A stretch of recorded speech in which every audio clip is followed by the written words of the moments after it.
Ladies and gentlemen, welcome to the Spring Series, a series of Rocket League events spread across 4 different weeks and 4 different regions. We've been through South America, North America, and Oceania, and now it's all about Europe. I'm your host, LeafX, and alongside me to bring you the show is, of course, the familiar face, Gibbs, and Shogun, you've been nominated to deal with Gibbs. Yeah, thanks for that joy of all joys. And anyways, it's been an exciting 3 weeks. We're into that 4th week now. We've seen some really cool storylines, Gibbs. This is fun. I just want to kind of reminisce for a second here and talk about some of those previous winners, Gibbs, because there's been some upsets and some familiar teams winning these regions. Yeah, Spring Series. I feel like each one, the storyline kind of changed. First, we start with South America. The big favorites don't even make the grand finals. The team that was right on their heels, they go on to win it all with like Team Avidity. Then we move on. Obviously, we got the NA show where the favorites, G2, they just clapped everyone. That finals was over before it even started versus Energy. And then you go down to the Renegades, who were the favorites. They were the 5th seed. It was a little bit different, but they had to make that comeback through the lower bracket, which also meant that 1 game advantage in the grand finals. They had to overcome that. So a great run from them. So now we're on to Europe, and we all know that Europe can get crazy at times. So I expect another weird result here, different from all the rest.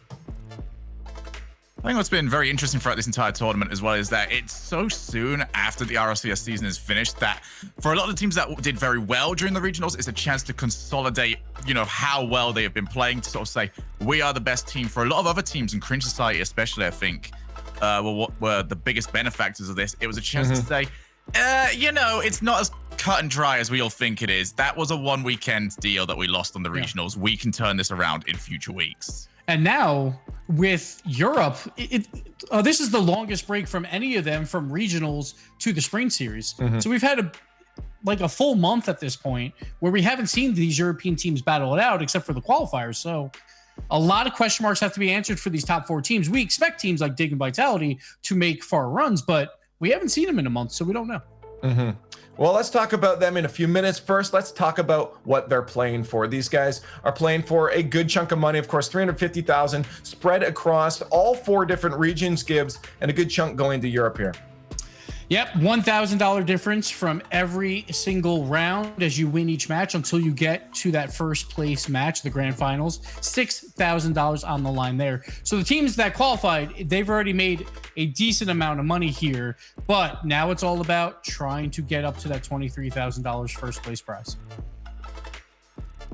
Yeah, for a lot of these teams as well, this is already the most amount of money that they would have, got from a tournament before. So now that they've got to this stage, it's all about working your way up. And as Gibbs says, every win, more money. There it is. But let's talk about the teams that are playing for this money. It's not just anybody. We had 4 teams that qualified through the RLCS league play and 4 teams that have qualified through those qualifiers that we had just earlier this week. So it was a pretty intense battle for these teams, some familiar faces into this double elimination bracket, and of course that grand finals. No bracket reset. The team that comes in from the winner's side has that extra game win in that series, that best of 7, Shogun. So you look at this bracket, and there's 2 teams here that obviously we're expecting to go far in this, Dignitas and Vitality. For Barca and Mouse, this goes back to what I was saying previously. This is their chance with a lot of RLCS caliber teams sort of missing here. This is their chance to start differentiating themselves from those teams, to start pushing themselves up towards that Dignitas and Vitality quality and that mentality that we have towards, all right, those 2 at the top. So this is an important weekend for them. They can't afford to say, okay, this is good enough. If they can get themselves maybe into that grand final, then we'll start considering them next season for more accolades. Yeah, and then we talk about Team BDS, who just qualified for the RLCS, and they're coming into this as like versus these great teams. So we'll see how they do as well. And just a reminder, we want to take suit from OCE, so the bracket will be played a little bit upside down, of course, starting with that bottom match. But we're going to talk about all of those later. Let's talk about that RLCS league play for Season 9. Let's do a little bit of recap here, because again, some teams are coming from there, 4 of them to be exact. Gibbs, I'm going to let you start this off. It was an intense league play for Europe. Yeah, league play I thought was going to be pretty easy to predict throughout. Like, we had our top 4 teams and then everyone else in Europe. And by the end of it, sure, we did finish that way where we had those top 4 with Esports, Reciprocity, now Team Oxygen, and then Dig and Vitality.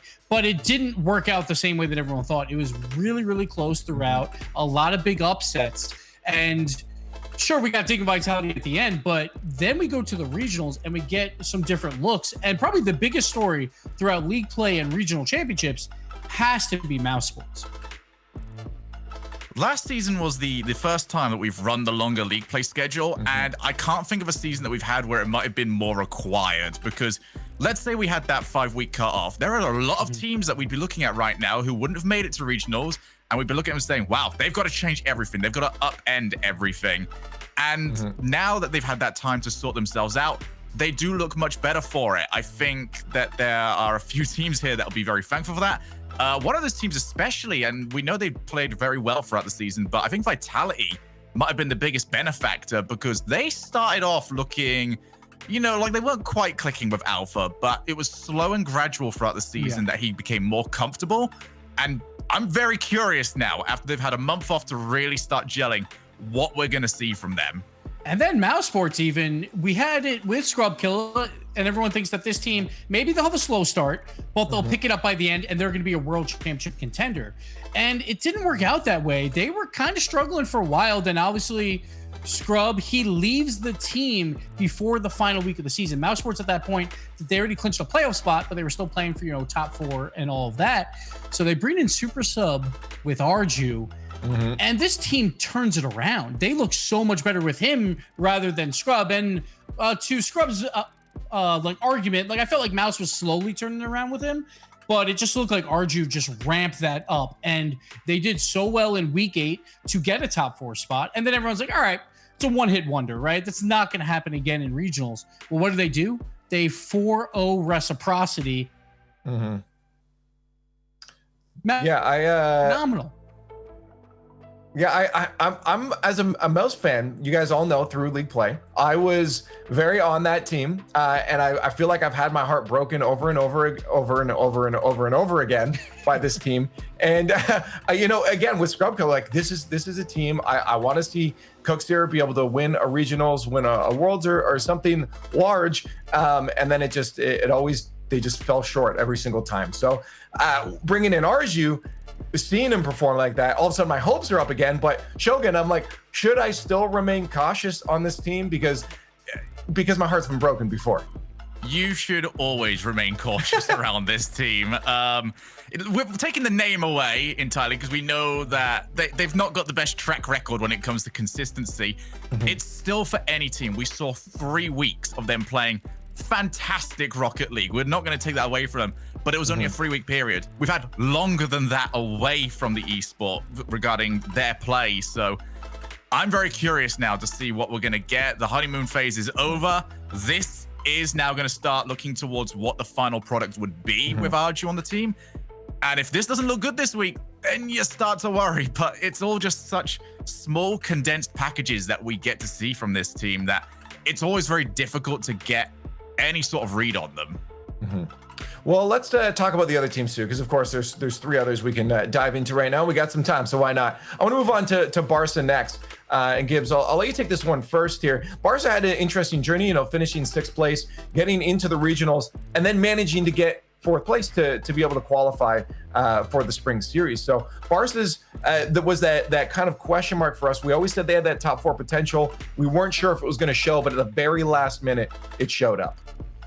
Barca's so weird to me. It was a team I did not like throughout the season. They had a fantastic record, 5-1 at a point, and then they just started losing, or playing teams that were like Monaco or TSM. They would lose to TSM. They go to Game 5 versus Monaco, and it didn't look good going into the regional championships. But then one player, Ronicky, he stepped up. That was a phenomenal regional championship. He shut out and carried this team from all the way down to the bottom. They had to take down Veloce. That was a big upset. They had to take down Team Reciprocity. That was another big upset. Ronicky led the charge. But this team, this all began in league play with Flakes, where he was being that big pressure guy, going for those small pass and plays. But then by the end, Ronicky, the closer, fantastic run for them, but they are my biggest question mark coming into this entire bracket. It's been 1 month, and that was one weekend where Barca looked great. I wonder if they still have it. Shogun, it's a good question. Do we think they're still going to have this? I mean, like, it's not a team that we've seen have a lot of history of going up and down. They've always kind of been that middle of the pack. Is this a team now that you think is going to have a Ronicky that's at full force, that's going to keep them in that top 4? Because I feel like, we'll talk about it later, there's a lot of upset potential coming into this. So is Barca going to be able to hold off against any of these newcomers? I'm hoping that they didn't look at that result and say, okay, we're completely fine, because the last word I would normally use to describe what I see from Barca is dynamic. They need to add extra layers to their gameplay. They need to extra passing plays, because as you mentioned, most of that result came from Ronicky just having one of the best days of his entire career. You can't bank on that week to week. It's just not going to happen. You need to set up your lower level with your middle ground to be a little bit higher than what they've got it as. So I would like to see them sort of introducing some more passing to their gameplay, introducing some more variety. Because right now, when they're not playing good, they become very readable, and that's when they get taken apart. Well, we have just a few minutes left on this topic, so let's talk about our regional champs. We kind of have to bring them into the mix here. Dignitas has just been absolutely performing phenomenally. They are, and I tweeted this one time, they are a treat to watch on the field right now. The clinical passing plays. You have Astral, just the mechanical god. I feel like we're not seeing any signs, Gibbs, of Dignitas slowing down at all. So I think the two biggest fanboys out of all of the broadcasters, probably me and Shogun for Dignitas, but I fell off that train a little bit towards the end of the season, where I felt like their defense was starting to slip up a little bit because they wanted to favor the offensive side of the ball. So that all began when they played Vitality back in that doubleheader weekend, where they got reverse swept and the defense, it began to crumble a bit.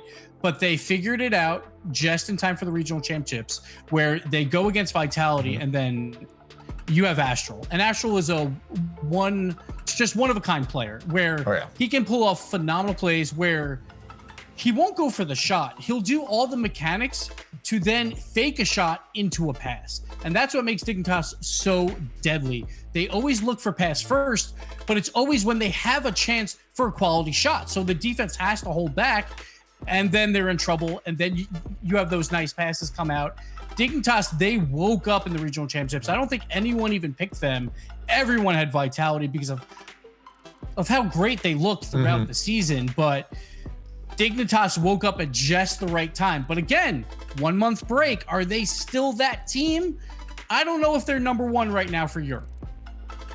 Shogun, any words on that?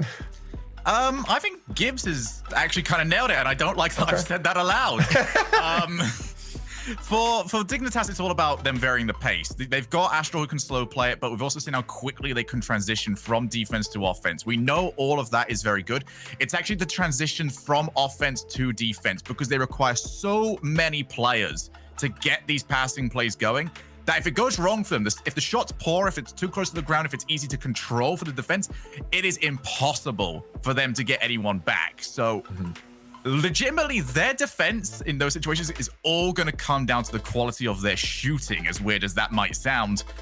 They're going to have to make sure that those are on point. They're going to have to make sure that those are awkward. Otherwise, they will get caught on transition. Okay, well, we got more to talk about. Let's just talk about Renault really quickly here before we move on, because we do have to talk about them. This was a team that has just been on the top of their game for so long. Of course, you know, Season 8 coming second at Worlds. Now, of course, losing Scrub. Things have changed a bit for them, but they're still one of those top teams, Gibbs, in Europe. And I'm questioning right now if Renault Vitality is going to come back, because K-Dop doesn't like losing. And losing, I feel like, is not something we're going to see happen again for him. Yeah, losing for K-Dop means he makes less money. And that is something that K-Dop hates. That's the number one thing. Like, I don't even know if he cares about the win. He cares about the money, which is fine, however you want to do it. But I want to talk about Fairy, because we weren't comparing him in goals per game to other players. We were comparing him to full teams. He was outscoring teams by the end of the regional championship. That's how good he was throughout the season. But Fairy Peak and Alpha were right behind him in assists and goals as well. This team's offense was top of the line. And then it just comes down to, can they put it together for that one series versus Dignitas? I don't think they're going to have any trouble until they meet Dignitas, and I think that's the big question mark for me. Okay. I think we'll leave it at that because we do have to move on and talk about the other teams. There are 4 other teams that, of course, made it in through qualifiers. So let's jump onto those teams. Keep it RLCS themed, Shogun. Let's talk about Endpoint. This is a team that finished 8th, but of course, the biggest talk for them right now is their roster change, putting Mets in for Nachito. So how do you like this team now with this roster change? Because some are questioning it, but I've also heard some people say it's a good upgrade. For any team that brings on Mets, you don't look at Mets as the player that is now going to take control of your team. He is not your star player. We saw what happened when he was on TSM with Remco among us. That team really struggled with just not having a focal point that they can really focus their rotation around. Metza will fill in any gap in that team that they possibly require, and that's exactly what Endpoint need, because they have got 2 phenomenal mechanical players on there, but they can leave themselves vulnerable at times. Metza is the perfect player to bring in, who's not going to do any fancy. He's going to have a 6, 7 out of 10 performance for you almost every single time around, and that is okay. That is exactly what they need. A little bit of stability on what can be a very combustible roster.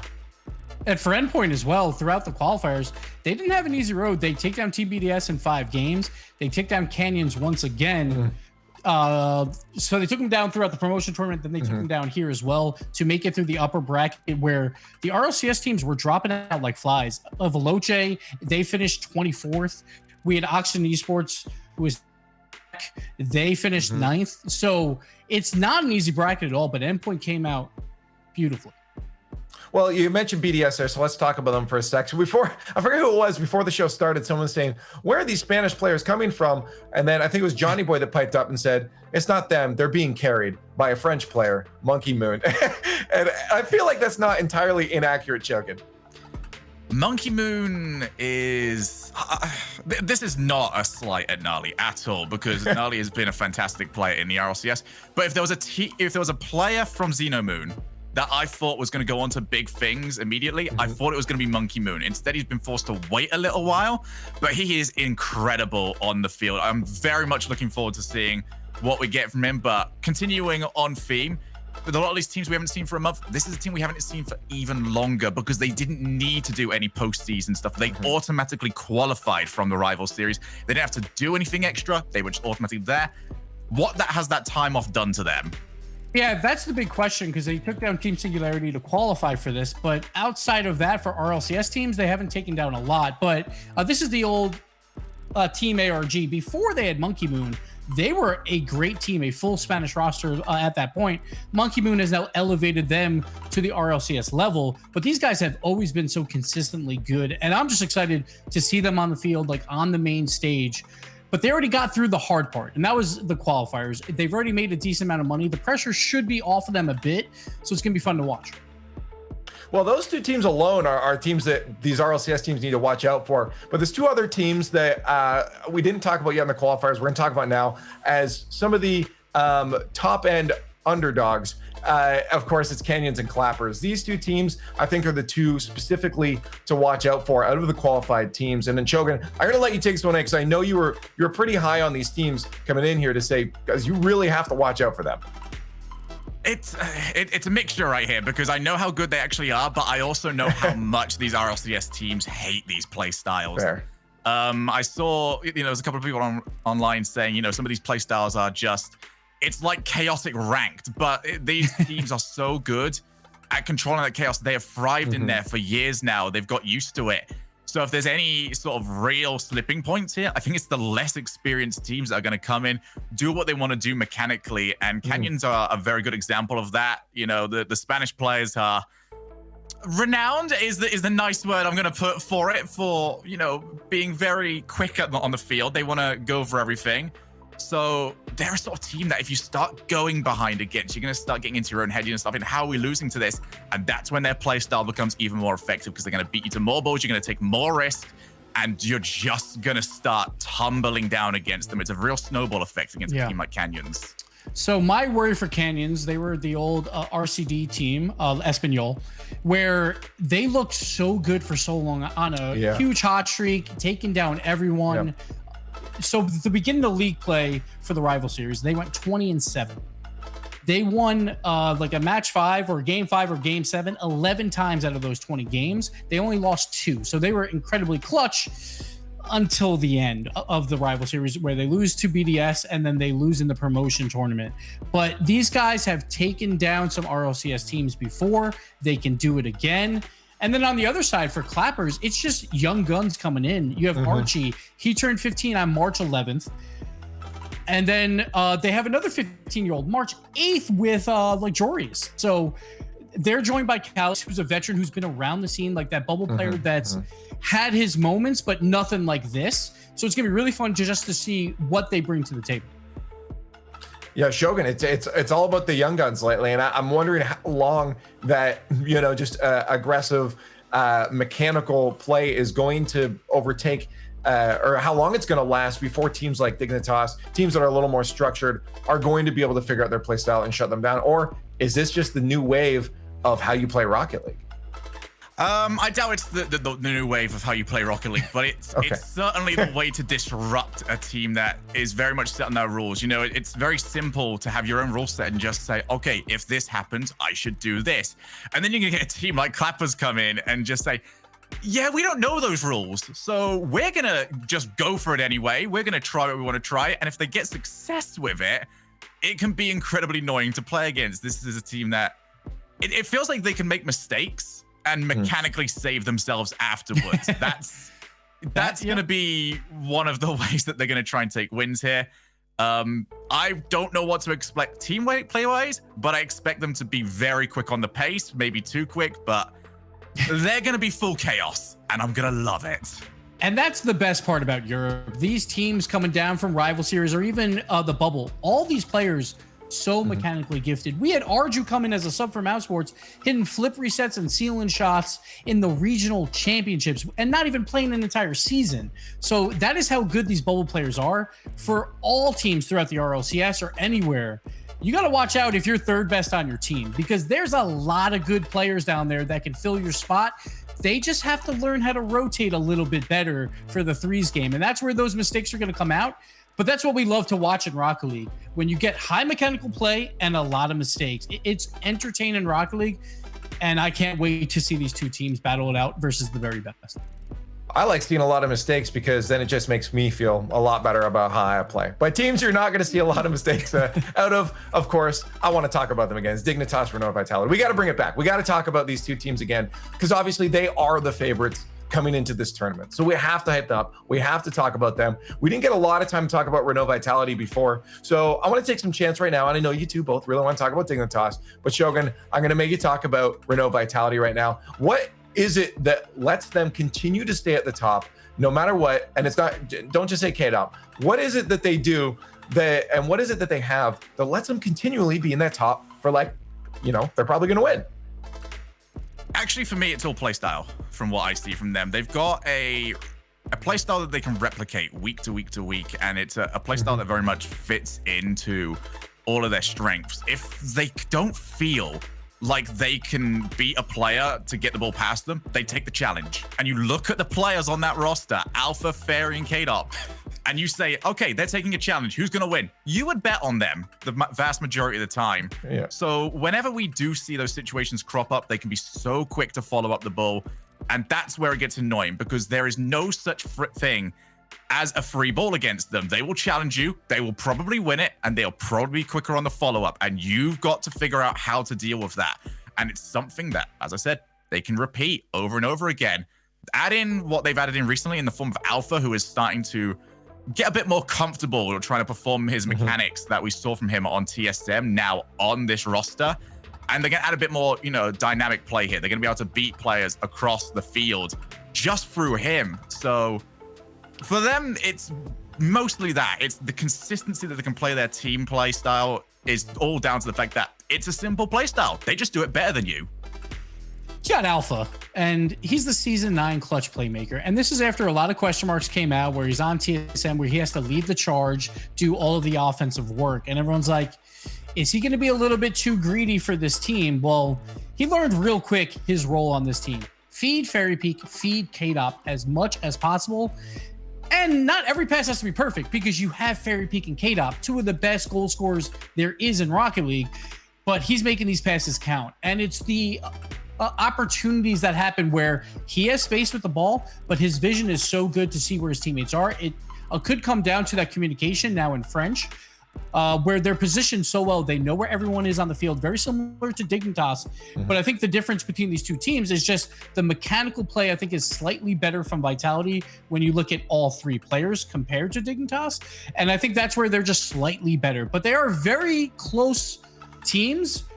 But when it comes to defense as well, when they don't go for that challenge and they're like, I'll just play the goal line. Well, you still have the best defenders as well. With Fairy Peak on the goal line, it is almost impossible to get the ball by him because of his ones game where he was such a good defender there. So it's a tough ask to take down this Vitality squad. It only happened twice throughout the season of RLCS. Obviously, once was in the grand finals, but they are a force.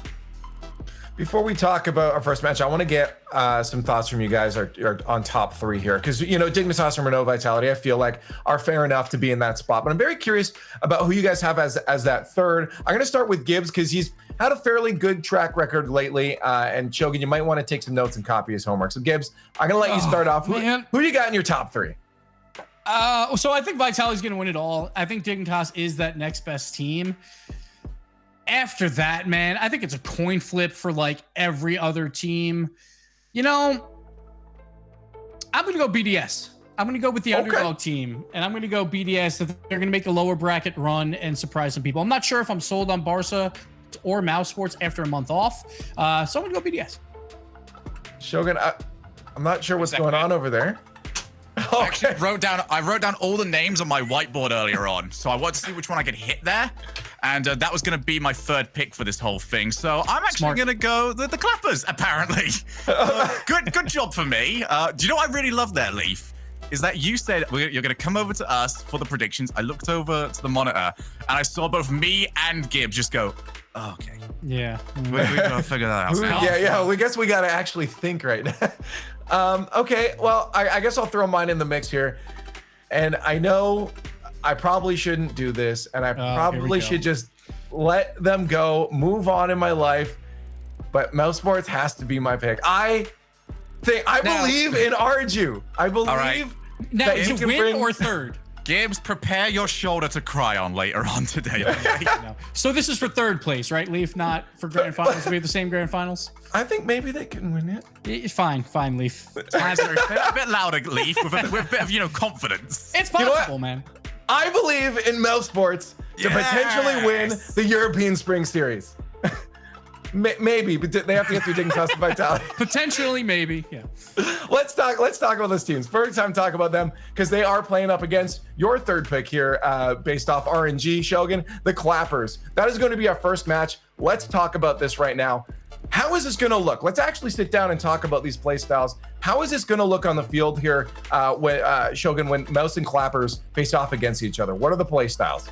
Man, I don't think there's ever going to be a bigger test for Cooks in a long, long time, because if we're talking old school against new school, there is no better example of this right now. Cooks is not the mechanical player he once was. He is now all down to his in-game IQ, and that is going to be really tested because he's going to have to try and figure out exactly what the Clappers are going to try and do. He's going to have to try and figure out where they're trying to beat him. And if he can't get it right consistently, it's going to really hinder what we see from Speed and Arju, because they need time on the ball. They need boost. They can't afford to be wasting it on, multiple aerial blocks or trying to save shots. It's going to be down to Cooks to make sure that midfield is held. If he can read it well, the Clapper's going to struggle. But if he can't, then the floodgates are open. One of the coolest things is for the longest time, there was one Italian in the RLCS or in the pro level, and that was Cooks here, and that's it. And Arju comes out of nowhere with him and now is on a team. Well, Mousesports announced that he's on the team at least through Spring Series. It was a very confusing announcement. They're like, he's on the team as long as we do well in Spring Series. So we'll see what happens there. But Arju, I think the pressure's off at this point. Regionals went pretty well. And as long as he rotates behind Cooks relatively well, I think they'll get by, because Speed seems like he's unlocked his offensive potential at this point. And if Arju has space, we've seen his mechanical plays as well. I think Mouse is going to take this over Clappers. We want to know what your guys' thoughts are online on Twitter as well with the hashtag RL Spring Series. We are in our final week of the Spring Series, and it's all about Europe. And the question right now is, will Mouse break my heart again? We find out right this instant.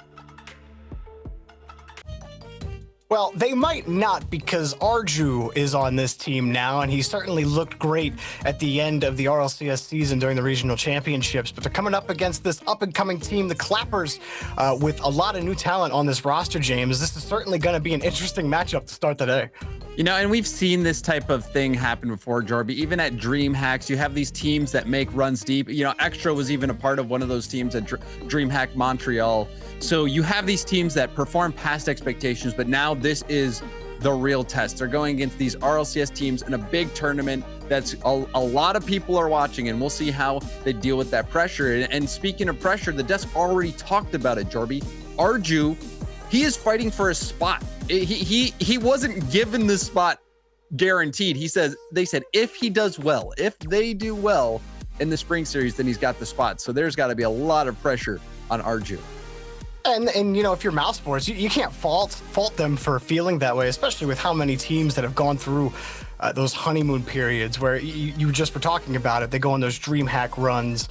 You have Extra or something like Team Echo Zulu way back when in DreamHack Leipzig last year.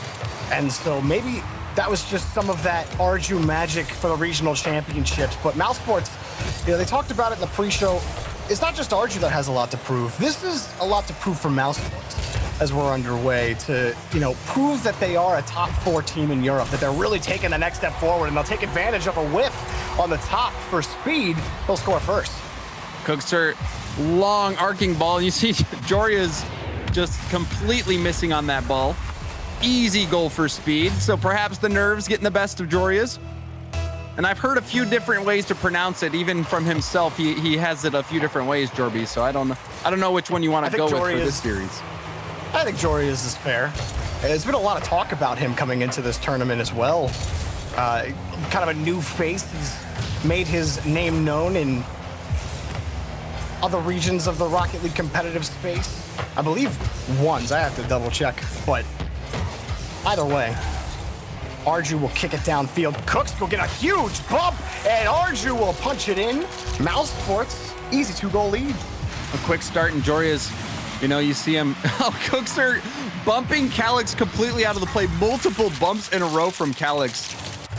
Cooks knew that Calyx was the last player back on rotation. If he could just keep him busy, then it would be an easy cleanup goal, and that's exactly what happened. Mouse, when Arju subbed in back in the RLCS, people were expecting him to you know, not play as good as he did it. Oh my gosh, Mouse is dunking all over the Clappers. Yeah, the Clappers were not expecting Arju to get as solid of a touch as he did, and Cooks, I mean, that was just a pretty carry. A delayed I love that. flick double tap. Perfect amount of boost. That was spot on. Perfect execution.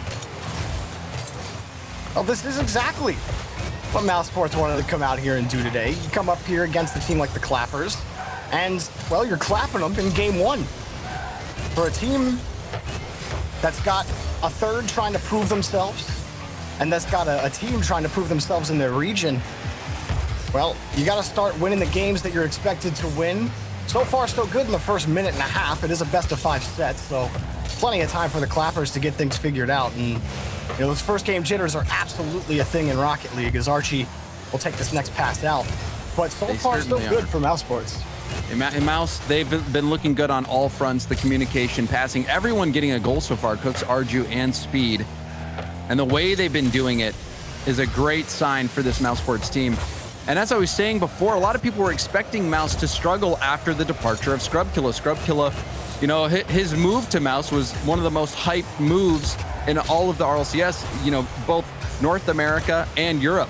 And so to see Arju come in and fill the shoes of somebody like Scrub and seemingly improve the team is just mind-blowing. And it just goes back to what Gibbs said on the desk. You know, there's a lot of bubble players out there that are just looking for their chance and have the skills to make it in the RLCS. Yeah, I mean, when you talk to people in the community, as Speed picks up another goal, they say, you know, there's plenty of Arjus out there. They just haven't gotten their shot. And Arju, James, as you were alluding to, he's not just making an impact, he's an integral player right now on the pitch for Mouse Sports against the Clappers right now. This is exactly what you wanted to see if you're out there as an Arju fan. I think he's really cemented himself quite well in game 1. But you hope you see this for the rest of the spring series for Mouse Sports if you want this roster and you want to see them recover after that Scrub Killer departure. Right now, they're doing a good job, and the Clappers, they're still trying to find their way in this series. Calix does find Archie. They've had a couple of nice plays, but for the most part, they've really struggled to grab the ball at all. If you looked at a counter for how many touches, the ratio of touches, Mouse Sports, I think, has all but about 5 touches in the last 3 minutes. I mean, you still have 2 players from the Clappers that have not surpassed 100 points. And we're approaching the final 2 minutes of gameplay. So Mouse has kept this game on lockdown. We're seeing Calix try to get something going, but now it's a 2v1. Speed and Arju Speed giving up that ball a little early, but you can see the pressure starting to build. And for Mouse, Dorby, Mouse, I just wanted to say quickly that for Mouse, with Arju, it seems like they are no longer tentative. You saw when they played with Scrub, there were sometimes it seemed like they stepped on each other's feet a few times. Scrub was all around the field. He was trying to do a lot. Whereas now with Arju, they play so balanced. Everyone is flowing nicely. The passing is there, the distribution, and there's also a nice sprinkling of solo plays as we finally see that first goal come in after a double demo play from the Clappers. Yeah, and this was a nice little double demo and a good pick-me-up at the end of game 1. Nice job by Jorias. But James, I mean, I totally agree. This Mouse Sports team, one of the main issues that we all harped on them for when they had Scrub Kill on this team was that they just had a tendency to just boom the ball away. And I mean, that was even before Scrub, even when a lot was on this team, you know, they had a tendency to just boom it away, play reactive, just go for these long, hard clears, maybe find a guy in midfield. But with Arju, it's exactly as you said. It's much more measured, and it's a very methodical attack downfield. I really like the makeup of this Mouse Sports roster. I liked how they looked in regionals, and it doesn't look like they've lost a single step here in game 1 of the spring series. You're 100% right, Jorby.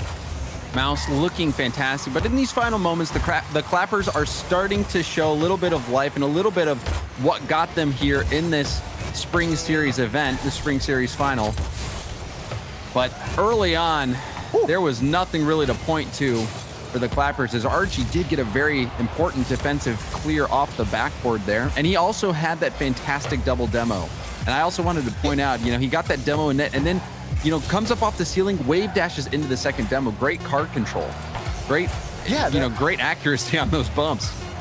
Absolutely, and then even on that last save that he had, I mean, that was a tough read as it was coming off. He actually like pre-flipped into it to take it out to the corner. So, you know, it's not just Archie that's got the mechanics. I mean, I think all these players have the mechanics. Game 1 just got away from them in the opening minute, and they just could not get it out of their heads. So game 2 restart, I'm sure we'll see a much closer match. Oh, that was certainly one of the worst case of game 1 jitters that I've seen in a while, Jorby. You could tell even just from how those players were playing. Jorius a few times caught out. You saw the miss early on that first goal. So I expect the Clappers to clean it up. They started to near the end of that first game, and so it should be closer. But Mouse, they come out, they're playing consistently, they're moving the ball well. Cooks is getting some solo plays as well. That double tap from Cooks, where he had the delayed flip double tap, was just gorgeous. And you know, it's tough to stop plays like that. Look at this. He delays that flip for so long and then gets that double tap. Really nice from Cooks. We're not used to a little flash like that from Cooks here. It's nice to see him start. You know, that's the other thing with ever since Archu's joined the team, like Cooks just starts carrying the ball more, and you know, Cooks is very comfortable going for, you know, those passes up on the walls to his teammates, or just really looking for teammates downfield. Always wanted him to push the ball downfield, but more and more, I'm seeing him start to carry the ball on that Batmobile, and he's getting more and more dangerous the more he carries the ball, because when Cooks is unpredictable on the pitch and you're not sure how he's going to approach, that's a dangerous Cooks here to have to face for the Clappers. And I think it comes down to the space. You look at how much space they have now. Speed, Cooks, and Arju, they space very well, as opposed to when they had Scrub Killers, sometimes they would get bunched up. And I think that's what would lead to the boom ball. There was nobody there for a pass, so they just couldn't make the pass. But now they've done such a great job of making sure people are spaced well, in position for an outlet pass. And, you know, that's where Cooks shines, is when he's got some space to work with, because he's still got it. Cooks is still a very mechanical player and has that precision that you expect. And look at that passing play right onto Speed's nose. Speed barred down. That was gorgeous. Now, you said precision, and Speed locks on target here. Perfect shot to the top. There was no chance for Calix to get to that ball. Whew. And you know, we talk about the pressure that Arju's having already. This type of gameplay from Mouse is what you always hoped for as a Mouse fan, and they managed to get out of a tight spot on defense there. It looked like Speed and Cooks working together on the goal line. Well, that was and another next thing. Oh, yeah, creative passing play there, Jordy. I love the creativity in front of the box from Mouse Sports. And you know, James, I was going to start praising the Clappers for that earlier push they had on offense, and I really liked the way that they were approaching it, but it was just one clear out, and Mouse Sports took complete control of the game again, and now they're just keeping the ball in awkward spots on the Clappers' back wall. Jorez, goes under. Oh, that's a nice first move in front of the box. Oh, another fake. Calix scores. It is a ground game supreme here. Look at this. Oh, and you love that, the little 360 fake flick from Jorias and Calix with the mind game on the goal line. It's those flashes that let you realize these players on the Clappers, they have that individual talent there. They had some back-to-back plays that took a little bit more solo effort, but combined it together to get that equalizing goal. So look for the Clappers to stay in this win, but they're going to need more team plays. That there is not as repeatable of a goal as what we're seeing from Mouse Sports. Mouse Sports getting those passing plays into the middle a lot of times it's going to be more reliable and generate goals more often than just trying to break down a defense with those solo plays. And even when the Clappers got something going, Speed demos the next man that was going to receive the pass. Now Jorias takes it on the slowdown, but it is knocked away immediately. It couldn't get the catch. Calix flicks it over one. Another shot denied before it could get there by Speed. Arju also making life difficult. That's a great touch to the net. Archie, beautiful shot. This little floater, Archie, jumping on his rotation out. You love to see those plays like that where a player's got their head on a swivel looking for any sort of scoring opportunity. Archie was on his way out. If he's not on ball cam, if he's looking for boost there, he misses out on that chance, but he was aware. He was ready for that ball to get in a scoreable spot. And it wasn't a hard shot, but the defense just was not in position to handle it. It was just so pretty as he was coming out on the rotation. Clappers. I thought it would be a closer game too, but I wasn't sure. I expected a Clappers lead around the halfway point, but it's looking pretty good. You've seen a little bit more of this Clappers team when they have some space with the ball. Archie wanting a pass there, but they definitely favor the ground game a lot, and they get killed on another quick passing play. This time is Cooks here, just a laser into the net, 131 kilometers per hour. But can we talk about the pass from Speed as well? This Cookser Speed connection on offense. You know, we normally expect Cookser to play a little more in the backfield. You know, he's always been a player who can score a lot of goals, but him and Speed connecting deep on the offensive end with these quick passing plays has been incredible to watch. Cooks and Speed, you know, trading those assists early or in this game. And I just love to see it, Jorby. I love to see it. It's fun Rocket League to watch when you see those players hit those pinpoint passes. And then the bar down shot, Jorias and the Clappers answering right back. Yeah, I try to catch it with Speed. He comes down to get the next touch, but Jorias was right there waiting for him. He picked off the play. I didn't get a chance to look at the other defender in net on Mouse, but Jorias way to hop on the route, take advantage of a poor situation by Speed, and the Clappers have another lead. This is kind of how I wanted to see the Clappers come out in game two. How would they respond? You're able to punish mistakes, but you're also able to create your own opportunities when you move down the field. We saw the beautiful double carry by Jorias and Calix. and then punish play by Jorias. It looks really good right now for the Clappers.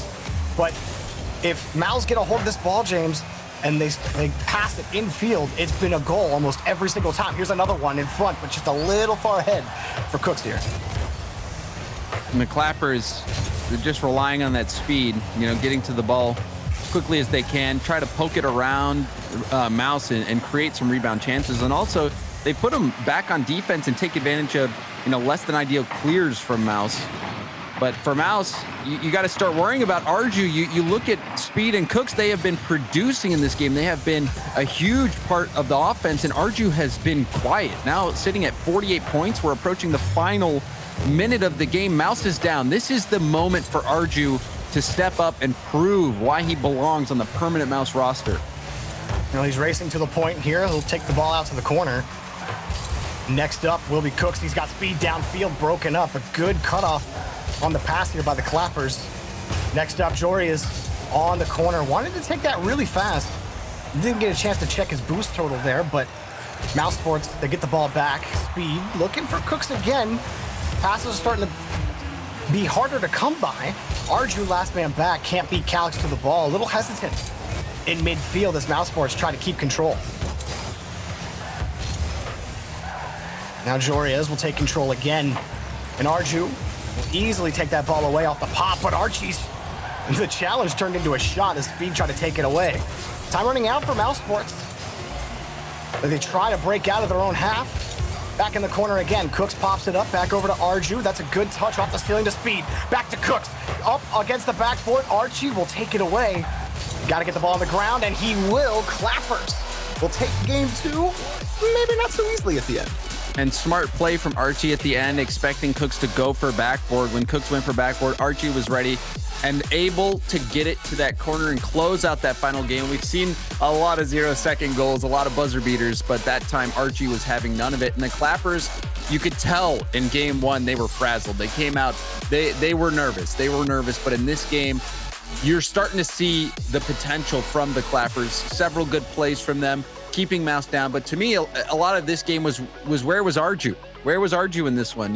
We saw Speed and Cooks making some brilliant passing plays, but they needed more. They needed more from Arju on the offensive end. Defensively, it wasn't that bad of a game. There was just a few beats.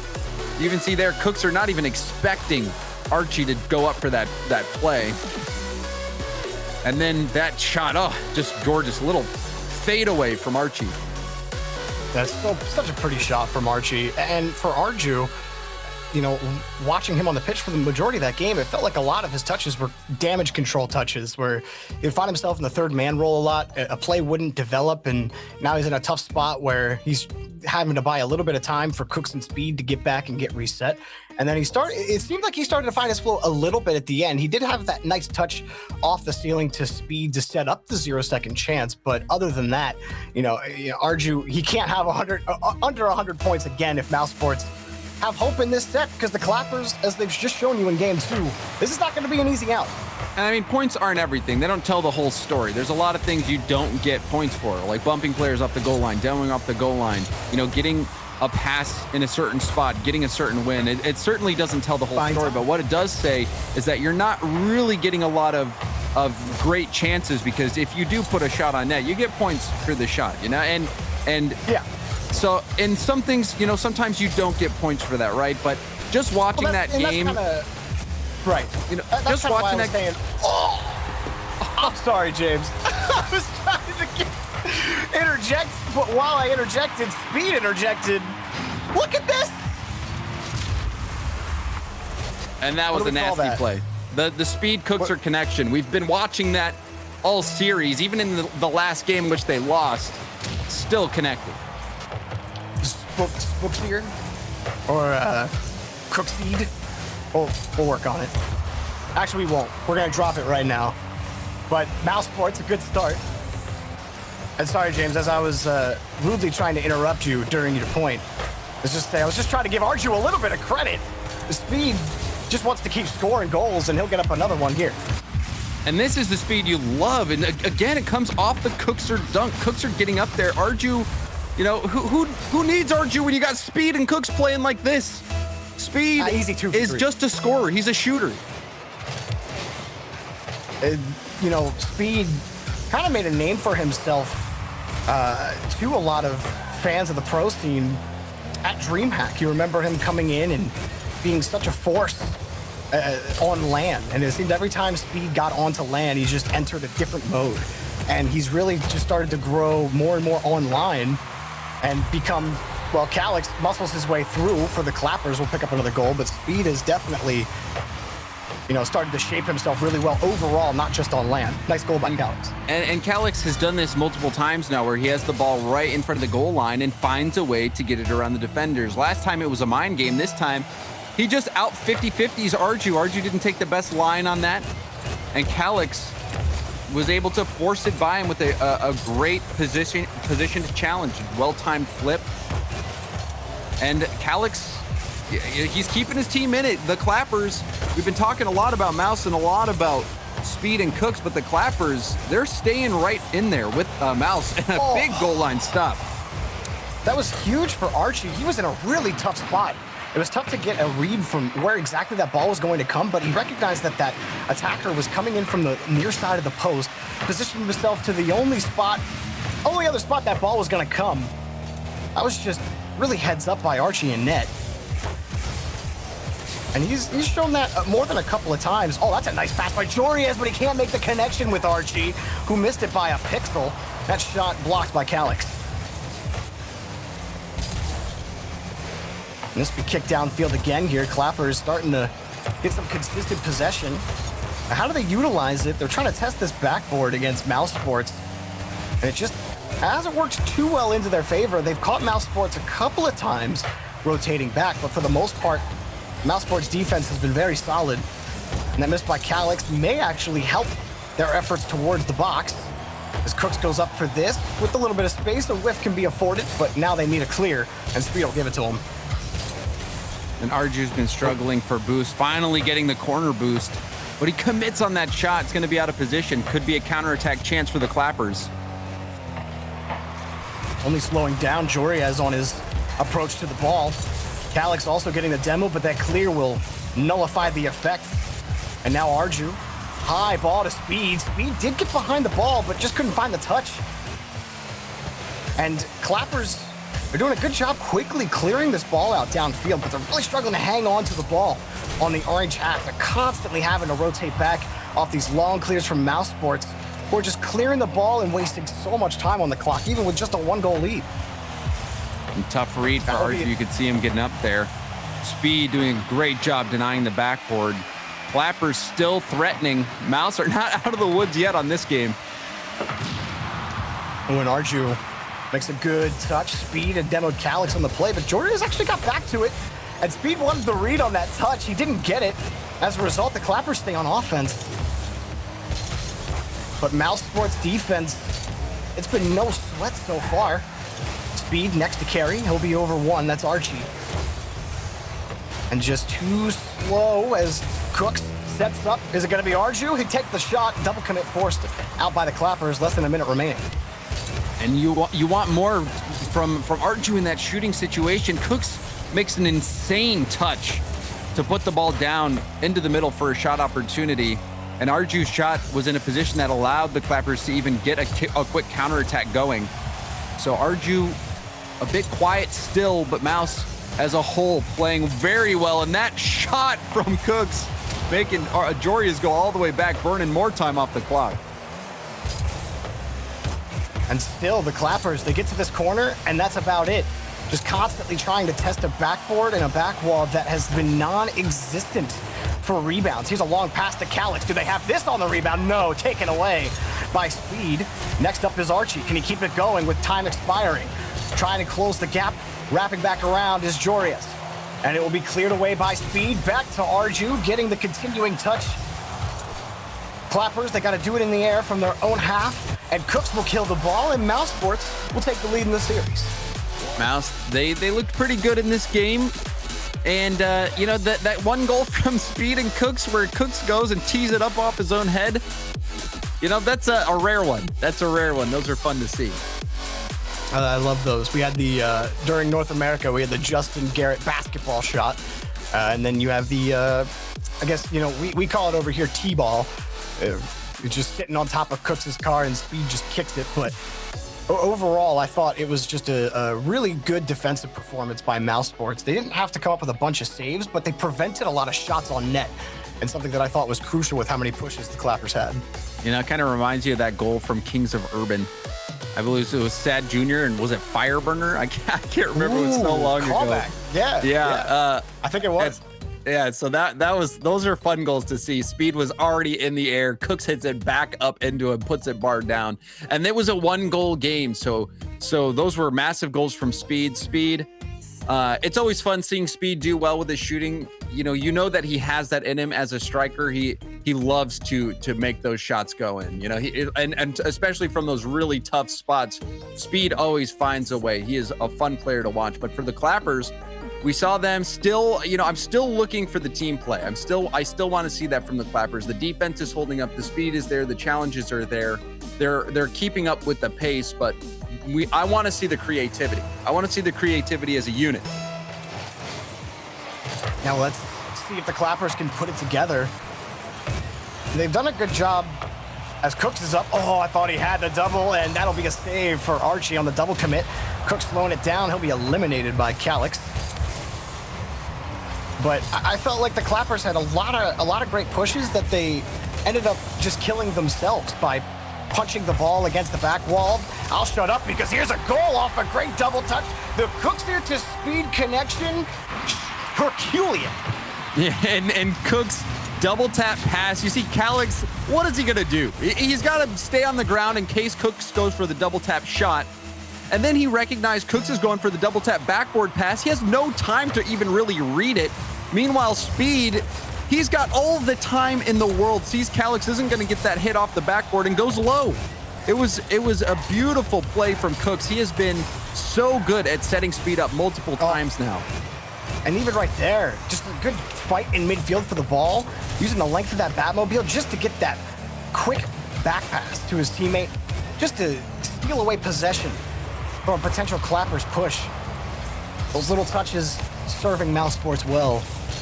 And Arju, as quiet as he's been, he hasn't really been asked to do too much, but he'll win a great challenge for Speed, who just can't seem to stop scoring today. And what I have seen Arju doing that I've been liking is just taking his time on the defensive end. When the ball is coming to him, when he's the last back, not trying to make a quick hit. He's taking his time. That time it paid dividends. Dribbles it up the wall, gets a big touch, a big challenge win that sends it right out to Speed. So he's making an impact still, even though he's not doing as much on offense as we've seen him do in the past. And I feel like part of that is just, he's playing what the Clappers are giving him. A demo opens up the net. Oh, it's a high bounce for Cooks. His approach won't give him the goal. And here's a long pass to Calix. He'll score. It's a good goal here for the Clappers. They split the lead in half. And that is what I wanted to see.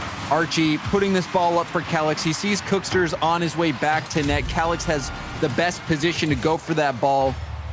Wonderful distribution and an excellent strike from Calix. But really, it was a routine play. Calix knew he had so much real estate to work with, but still very good execution. And, as Arju carries this downfield himself, maybe he picks up another goal. He gets the bump shot potential, and Cooks' shot is blocked by Archie. Arju trying to keep it going. It will be cleared out. But I do feel like, James, to your earlier point about Arju, it comes back to this same issue that we're seeing with the Clappers. They'll find that long pass downfield from their own corner to midfield. And those are kind of the textbook passing plays, but it comes to that creativity when you get past the midfield line. And I feel like the Clappers they try too hard to work the ball themselves solo around the corner or try to force the ball off the backboard, the back wall. And Arju has been really punishing that kind of play because the Clappers end up giving up possession before they can even get there to begin with. So I feel like that's part of what has been really successful for Arju on the defensive end and for Mousesports as a whole. And Mouse, that just comes with time, and it comes with the experience at this RLCS level. Gibbs even talked about it. It's learning those rotations, and especially rotations when you don't have much time, you don't have much space, and it's high pressure situations, both on the offensive and defensive end. You see teams like the Clappers, they can rotate well on defense. They know when to get into position, when to go for the ball, when to block shooting lanes. But the challenging part for them comes to how do you switch up your rotations? How do you move the ball when you're on the offensive end trying to beat a defense that is also just as good? That is really where the magic comes in for these teams. And Mousesports are locking the Clappers down in the blue half as they're struggling to find a clear. Jordan stuck in net. He'll be able to pick up the save. And they collect boosts. They were sitting on low boosts for a little while there, but they got full for everybody. Archie takes the pass. Up high is Calix, but he can't find the shot. It's taken away. Now it's Jorias off the pass from Archie, broken up. So the passes are starting to materialize, but now you got to play against this passive defense of Mousesports, which have shut down the passing lanes as they're back on offense.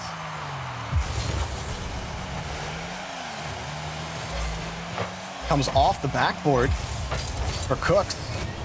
Ooh, and Calix wanted to look at that from Jorias, but a little too much juice as it heads back the other way. And is it in? No. Archie will pick up the save. Arju just makes the defense wait for him, making him think he was going to go for it. Mousesports, they're still going to be back on defense, but Archie ends up getting in front of this. A little chaotic moving down the field for the Clappers. Speed cut in front of Arju. Arju had a good clear, but Speed hopped right in front of him. However, Archie, I just want to point out that save that he made was on 0 boost. He read the backboard bounce from Cooks at 0 seconds. He was able to keep this goal to just a 1-goal game by coming off the back of the goal, blocking a Cookser shot. Archie, his defense has been impressing me quite a bit. Well, they still need another goal to tie this up. Otherwise, they'll start their spring series debut with a loss against the Mousesports, and that'll be a goal for Arju. He'll pick up his first goal since the first game. It's 3-1. And Calix hitting that directly off the backboard. You know, he was trying to deny the backboard, ended up making a backboard pass. He wanted to get that much more into the corner. And Arju, that insurance goal, that is going to be worth its weight in gold to secure Mouse this win if they can just hold on for about 10 or so more seconds. Well, I think that the lesson here is Mousesports locked down in the blue half. If you're watching at home, is that the Clappers are not going to be an easy out in this tournament. These are 3 quality players, and they're getting some really, really good time in against these top teams, but Mousesports just a little too strong for them. We'll see Clappers later on in the lower bracket, but Mousesports will be moving on. And as a Mousesports fan, if you're a Mousesports fan out there, this is the game that you wanted to see from them. Everyone really featured. Arju had a few good moments. He wasn't lights out like we've seen him in the RLCS, but who was lights out was Cooks and Speed. They had so many passing plays that you could look back to in a regular series and be like, that was the play of the series. We had multiple plays like that from Speed and Cooks. Just, you know, dazzling passing plays.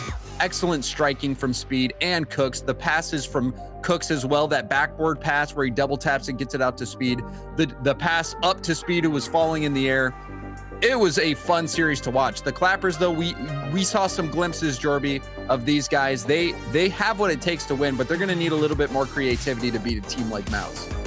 No, we got plenty more spring series after this. Go ahead, get up, take a bathroom break, go get some snacks. We'll be back soon.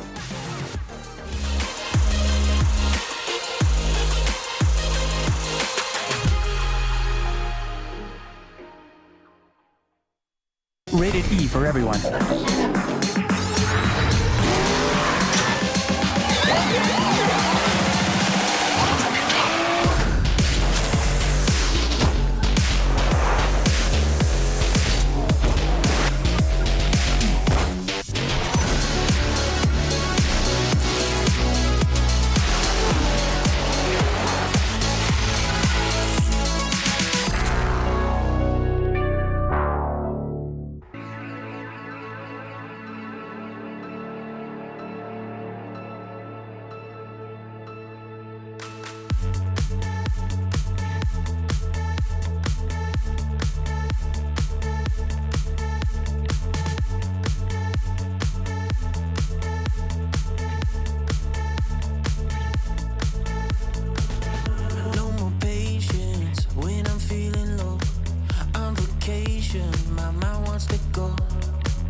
From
Welcome back. You're watching the European Rocket League Spring Series. I'm your host, Leafex, alongside me, Gibbs and Johnny Boy, now filling in on the desk. And Mouse Sports keeps my heart together. It has not fallen apart yet as they take the series against the Clappers 3-1. Johnny Boy, I'm not gonna lie, I'm a bit of a fan of Mouse Sports, but I gotta say they looked really, really good with their passing plays. Yeah, this is, already proof to me that it wasn't just a fluke when they brought Arju in before. A lot of people are going to be calling it the honeymoon period, but how long can that really last? How long can we keep putting that down to just, a lucky start that they've got as a team? They're really, putting together consistently impressive performances time and time again. I think that this is the tournament for them to prove that they are the real deal. And then one of the big question marks I always see is when a new third comes on to a team, everyone will just automatically compare the old results to the new results and then credit Arju. But it's been Cooksier and Speed as well who have elevated their game throughout this series. They were the two-man offensive craziness. Like the passes coming out from Cooksier were insane. Speed's just falling from the sky and Cooksier's like, it's fine. I'll just hit you on the way down. What can you do for the Clappers? Like the one thing we did learn from Clappers, it is a tiny bit different when you play on twitch.tv/Rocket League, and then the pressure gets to you just a little bit. We saw that in game one. We saw some incredible saves from Archie. We saw great mechanical plays, but they gave up too much space in that midfield, and Cooksier and Speed made them pay. Well, speaking of Speed, we actually have on the line, so let's bring him in to talk about that last series. Speed, congratulations on the win. I just gotta get you to expand a little bit more, of course, on Arju right now. When you guys first put him in, did you expect this kind of success? Like, did this catch you off guard? And then, of course, what made you guys decide to hold on to him?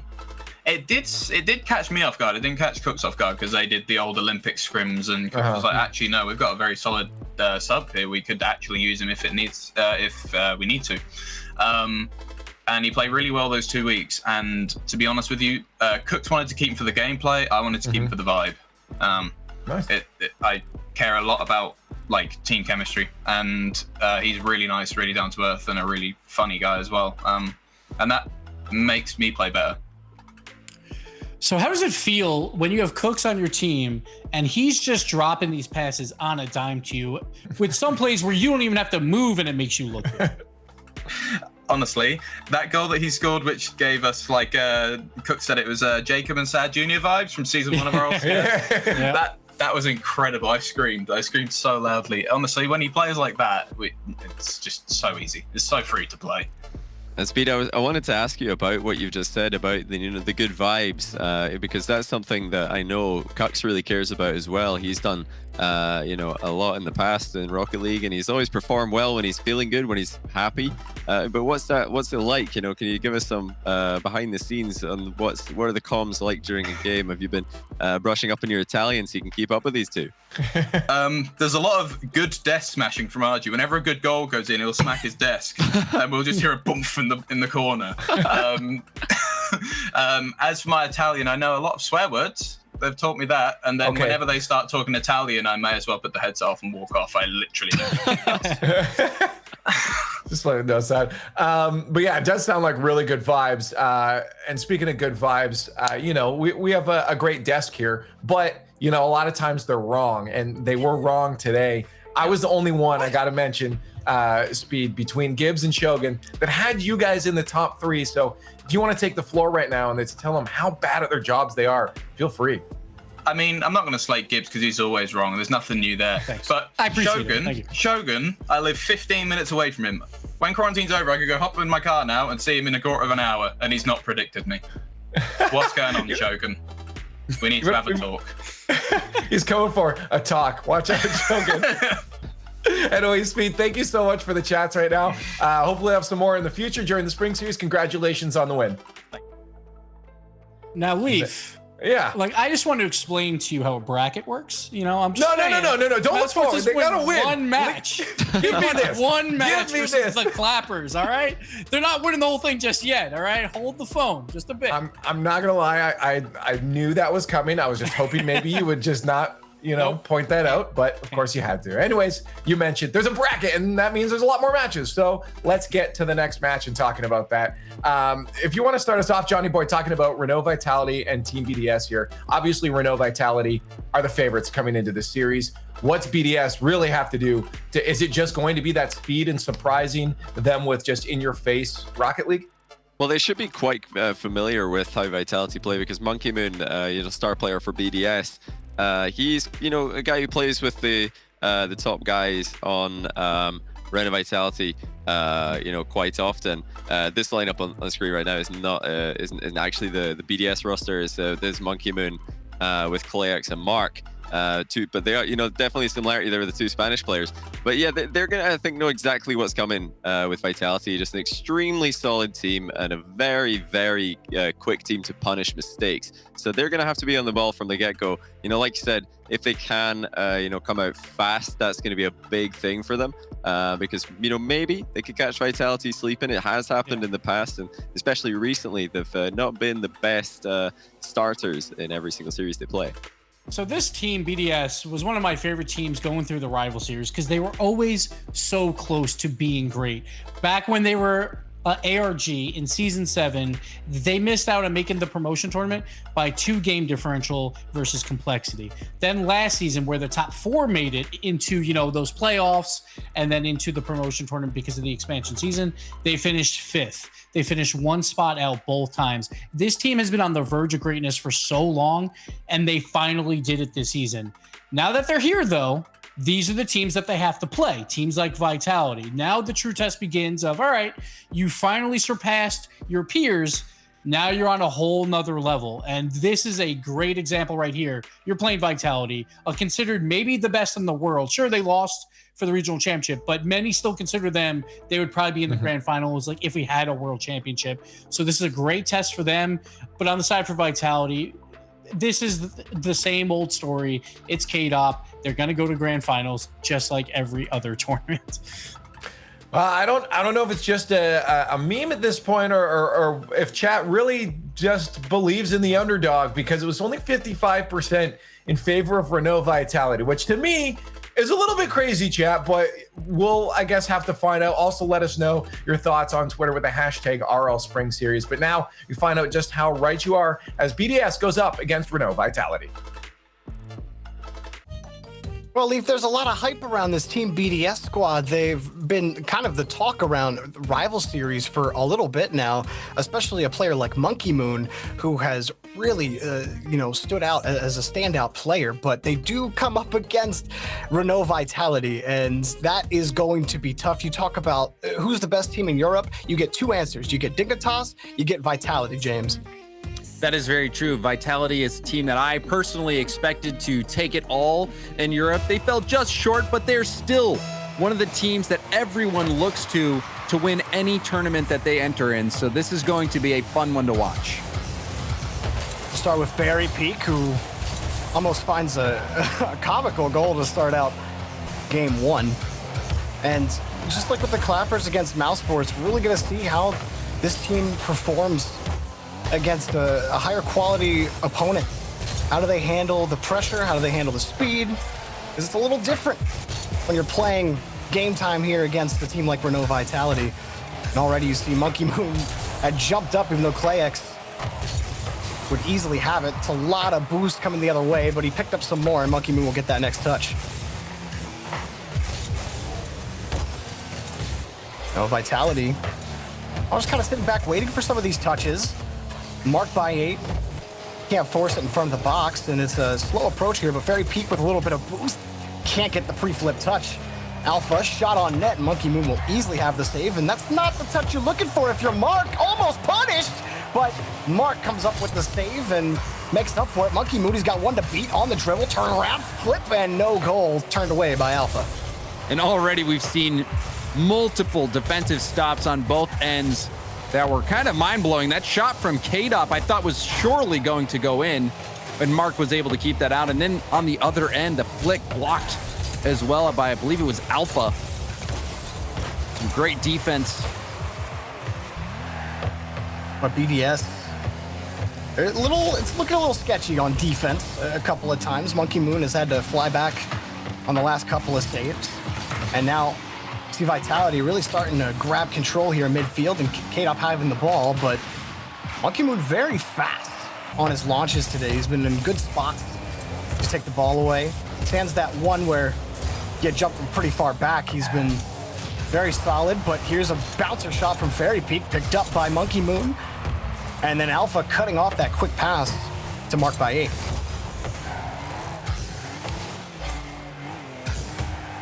So not looking too terrible if you're Team BDS against Vitality. PlayX will play it off the corner back to Monkey Moon, and they'll score first. And BDS have a lead, James. BDS hanging right in there. And, I think their defense has looked quite good. They've been able to make some big stops. That pass off the corner, Monkey Moon close in rotation. They are not intimidated. Monkey Moon was there. He was ready for that pass to come in. And they're hanging right with him. And not only that, they've now gotten that first goal, which I think is going to be so important, especially against a team like Vitality where there's so much hype around them. Players know that any match against Vitality is going to be a tough one. But BDS coming out swinging, getting that first goal of the series.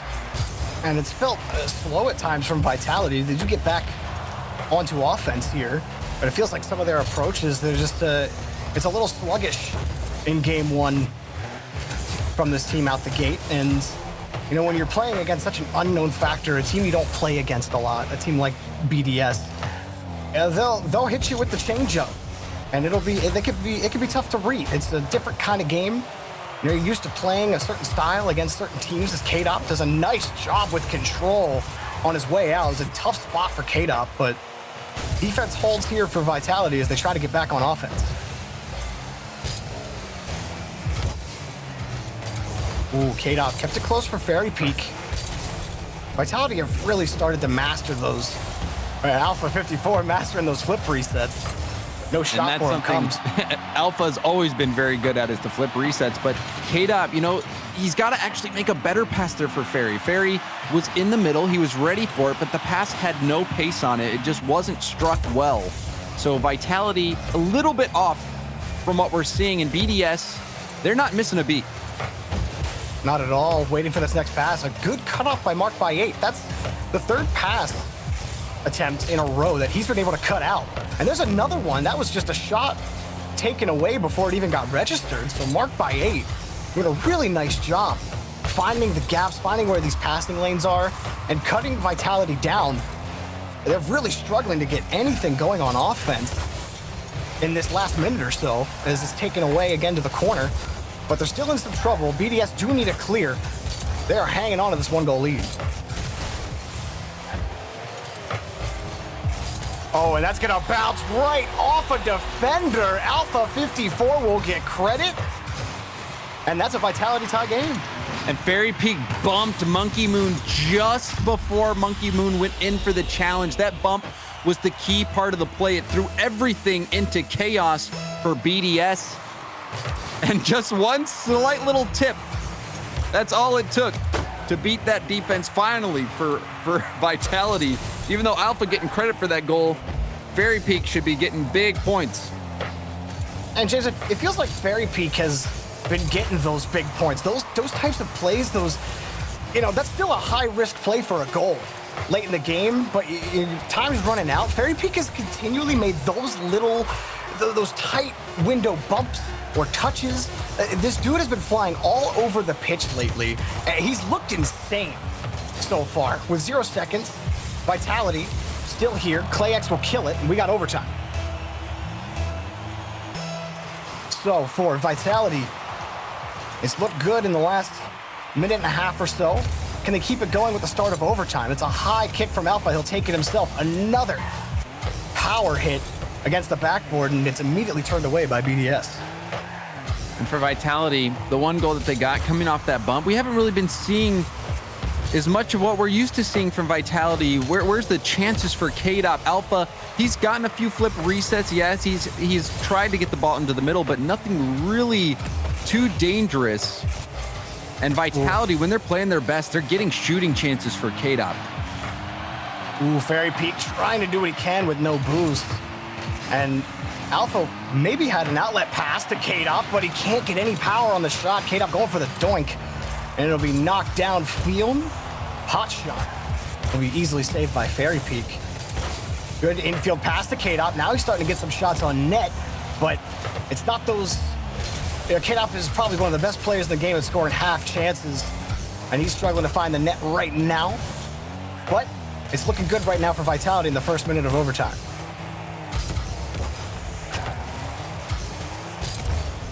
A long clear from Monkey Moon, and Alpha already up for this. Low off the back wall and pitched up by K-Dop, but Fairy Peak playing way back against Monkey Moon here in midfield. You know, to Vitality's credit, their offenses look great, but BDS, it doesn't feel like they can really push back past the midfield line, as they do finally get a ball out to the orange half, but they're just met with a boomer every time. Yeah, great possession. This could be it. K-Dop up and shoots it down and in. K-Dop, the 3-time. You expect him to make a play like this. He very rarely will fail you. Now that's easy off the read. You practice those to warm up. K-Dop, well, he got a lot of shots earlier, and that's exactly how you want to start game one. A good control in that overtime and also in that last minute. Felt like BDS, they had really started to, you know, try to manage clears by just going for hard clears and waiting for touches from Vitality. Some of that came because of low boost situations, but others I just felt like it came from straight up respect for Vitality's ability to move the ball down the field. And Vitality was just putting them in those tough places, keeping them pinned down, keeping them low on boost. And BDS was handling it quite well for the most part. There were a few tough situations that they were able to kind of make up for by flipping into a passing lane and kind of gambling a bit. And those gambles were paying off, but eventually Vitality was able to break through. They had so much possession in this overtime, and it was just a matter of time. And we saw that one challenge win high in the air, and then the backboard read from K-Dop. So that's all it took for Vitality. K-Dop was a little quiet for a lot of that game, but in the end, when it mattered, he was able to make his presence be felt in a major way. And there seemed to be some communication issues with BDS. It was at the beginning of the game where you saw Monkey Moon and Clay X both committing to a play that it wasn't rushed. You had space. And then later on, you see players hopping from across the pitch using a lot of boost. And it's somebody else who's coming in on the rotation to take the ball. So someone's got to communicate there for BDS, and they might have more success pushing past midfield. But they can't be putting themselves out of position continually on these touches where, frankly, the field awareness has to be there for BDS. But we'll see if they can get things figured out as game 2 gets underway. But it hasn't looked all bad for BDS. ClayX will take this himself. It just stands that one goal. They have not really been able to have any offensive output.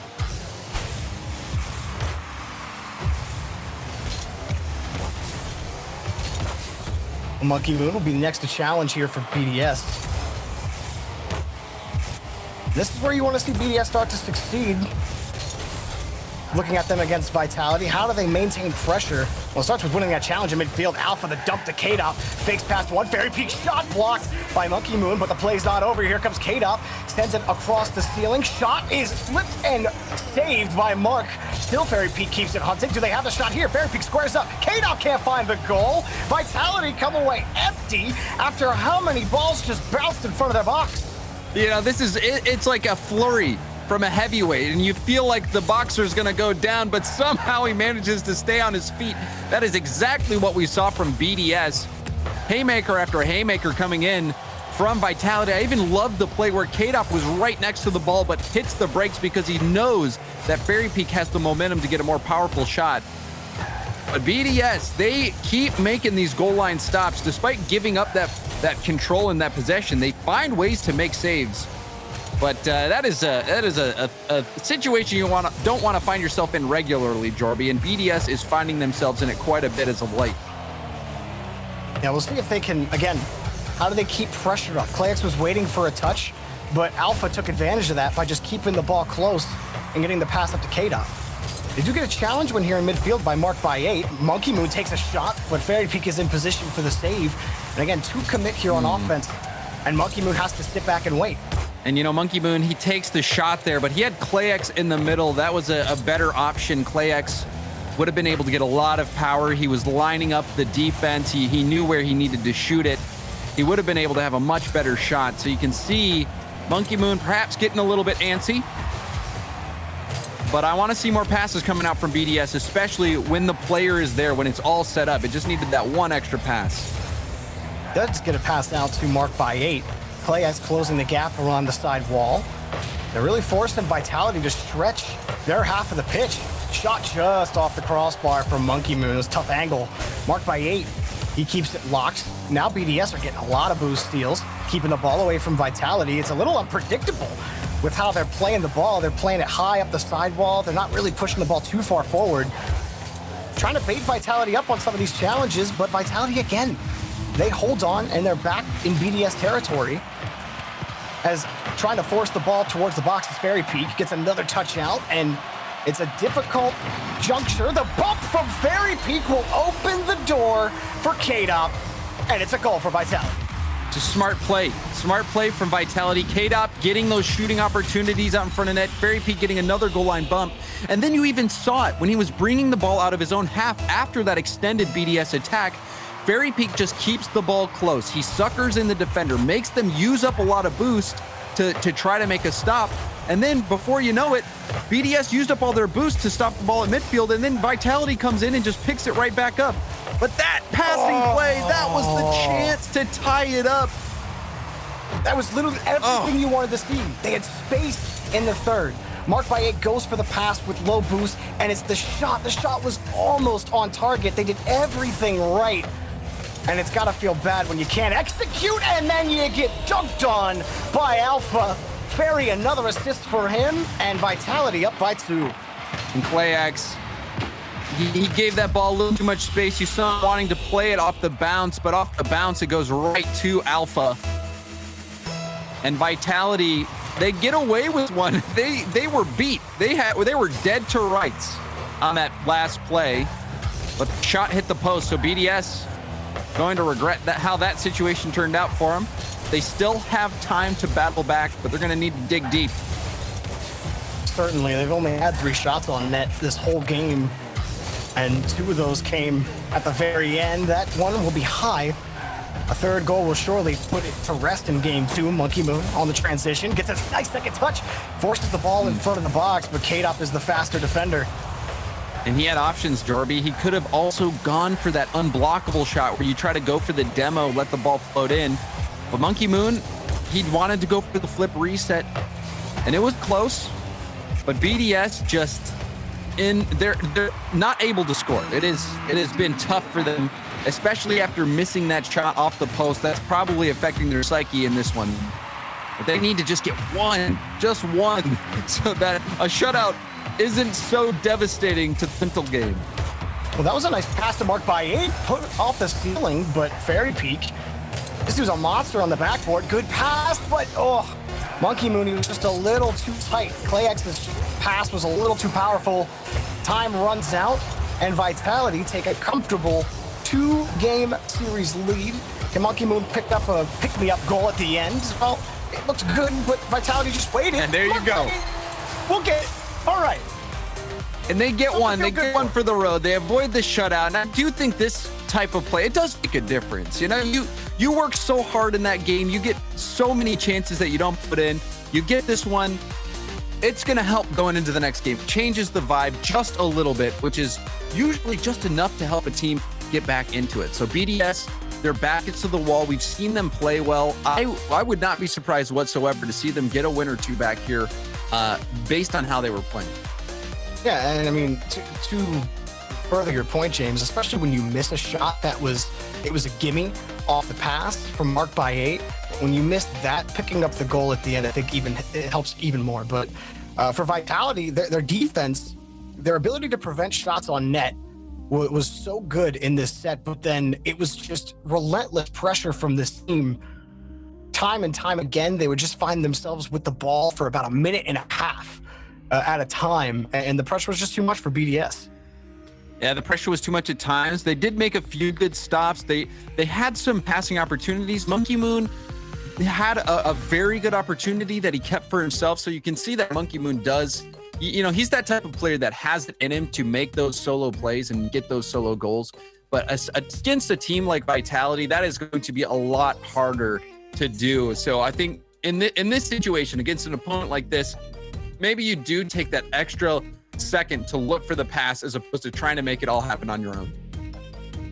Game number 3 about to get underway, and Vitality are looking for a 3-0 sweep and start to their Spring Series performance debut. And it hasn't looked all bad from BDS. Again, when we watch the Clappers, there's a lot to like about that Clappers team. And I think there's a lot to like about this BDS team, but you're against Renault Vitality, and they almost put another one on net off that initial shot from Alpha, and K-Dop's attempt turned away. PlayX on the carry, who's to the Octane now from the Batmobile. Just trying to get a whole new different feel on this pitch. Our team BDS right now.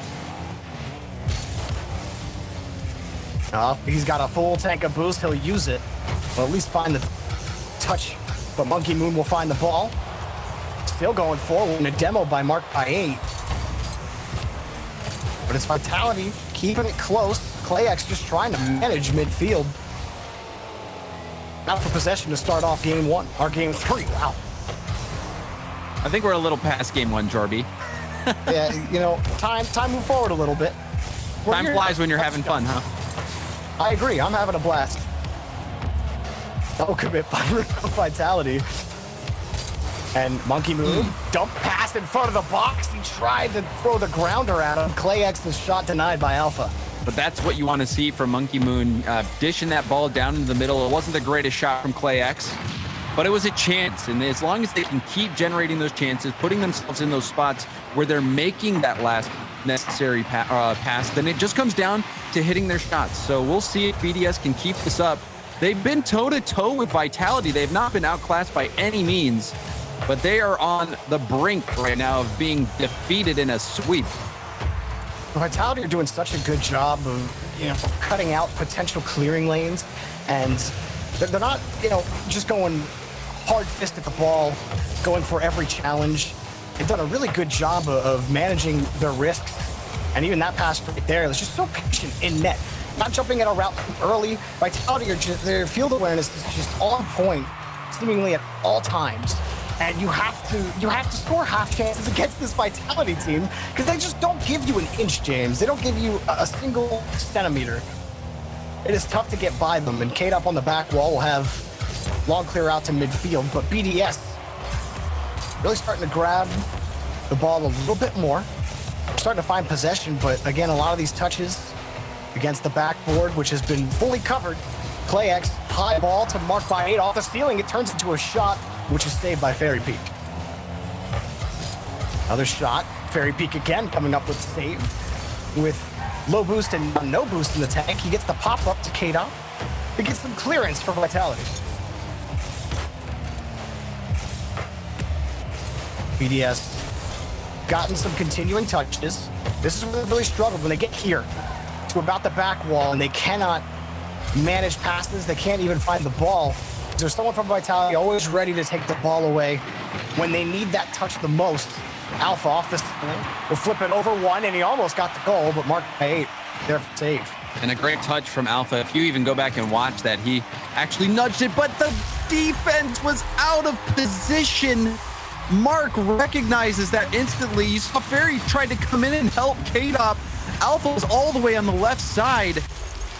And a disastrous result. Too much of a bite there. K-Dop and Fairy Peak caught out. Definitely a rarity. TBDS, and they take advantage of this. Vitality, for as much as they have really done a good job taking the ball away from BDS, the offensive output has been fairly even. BDS only 2 more shots on net, but they're here with possession now. That's a good challenge from Alpha. Fairy Peak hopping right on top of it, and they combine their powers to hit the crossbar. And Mark will try to carry this out. You know, that's probably the worst superpower to have. It's fitting for Rocket. Ability to hit the crossbar no matter where you are or how close you are. Just another and that shot, that's how it feels sometimes. But they definitely, I think Fairy Peak, you know, he saw that angle, and it's they've really struggled to get consistent opportunities. And as soon as he sees it, another one for Alpha, you know, he tries to hop on it. You can feel the frustration now for Vitality. That one bounces off the inside of the post and back right into Monkey Moon. And here are BDS, huge insurance.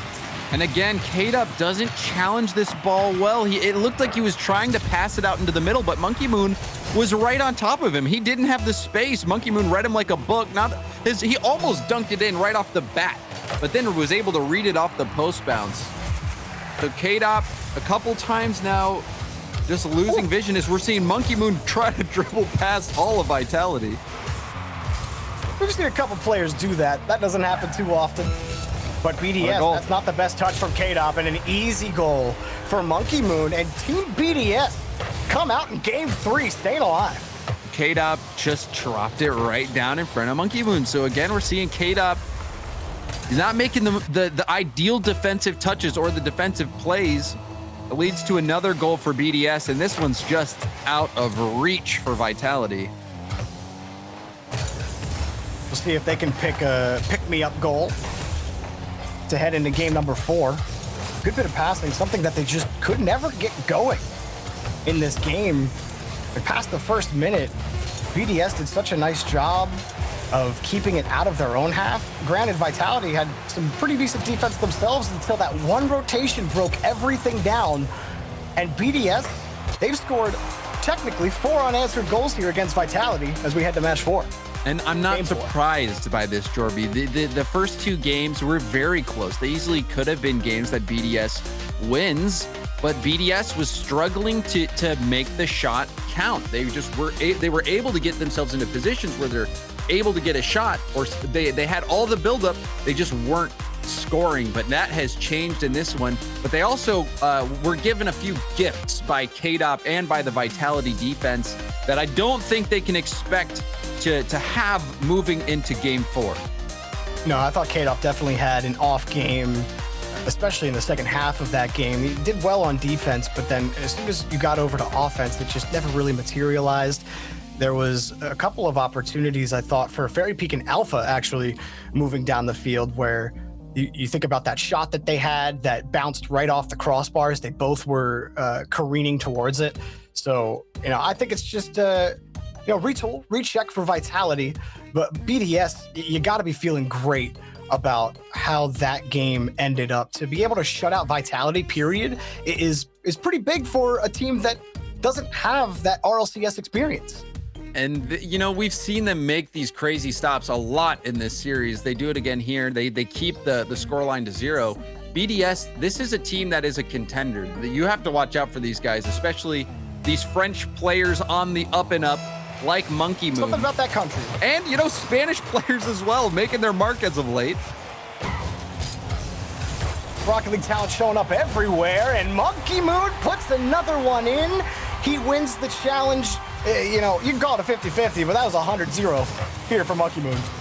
And again, it's Monkey Moon. He just has the vision. He gets that first tap to set himself up for a 50-50 because he knows that he's not going to be able to get a shot that goes in, but perhaps he could get a dunk or some sort of challenge that will even lead to a rebound, but he does it all himself. Oh, Alpha will actually pick up a goal here on the turnaround. Right off the kickoff, he gets one solid touch and solid shot. ClayX was trying to get the block. He thought that he had it, but Alpha weaved his way around ClayX. And that was a long shot, and that was much needed for Vitality. That was a situation, in my opinion, where if BDS has more time, they can get that second goal, then things start to look even grimmer for Vitality. Even more grim, I should say. But we're not getting too grim yet. As Vitality, Alpha fighting for that boost. And the boost battle is something that I haven't really noted, but have been watching as the series has gone on. It is constantly an orange and blue car in each corner fighting for a boost at every single point. And they're really feeling the boost struggles. BDS really starting to get some good challenges in the attacking third. It's setting up some chances, but here's Vitality. Fairy Peak pass to Alpha, and that's the Vitality bread and butter, 2-1. And speaking of boost challenges, Clayx had to dive in on that with no boost. He was surrounded by small pads, and he just wasn't picking them up. You've got to be a little more precise if you're Clayx. Pick up a pad here or there, because 1 or 2 pads would have made a world of difference on that play. You would have been able to at least get a piece of it. But when he missed, his team was thrown completely off, and the almost flip reset from Monkey Moon. I thought he was going to get that equalizer. But BDS, and then KDOT. You can tell they're starting to feel the pressure. Definitely, and they almost got burned on the turnaround from KDOT there, who just couldn't get a handle on the ball. It was going a little fast. And now we're starting to see that game 1 vitality start to crop up, where they're winning the small touches, those, the small ball battle, if you will. Where they're really just winning these challenges by a hair. Really, they're not actual challenges because the defender never really touches the ball. It's just keeping the ball away is what they're doing an excellent job of so far. Is now BDS are just flat-footed, waiting for the ball to get to them. Marked by 8. Will get right below it. Force the challenge up against Fairy Peak.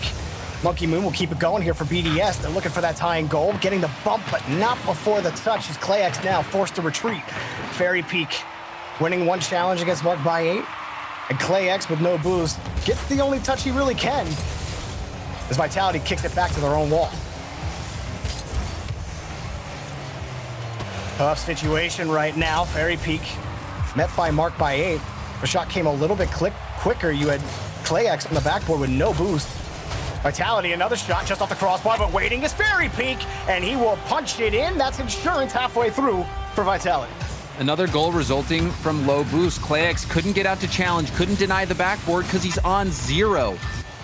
Clayx is going to have to figure something out, because a few of the plays have come down to where he is left with nothing in the tank. And, it's a team game, certainly, and you've got to, be able to have teammates that get you space and get you time to be able to get boost, but at the same time, you're going to also have to find ways to make it work in those situations. And now we'll see another goal for Vitality, 4-1, just past this halfway point. Vitality are running away with game 4. Monkey Moon's the 3rd man on this. He's expecting a challenge from Clayx as he's coming around, and he was pulling up. Optimistic positioning from where you were, but from his angle, it looked like Clayx had the challenge, and next thing you know, Fairy Peak gets just a banger of a shot, and the ball's sailing past your head. It's one of the dangers of going for a challenge when you're low on boost, Jorby, because your teammates might think that you've got it. But if you don't have anything, you're just, you're flopping around out there. There's not much to do when you got nothing in the tank. Just hasn't looked too good, and from a BDS team that, their rotations were much cleaner in the previous game. That's the battle of attrition that we talk about when we watch the top teams play against each other, James, like the Dignitas and Vitality. It always seems like that's what it comes down to between those teams. But BDS, who have really brought it to Vitality overall, one of the marks of a top team is how well they manage their boosts. And Vitality, they're very good at it. They're one of the best teams in the RLCS at managing the pitch. And when it comes down to that, there's a clear difference right now between Team BDS and Renault Vitality, and that's Vitality by 3 goals. But overall, BDS, you like how they look. And for the rest of the spring series, you're looking at this team and seeing what kind of damage they can do. They're not out of it yet. It is a double elimination tournament. But if you're a Vitality fan out there watching today and expecting the inevitable Dignitas versus Vitality rematch that we all now have come to love so much, you like how they've responded against BDS here, how they're handling kind of the ebb and flow. There's been a couple of mix-ups, and Monkey Moon, who tried to put one in himself. But you like what you see right now from Vitality in their first match in Spring Series. Vitality, they've had some good moments. They've looked a little shaky at times on defense, but overall, very solid. You're right, Jorby. And if you're a BDS fan or you're just starting to look at this team, watch this team perform, we've seen some glimpses of brilliance from them as well, especially from Monkey Moon, who's so mechanically good. We've seen him go for those multiple flip resets, few solo plays, good shots. He beat KDOP to the ball on that dunk. He got the 50-50 on the goal line that he was able to score himself. So we'll see how BDS can play against another opponent. Vitality proved to be too much. Too much indeed. it's not the last we've seen of Team BDS, and I think that, to echo Gibbs and what he said during the pre-show, is that there's a whole lot of Arjus out there, James, and I think that between the Clappers and Team BDS, our first 2 looks at non-RLCS teams in the spring series, I think that that's kind of proving itself right now with all the talent we've seen up against 2 quality teams so far. I'm excited to see more of these teams, more of these players. Yeah, certainly, and that's what the spring series was all about, was getting some opportunities for these pros who you finished in the top 4 of league play, and then also open bracket to anybody who could make it in. And BDS, we will be seeing them around in the next season of RLCS as well. So this will be a glimpse into what we can expect from them once we get to the next season. I'm excited to see more of them and excited to see more of Vitality. Will certainly be an exciting spring series for the rest of the day. We got plenty of spring series coming up for you next. Don't go anywhere. We'll be right back.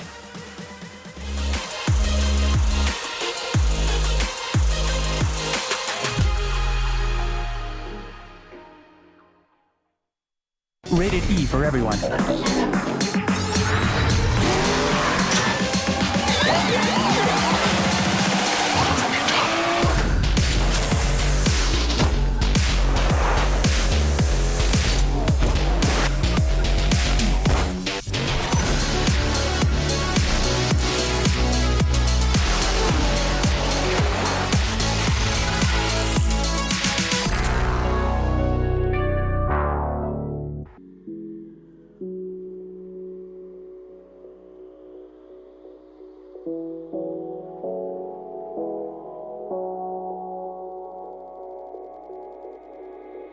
Can you feel it?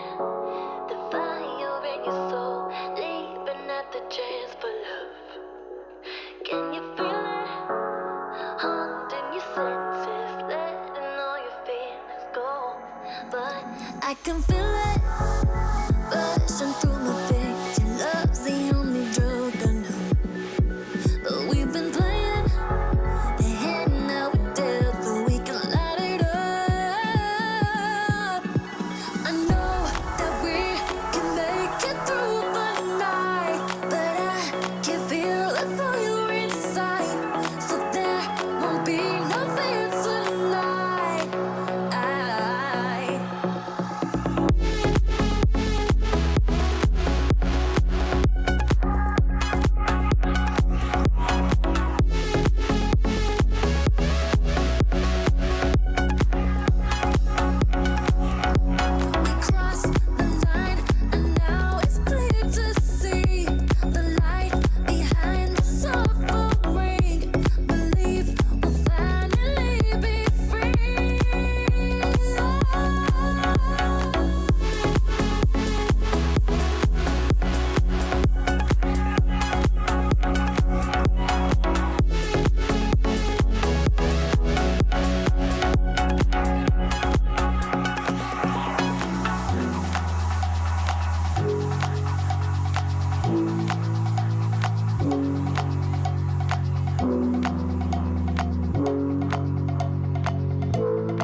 Did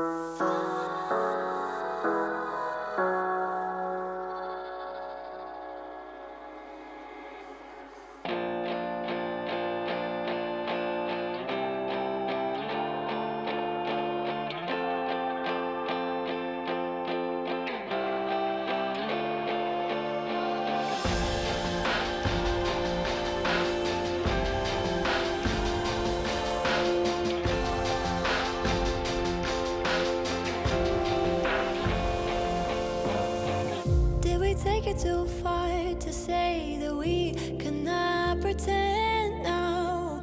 Was it never enough to have just everything you want? In your shadow I found a place to hide me from my own thoughts.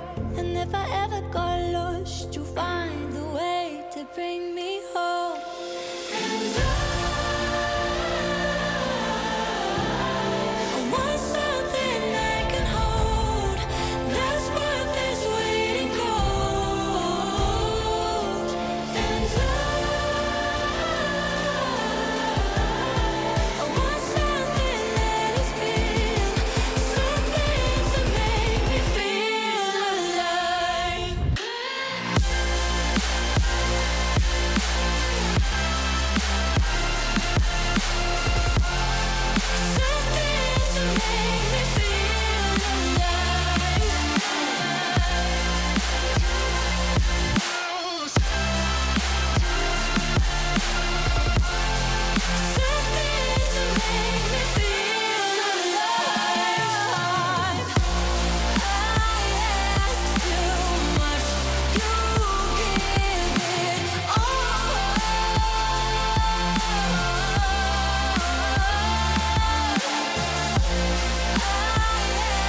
Welcome back. You're watching the European Rocket League Spring Series. I'm your host, LeafX, alongside Gibbs, and James Spot is now joining us on the rotation on the desk. And BDS did what the Clappers did by taking a game in the series, but unfortunately, a game isn't enough to get a win over Renault Vitality as they win 3-1 and move themselves on in the bracket. James, Renault Vitality, again, we talked about them having a bit of a vengeance, probably burning in their hearts, wanting to get back in this spring series what they lost in the regionals.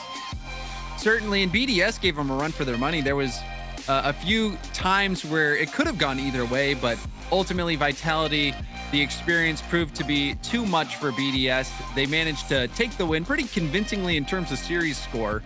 And K-Dop, I thought he struggled a little bit at times, but that overtime winner, that was a great play. This and the bumps plays from Ferry all around were just so annoying for BDS to deal with. And it was a fun series to watch. I enjoyed it. So I thought throughout the early parts of the games, like the volleying going back and forth where, not a lot of goals were being scored, it felt like Vitality might have been playing down to BDS. But then you look at the boost control, and then you look at ClayX on BDX, where he was having a hard time even collecting his own boost. And those are the small things that Vitality does that you just don't notice when, that the ball is being boomed back and forth until they finally just boost starve completely and then open up that opportunity. And finally, by that game 4, they were just throwing them home. But it took a little while to get there for Vitality to break down BDS. But when they did, it started to look pretty. Well, let's talk to someone from Renault Vitality about that series, and none other than Fairy Peak is joining us on the line. Fairy Peak, thanks for joining us. And I mentioned before that you guys wanted to get back what you lost in regionals, because in my mind, anything that's not first place isn't good enough for you guys. Was it devastating to lose in the regionals there? Hello, and we weren't devastated. We just like how we played the whole season. We played really solid, like the whole league play. We finished in 8-1, and we lost to Dignitas, who was really popping off. So, there's no shame about that. We are really confident about us, and we're just really happy with how the season was so far. So for the first season, I think it's really, really good, and I'm really happy about Alpha joining the team because it's really fun in Scrim and in tournament, and we are enjoying playing together. So it's all around really cool. Cool, respect. So that leads to my question. We had about a month break between the Spring Series and the Regional Championships. Did you guys take a little break? Because I know that all three of you are grinders, or did you just keep going? We took just a small break, maybe 3-4 days. We just so we could play other things, because with the confinement and everything, it was a bit weird, but we just took a little break and then we just grinded for 1 month. So we didn't really took a break. We screamed the whole. We started screaming back 3 weeks ago, most likely every day. So I don't think we can consider that as a break, but yeah, we play a lot. This is why I think we play really good. It's everyone is playing ranked a lot, so there's no one who's not playing the game at all or anything, and that's really cool for our team because you know that your teammate will always play at his best level and not just leave the game and play other thing. We've seen that happen before, Gibbs. I've even seen you play some games that are questionable, man. So you got to get on top of that. But Ferry, let me ask you about Monkey Moon. Monkey Moon is another French player that we're starting to see on the rise. I just want to get your take on him as a player, how you feel about it. I think he's a rising star. So we saw him in ranked a lot the past 6 months, and he grinded a lot. And I think this is why he's at the top level right now. It's because he grinded a lot, and any tips for people who just want to get good? You just have to grind a lot, question yourself every time, and you will be at the top one day if you do that really a lot. So yeah, I think he grinded a lot. I'm proud of him, and now he's at the top of the scene. So I'm happy for him, and I hope he's gonna continue his his rise. Yeah. Journey forward continues. They're the inspirational words from Fairy Peak. Just keep at it, and you'll eventually get there. But it hasn't happened for me yet. But maybe one day. But I do have to ask about one day. No, not happening. I do got to talk about your next matchup. Obviously, it's going to be Esports. They played earlier today. I don't know if you got to catch some of the game, but their passing plays were looking phenomenal. Are they looking worrisome to you? Do you think it's going to be a really tough match to beat, or do you think you'll be able to have their number easily? I mean, they're looking good. So when we scrimmed them, they were looking good too. So I mean, it's gonna be a good match. So yeah, I'm just happy about playing them because I know it's gonna be a good match, and hopefully the match will be close enough for everyone. I'm happy you're playing them too because it's going to be an exciting match. Like you just said, Fairy Peak, thank you so much for joining us, and good luck in your match going forward. No problem. Thank you. Have a good one too. And there so it is. Leaf. Yeah. There's one thing that Fairy Peak did not mention. Like he says, all right, you have to grind Rocket League to be good. You also have to be French. Monkey Moon, another player from France. It's just, what's in the water there? At this point, I don't know, but I want to move there, and then I'll be probably Grand Champ easily. I think it was also, he said something about questioning yourself in your gameplay and asking yourself what you can do to improve. That's also, I think, a big factor. But you're right, the French players, they're taking there's over. something going on. We need to send an investigative team to find out what the heck is going on in France. No, that doesn't seem logical to me. You have to think about your gameplay. It should just be ball chasing. See, that's why you're not getting to the top league. You gotta just be more humble. All right, and well then, to be humble enough, we're going to stop talking about me and talk about Barcelona and Endpoint, because that is our next matchup. I want to break this down. So we have both these teams, again, RLCS teams. Endpoint finishing obviously in a bit of a worse place than Barcelona out of league play for season 9, James. But Endpoint's made some moves here. They've brought Mets onto the team here, and I'm wondering, we've got other people's perspectives on it. How do you feel about this roster change and how it's going to affect the team?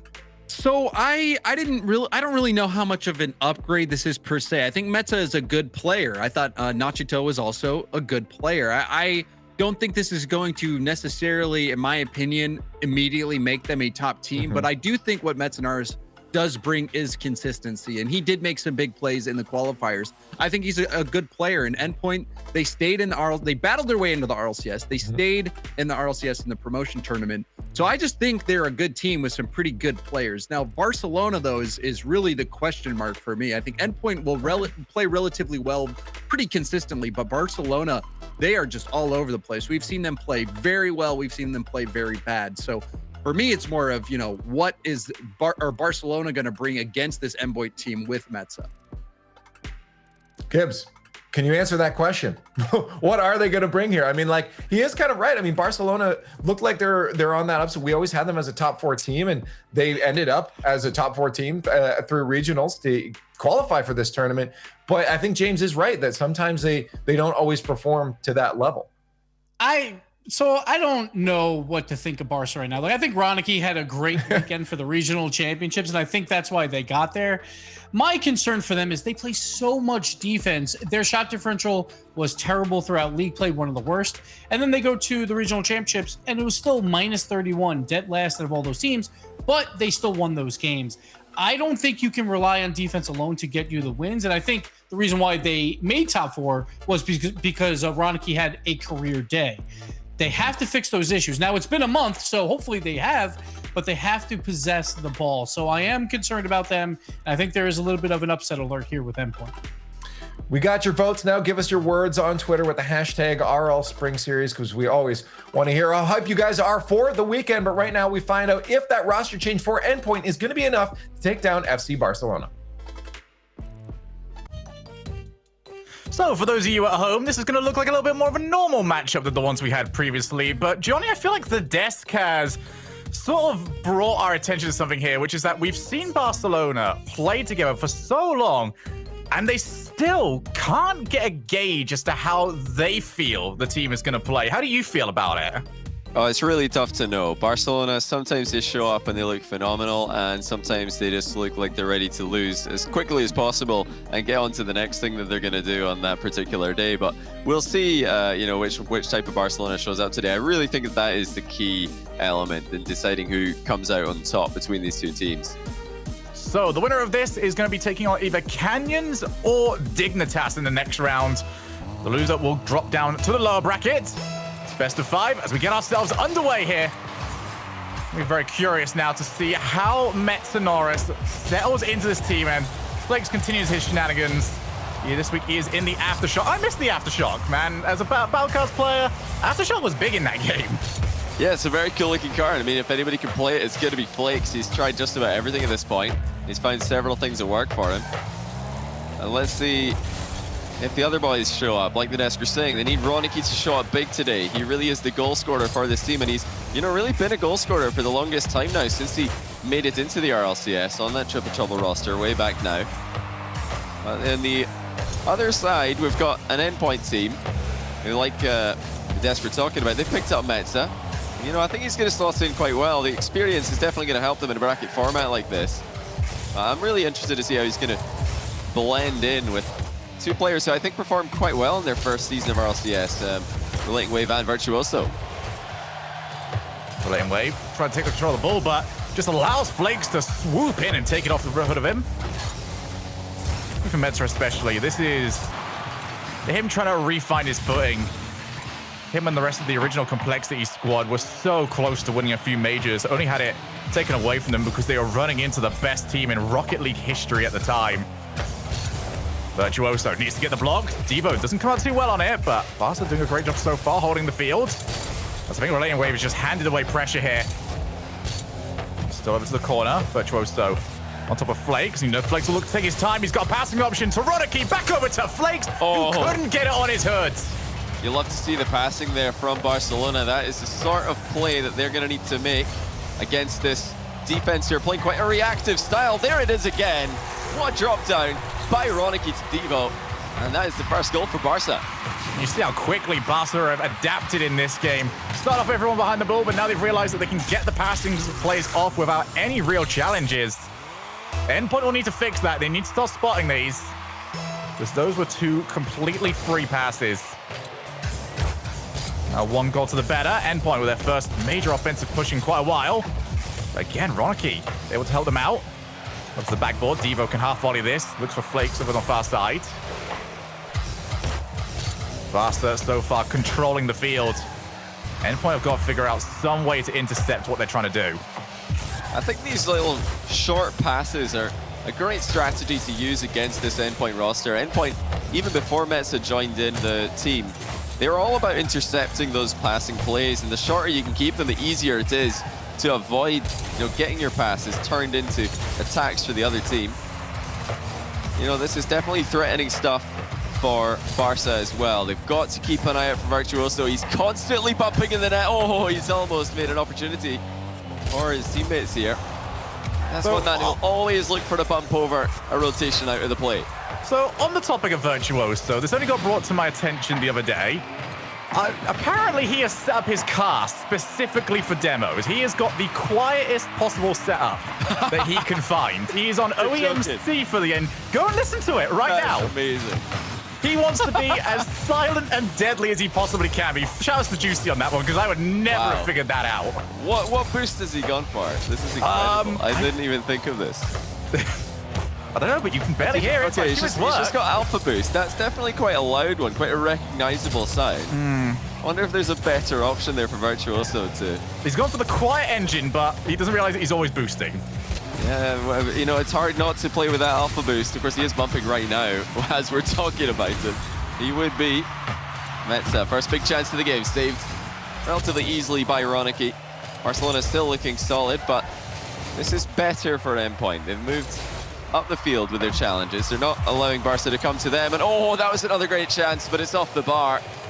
Really, I feel like Endpoint should have probably scored in one of the last two plays. Well, they're still under pressure right now. Relating Wave has got Virtuoso in the midfield, goes for the backboard instead. And there's just no chance to really work something from here. Endpoint, they know they want to set something up. They just can't quite figure out how they want to do it. Pass over to Metza off the backboard again. I think the defender had it covered. But these passes need to be more accurate. They've got to be more deadly and incisive. So many chances here for Endpoint, and I would have really expected them to score one of them. This is why the devs were criticizing Barcelona. They do sometimes sit back like this and invite pressure onto themselves. But oh dear, that's a pretty poor clear. And Devo almost scores at a double touch as well.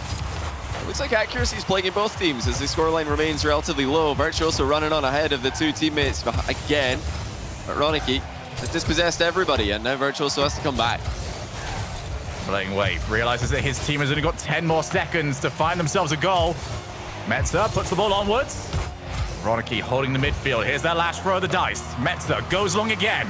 Devo looks to follow. Can't get there! Virtuoso ties us up! Virtuoso stops his endless car hunt just for a moment so he can equalize the game. Phenomenal job keeping the shot in the air. It was touch and go whether that was going to be 0 seconds as it went over the line. Barca have got 1 second left in regulation. It's not going to matter because they hit it straight into the ground. Overtime is where game 1 is going to be decided. Belter of a shot from Virtuoso. And Barca, who gave up a lot of their possession of the game in the early game, now going to have to try and refine their footing as Endpoint were controlling the ball a little bit more. Ronicky plays up to the wall. Virtuoso half rotates, gets control of the ball. Might bait out Metzer a little bit though. Endpoint can be so tricky to lock down. Oh! And that is a pinch shot! That is incredible! What a play! Virtuoso just takes over the back wall defense, and Relating Wave has just passed it straight into it from point blank range. I reckon that's just as good as anything we saw earlier today from Cux and Speed. What a play by Endpoint, pinching the ball in from about the halfway line. Well, that was a bit of a sucker punch from Barca, wasn't it? Virtuoso gets 2 goals to his name, but this is exactly how Rocket League is played sometimes. You are 1 second away from winning, and you still don't. Barca they'll feel robbed this game, but I tell you what, I do not feel robbed on the quality of those goals. Oh, absolutely no. I mean, even before those goals went in, Barcelona did look pretty shaky defensively. You know, they were cleaning up most of the shots that were coming their way, but the fact that they're letting that many shots get launched at their net does worry me. And, you know, this is why if all of a sudden a couple of, you know, well-struck shots come in, you're not going to save those by just waiting back with your third man and trying to react to what's coming. They're just far too fast. But, man, just take another look at that one. Unbelievable stuff from Relating Wave and Virtuoso. So, Barca find themselves 1 game down here. You have to try and figure out exactly what went wrong there, and it's not too hard to figure out that maybe let's not give Endpoint those sort of passing plays, because Endpoint was struggling for the longest time to get the accuracy going, but once they did, oh boy, did they make it count. Thunderous shots to put them up here. So, honestly, I want Barca to retake control of this game. They were definitely hitting and hoping from defense quite often when they were having a lot more success when they had players downfield, when they were taking the ball down for a dribble. Get back to that, and they should be able to get themselves back into the series. It's about mixing it up for Barca. They, you know, maybe got a bit too predictable at the end of that first game. Trying to move the ball out to defense in the same way every single time. You know, they do love to control every single play. They never want to give the ball away, but I want to see, you know, the occasional hard clears so that Endpoint are scared to advance with all 3 players like they did at the end of game number 1. Ronicky tries to take a shot. He picked placement over power.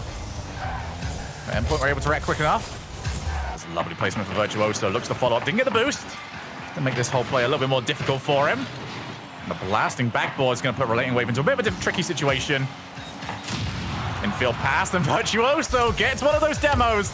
They're not just an offensive tool, they can also break up that offensive pressure for the other team. And watching Virtuoso is just hilarious. He is the most annoying player to play against, or I think he must be up there with just about anyone. You have to ask Barcelona maybe if they do win this, we can catch them in an interview, perhaps. But they'll have to win for that to happen, and it's not looking too good on that front. You know, one thing that has been a problem for Barcelona this past year or so, so when the heads do go down, it's hard to get them back up again. I don't really see them bounce back from many, you know, tough losses, because comms kind of go quiet and they don't have someone who's going to be able to motivate them to come back against a team who are performing well. No, I think the only example that we've had of that so far is when they did get the reverse move against Monaco, but the argument can equally be made that Monaco beat themselves. It's also true. So for Barca, a lot to prove here. For Metza even more so, and he will be on the ball now. Aims for the backboard. There's more bumping happening. Metza almost turns the ball in. Flakes had to bail his team out. Virtuoso was out on the hunt yet again. And sometimes you do wonder whether or not Virtuoso's version of rotation just means that that's him turning for another player. But it's effective so far, and it's throwing Barcelona off.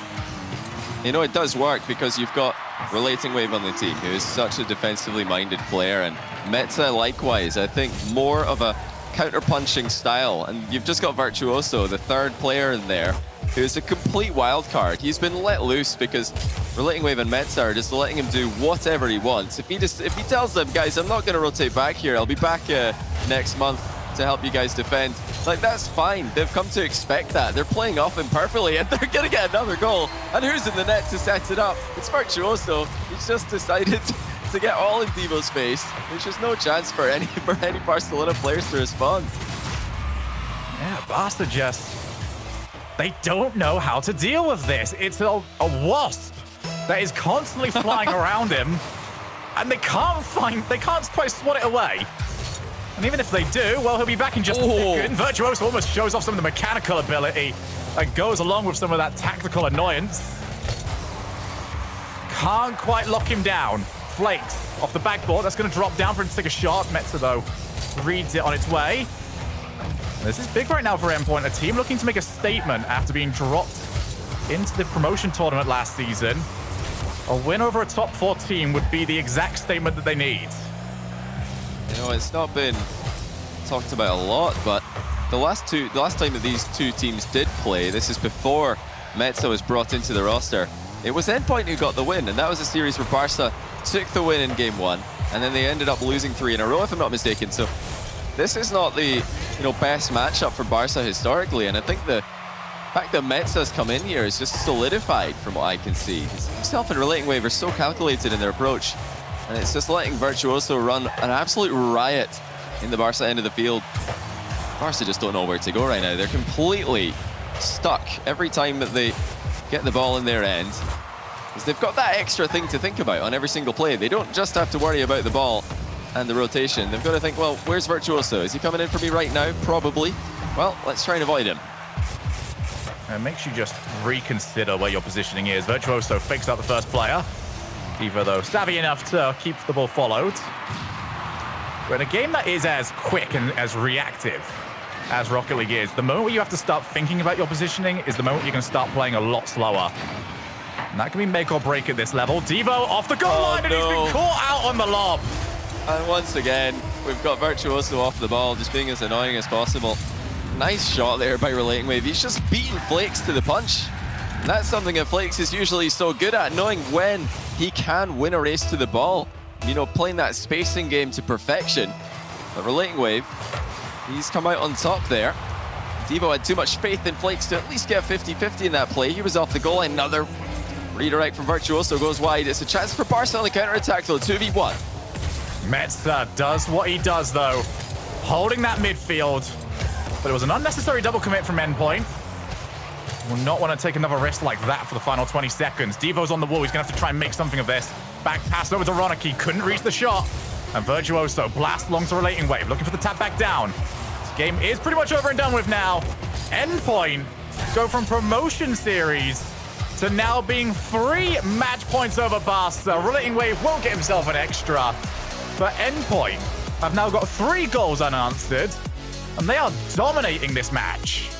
Yeah, make that 4 actually, we count the equalizer as well, so they are really on a hot streak at the moment. Barcelona had it all going their way, but really only as far as maybe halfway through game 1, and that was when they started to, let Endpoint play this game. And, it's really up to Barcelona to try and capitalize on this, because every single time that Endpoint attack, they do have at least 2 players out of the play, essentially, because you've got the one player who's making a play on the ball, and then you've got Virtuoso running ahead of the ball the majority of the time to try and run disruption. Now, if Barca could just put in a solid challenge, they're inevitably going to be in a 2v1, maybe even a 3v1 in that play if their man back doesn't get demoed. So that's really the key for me, is they need to try and capitalize on these holes in the endpoint attack, because they are there. You know, they're not leaving easy counter-attacking options, but they are leaving a few, and Barcelona are just not taking them at the moment.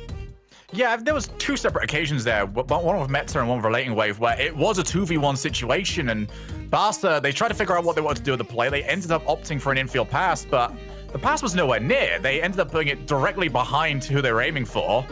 So at this moment, they've got to figure out what they are doing on those counterattacks, or if they want to do something better, not be in a position where they need to counterattack, because Endpoint have got them trapped in their own final third.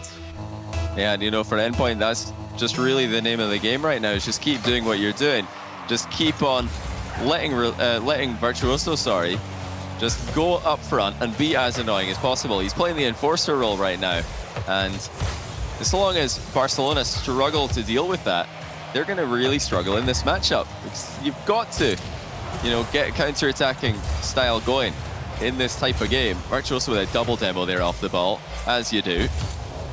You wonder, are the Barca comms right now just full of people asking, what is Virtuoso doing here? Why would he do that? I really, you know, wouldn't be surprised to hear these kind of things coming in from these guys. It's definitely a smart play to go for against a team who have been known to tilt in the past. Just do the most tilting thing to them and just watch the opponents fall apart before you.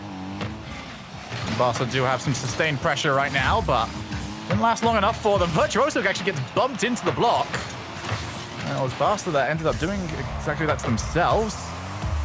Still not a foot wrong so far from Meta or Relating Wave. Really struggle to break them down. Virtuoso's now at the play off the backboard. Here's Devo! 1-0, and Barca needed it.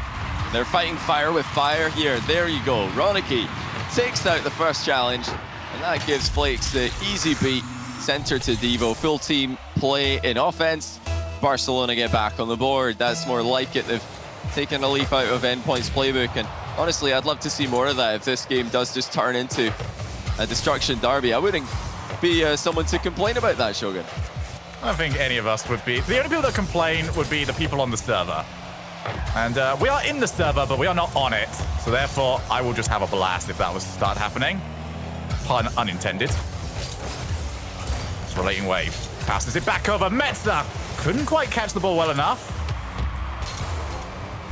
Endpoint have already been in this position where they've been chasing a game, and I think what we saw there was one of the issues with the Virtuoso demo plays, is that he could have gone wider there to be a passing option. Instead, had the idea to maybe go for a demo. There was 2 people in net, though.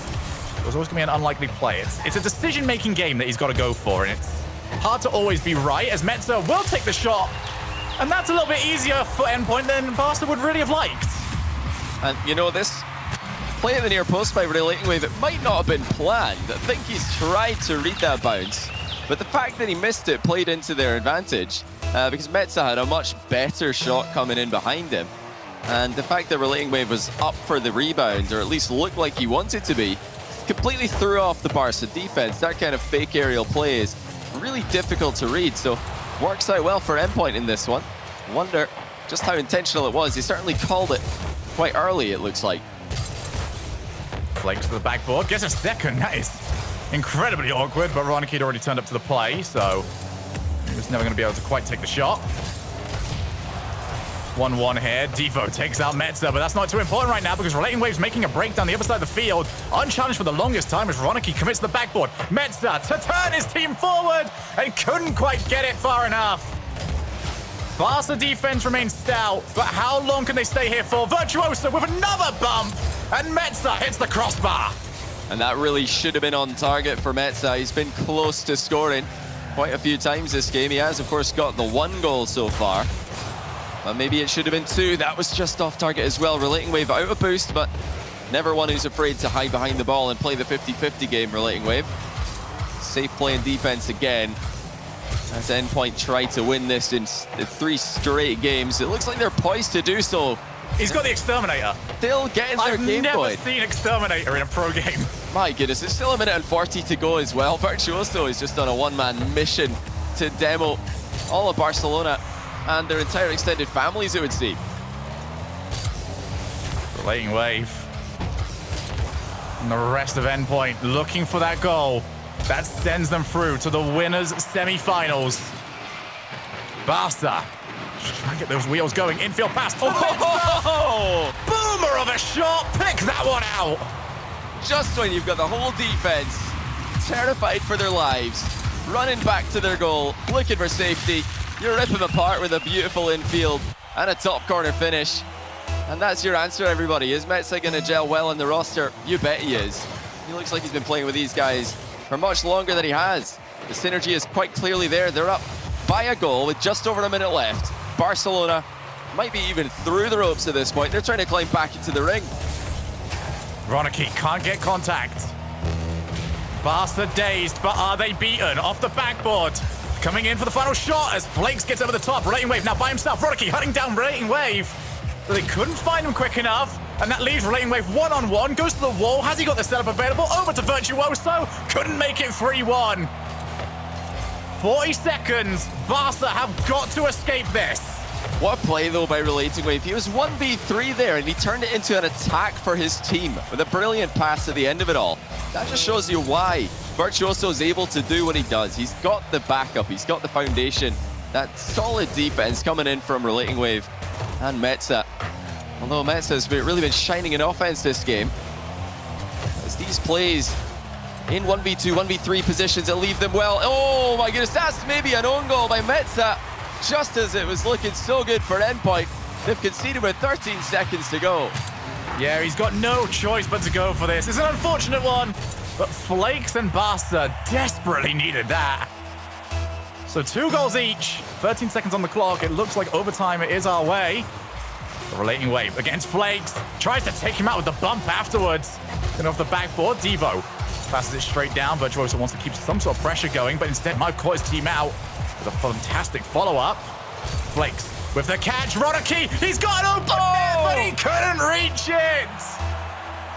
That is unbelievable. If Barcelona can't get the win in overtime here, they are going to be heartbroken. They're going to be devastated. This is not a series that's looked very kind to them.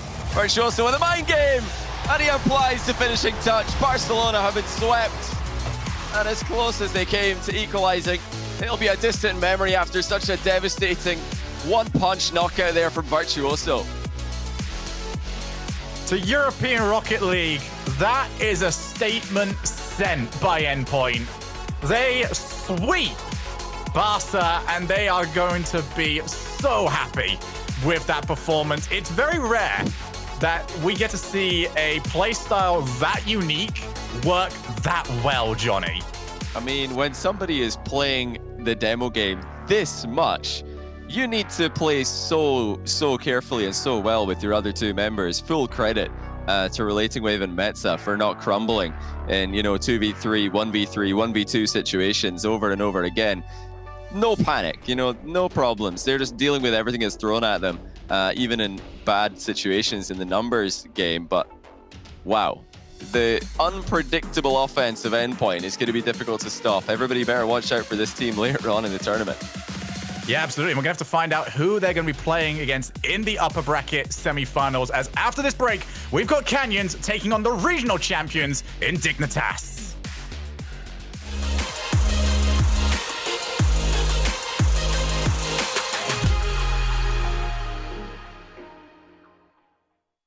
Rated E for everyone.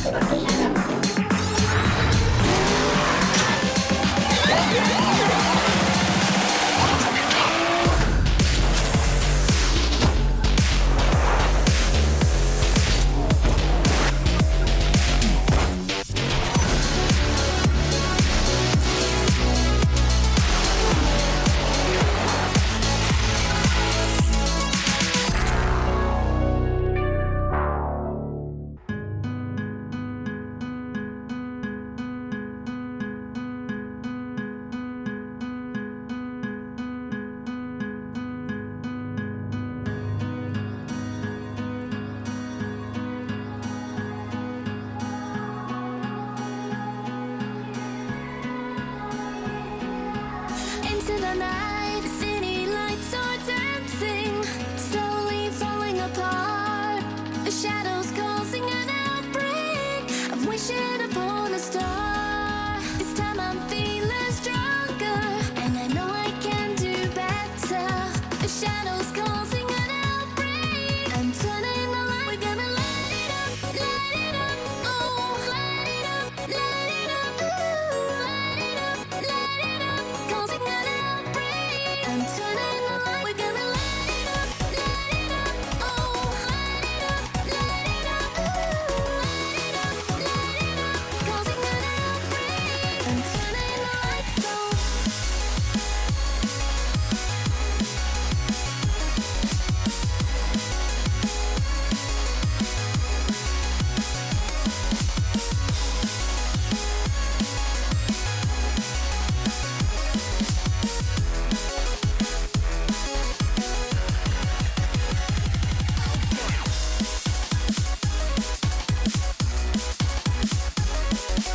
energy, it's making me realize everything we've been through makes us strong enough. You and I, everything we've been through makes us strong enough. You and I, you and I.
like ice, tracing all my scars.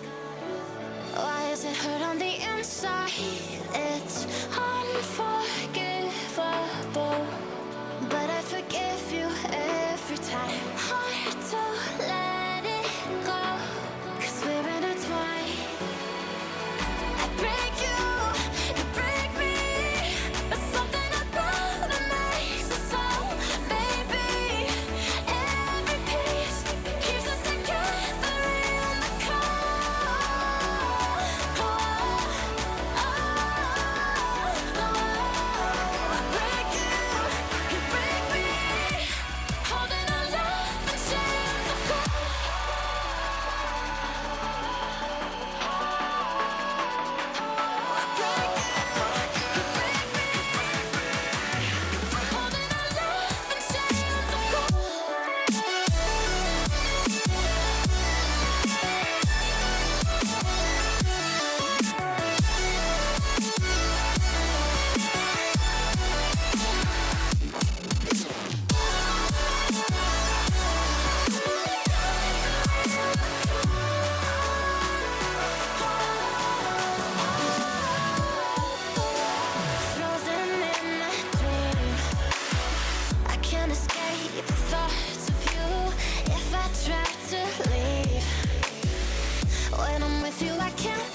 Ladies and gentlemen, welcome back to the European Rocket League Spring Series. I'm your host, Leafex, alongside me, Gibbs and James Spot still on the desk with us, and we just witnessed our first sweep of the day of the European Spring Series on this two-day event. Endpoint over Barca Esports 3-0. And I actually had to look down at the bracket again when we came back here because I had to remember, who were we watching again? Oh yeah, it was Endpoint, because they look so different, James, than we had ever seen before with this new roster. So, I mean, the thing that's always been fun to watch about Endpoint is their team-based play, but Metza, he was in the middle of the field doing work. I didn't expect them to be this effective, I will admit. And also, we've never seen this play by literally anyone with Virtuoso going for this many demos. I believe one game he had like 10 demos or something like that. It was insane. We lost count halfway through. He was just hunting everyone down. This turned into a 2v3 for Wave and Metza to hold serve while Virtuoso, he just went on the hunt. And no team has ever played like this for, at least in the professional setting, when we're down to like a top 8 setting. We've seen a little bit of this from like classics in the past, but nothing this extreme. It was so much fun to watch. We talk about the new meta, right, of the old days, Pittsburgh Knights and Space Station Gaming, and they kind of went back to the old meta a bit, went away from the demos. Well, Endpoint, they just accelerated that to like 500 miles per hour, and Virtuoso just wanted to show you can play this way and succeed. And this was the perfect team to do it against. Barca, a very defensive team, loves to play in the goal line and make quality saves, just hunt them down, and he did it so well. Well, to talk about their play style and their new roster, we brought in Eclipse, the coach of Endpoint, to give us a little chat. Welcome to the show, Endpoint. I'm just curious right off the bat, or Eclipse, we got to ask you right away, you are the entire team. What made you go with Mets? Well, it was quite simple actually. After we done quite a few tryouts, obviously, because we're not going to go with the first choice, but we tried him out, and just his awareness and his ability to slot into how we wanted to play, and the defensive stability him and Wave provided us to let Vert just kind of rampage up the field and do what he wanted to do. It was really like the best option. Like, we had a couple of people that also did a similar thing, but not quite to the same extent, especially because Meta comes in with that offensive play and passing and stuff that not many other people, I think, have at the minute, and it really works well with us. So that leads into my question about the demo game, obviously. Was that more Virtuoso, or was that more a team decision? It happened actually in RS play-ins just before our RLCS season. He kind of decided, he got angry in scrims, and he started demoing everyone. And he then decided, you know what, this works. So he started doing it. And at first we were all a bit skeptical. We were like, okay. And then after a couple more scrims and stuff with him actually trying to do it this time, we started working together to make a proper game plan and stuff with it. Then Natch started doing it on our last season team as well. And now Metza started doing it. So it's definitely contagious, I'd say. But yeah, it was more him than the team, but it ultimately was a team decision in the end. And so I think the last thing we need is a demolition contagion that takes over yet again. But I want to ask you, for a team that brings on a new player, there's obviously loads to work on. You have a lot to focus on. What have you guys been focusing on recently? What do you think you're going to have to do in the near future? Defense is definitely our major thing. Like, last season, we were able to score all these goals, but like, I think there was a stat at the end of last season, like, we were less likely to win from 1-1 than from 0-2 down, which seemed a bit wrong. Do you know what I mean? So defense is definitely our major working point, and that's why we brought Met in, because he's a much more defensively oriented player. He's also such a solid rock at the back to go with Wave in that sense. And yeah, so we're still working on defense now. We still have some hiccups, as you saw, but it's definitely improving a lot better, and we're hoping that it can get us closer to the top. Now, I'm going to get this. I have two questions left for you at the end here. One, I just want to get out of the way because I feel like the answer might be obvious, but Dignitas, Canyons, you have to play the winner of that series. Who would you rather it be? Well, Canyons, obviously, we've had quite a good record against them recently. So yeah.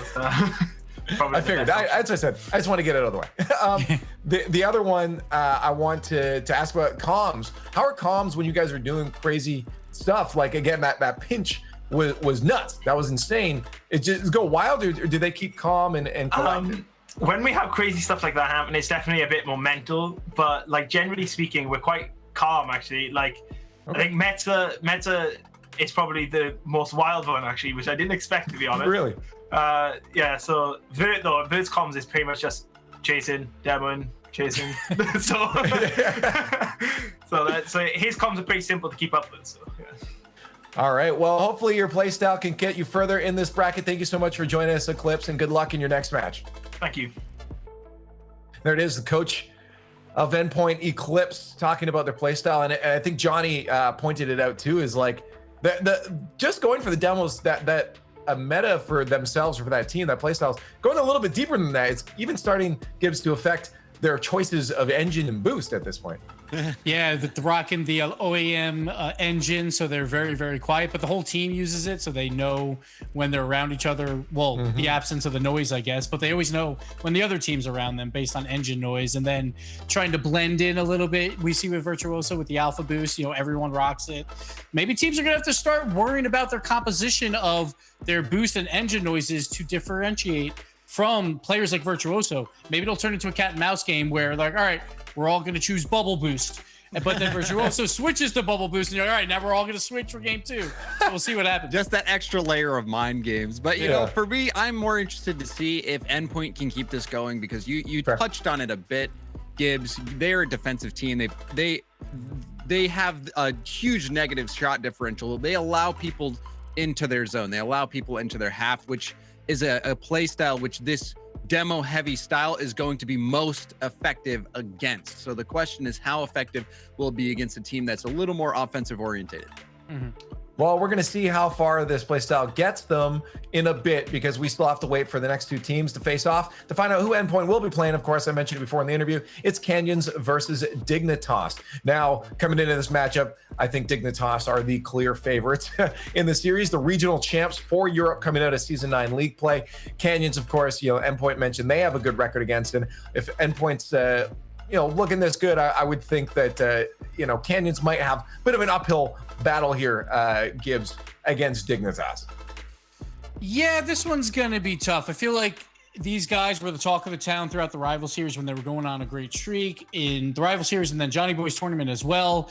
But it kind of all fell apart right at the end for the promotion tournament when they played Endpoint. Once again, they are 20-7 since the rival series started this season. 11 of those have come in match deciders, game 5 or game 7. So they are clutch normally. It just came down to the end. The problem is with their 7 losses, they're all against RLCS teams, but they only have 3 wins versus RLCS teams. So their track record isn't great when they go up against the big dogs, and Dignitas right now is the biggest dog in Europe. It's going to be a tall order. Dignitas, that passing game, it really comes down to that, right? If that's clicking, it's all but over. So we'll see what happens. Yeah, chat holding their senses to them a little bit stronger on this one, with Dignitas in huge favor. And James, we don't need to harp on it too much, but I'm assuming that you feel that the passing plays and prowess from Dignitas is likely going to be able to overtake Canyons. What is Canyons going to have to do to try to intercept those passes? I mean, if they're going to try anything, I think you've just got to target Astral and try to minimize his impact on the game as much as possible. He, to me, is just one of those players where if you can get him off, that could throw all of Dignitas off. Whereas if you just throw someone else off, Astral still has that ability to just make plays. So I think you've got to focus on him and try to minimize his impact as much as possible. Well, I just want to get into these series because we have a lot more to go. So without further ado, let's find out if Canyons can take down the powerhouse that is Dignitas. So what we've got here, Johnny, is Dignitas, who didn't get swept or have a sweep all season long last time, versus a team in Canyons who were renowned for going to game 5s every single time they play. What does that mean for us this series? Probably 3-0, knowing our luck. I don't think that anybody would complain about a 3-0 after the last 3-0 we just saw. That was super entertaining. So we'll see. Maybe it's going to happen, and this side of the bracket is just going to be all sweeps today. But it's all about Astral. I think James hit the nail on the head there. It's just about this one guy and his ability to carry Dignitas to victory. Not that they're the hardest team to carry. That's why they are right now the best team in Europe, or at least a lot of people might say so. But can Canyons stop Astral from playing an insane series? That is really the storyline of this one for me. Well, we're going to start with Astral restarting his tests. As the infield pass to Panda, not quite close enough. I think it's going to be very interesting to see this series. Can Canyons really keep up with the pace? We know they're a fast team, but for a team like Dignitas, it's very, very specific where their pace wants to be. They're very good at targeting it. Will it just be wasted boost on Canyon's side, or can they make it count and really take advantage when they get the few opportunities that they're going to get? Dignitas already starting the passing plays. Yukio blasts the ball long, as he already spotted that there was 2 Canyon players nowhere near the backboard, so let's make this catch a little bit more difficult. That's a great pinch, though, from Tox. And Canyon, so far, holding strong on the transitions. If there's one thing that Canyons will be able to keep up with, it would be the pace, in my opinion. They're a very, very fast team, and they read bounces very quickly as well. Very confident. Early pre-jumps on a lot of these bounces are expected when Canyons are on the field.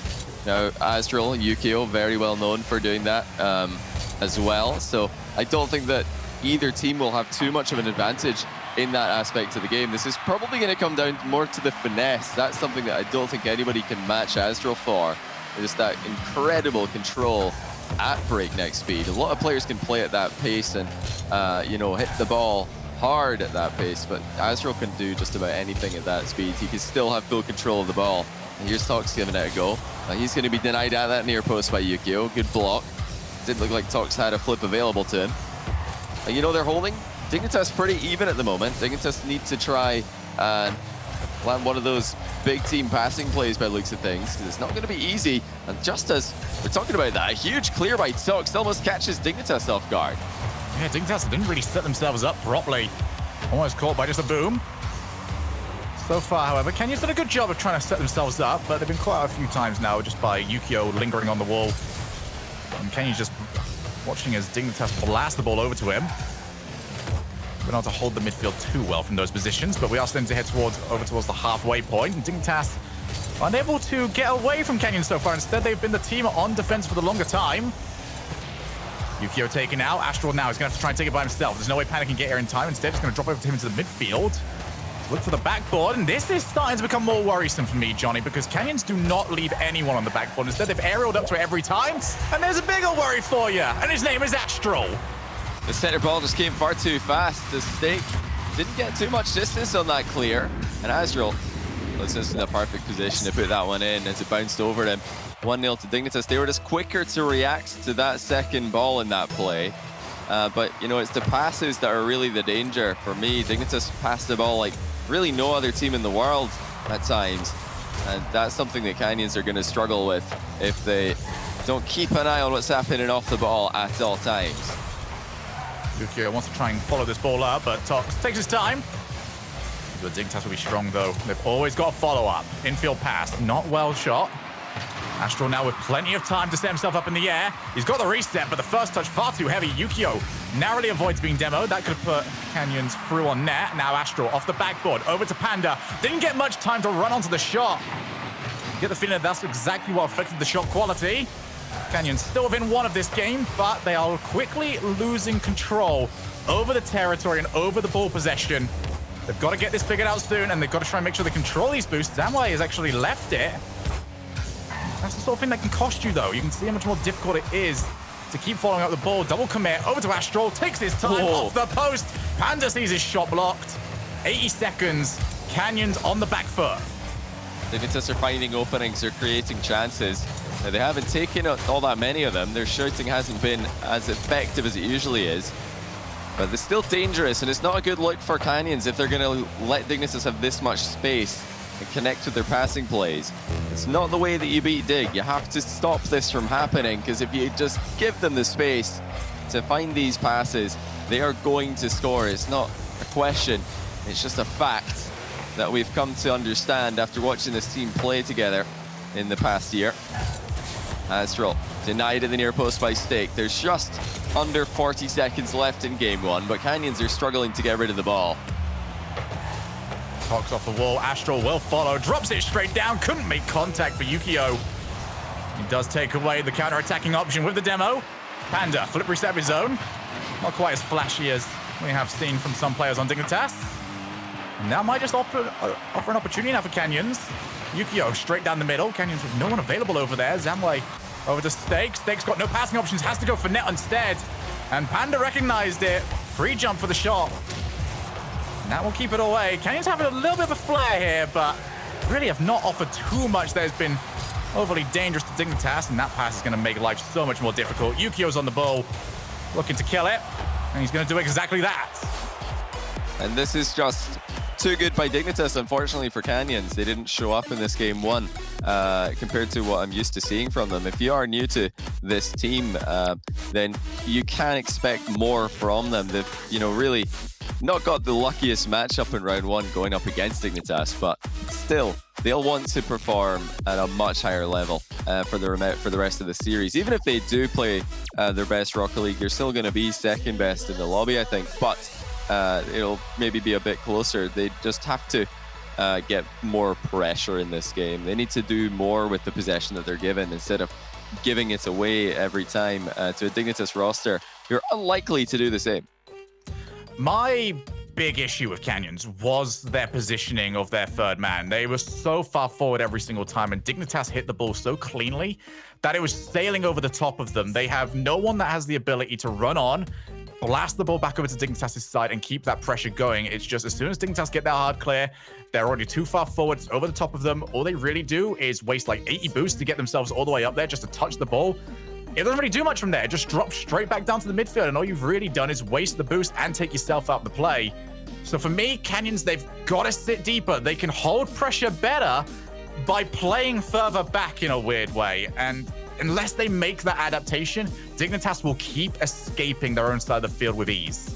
This was, it was just too far. It was far too easy for Dignitas to read what Canyons were doing in game one. Canyons didn't surprise them with any early reads on wall bounces. That's really the main source of their goals in the past. Just quickly getting into position to rebound a ball. But they didn't get too much of that because they're not setting it up. Like you said, the hard clears really haven't been there. And the ball's been kind of stuck in their own half, with Dignitas just marching closer and closer with really no pressure from Canyons on the counter-attack. Here's another one. Canyons will get it through this time, and that's deception. That's harder to read. Samway just bounces it under the goalkeeper. Yeah, Samway just fakes out the first shot and then chooses to pinch it to the side of Astral. Great use of the timing. Didn't want to just blast the first shot, and I think that's a huge statement as well for Canyons that they're not going to overly take the pressure of this game to heart. They are here to play. They know exactly what they do well. Definitely mixing up some of the pace will be a much needed change from what we saw last game. Here's Violent Panda, couldn't quite find the flick before Steak was already around. Now Stanway's got Toxic available, but straight over to Violent Panda. That's a wasted ball. And that's going back to what they were doing in game one. It's really not doing enough with the possession that they're given. Astral finds a way through. Oh my goodness, I don't think Yukio even believed in Astral to get that ball into the middle. He had no boost, and he probably communicated that. Yukio is not ready for the center to come in effectively. And never doubt Astral. He can always find a way in any position. Yukio's on the back wall, being as annoying as possible. He's got a follow-up from Panda. It's sent into the bar. Panda's accuracy is not looking good in this first 2 games of the series.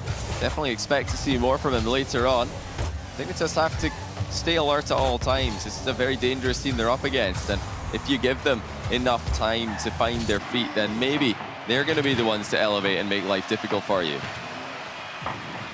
Steak can't quite control the ball enough, and Astral just forces the challenge.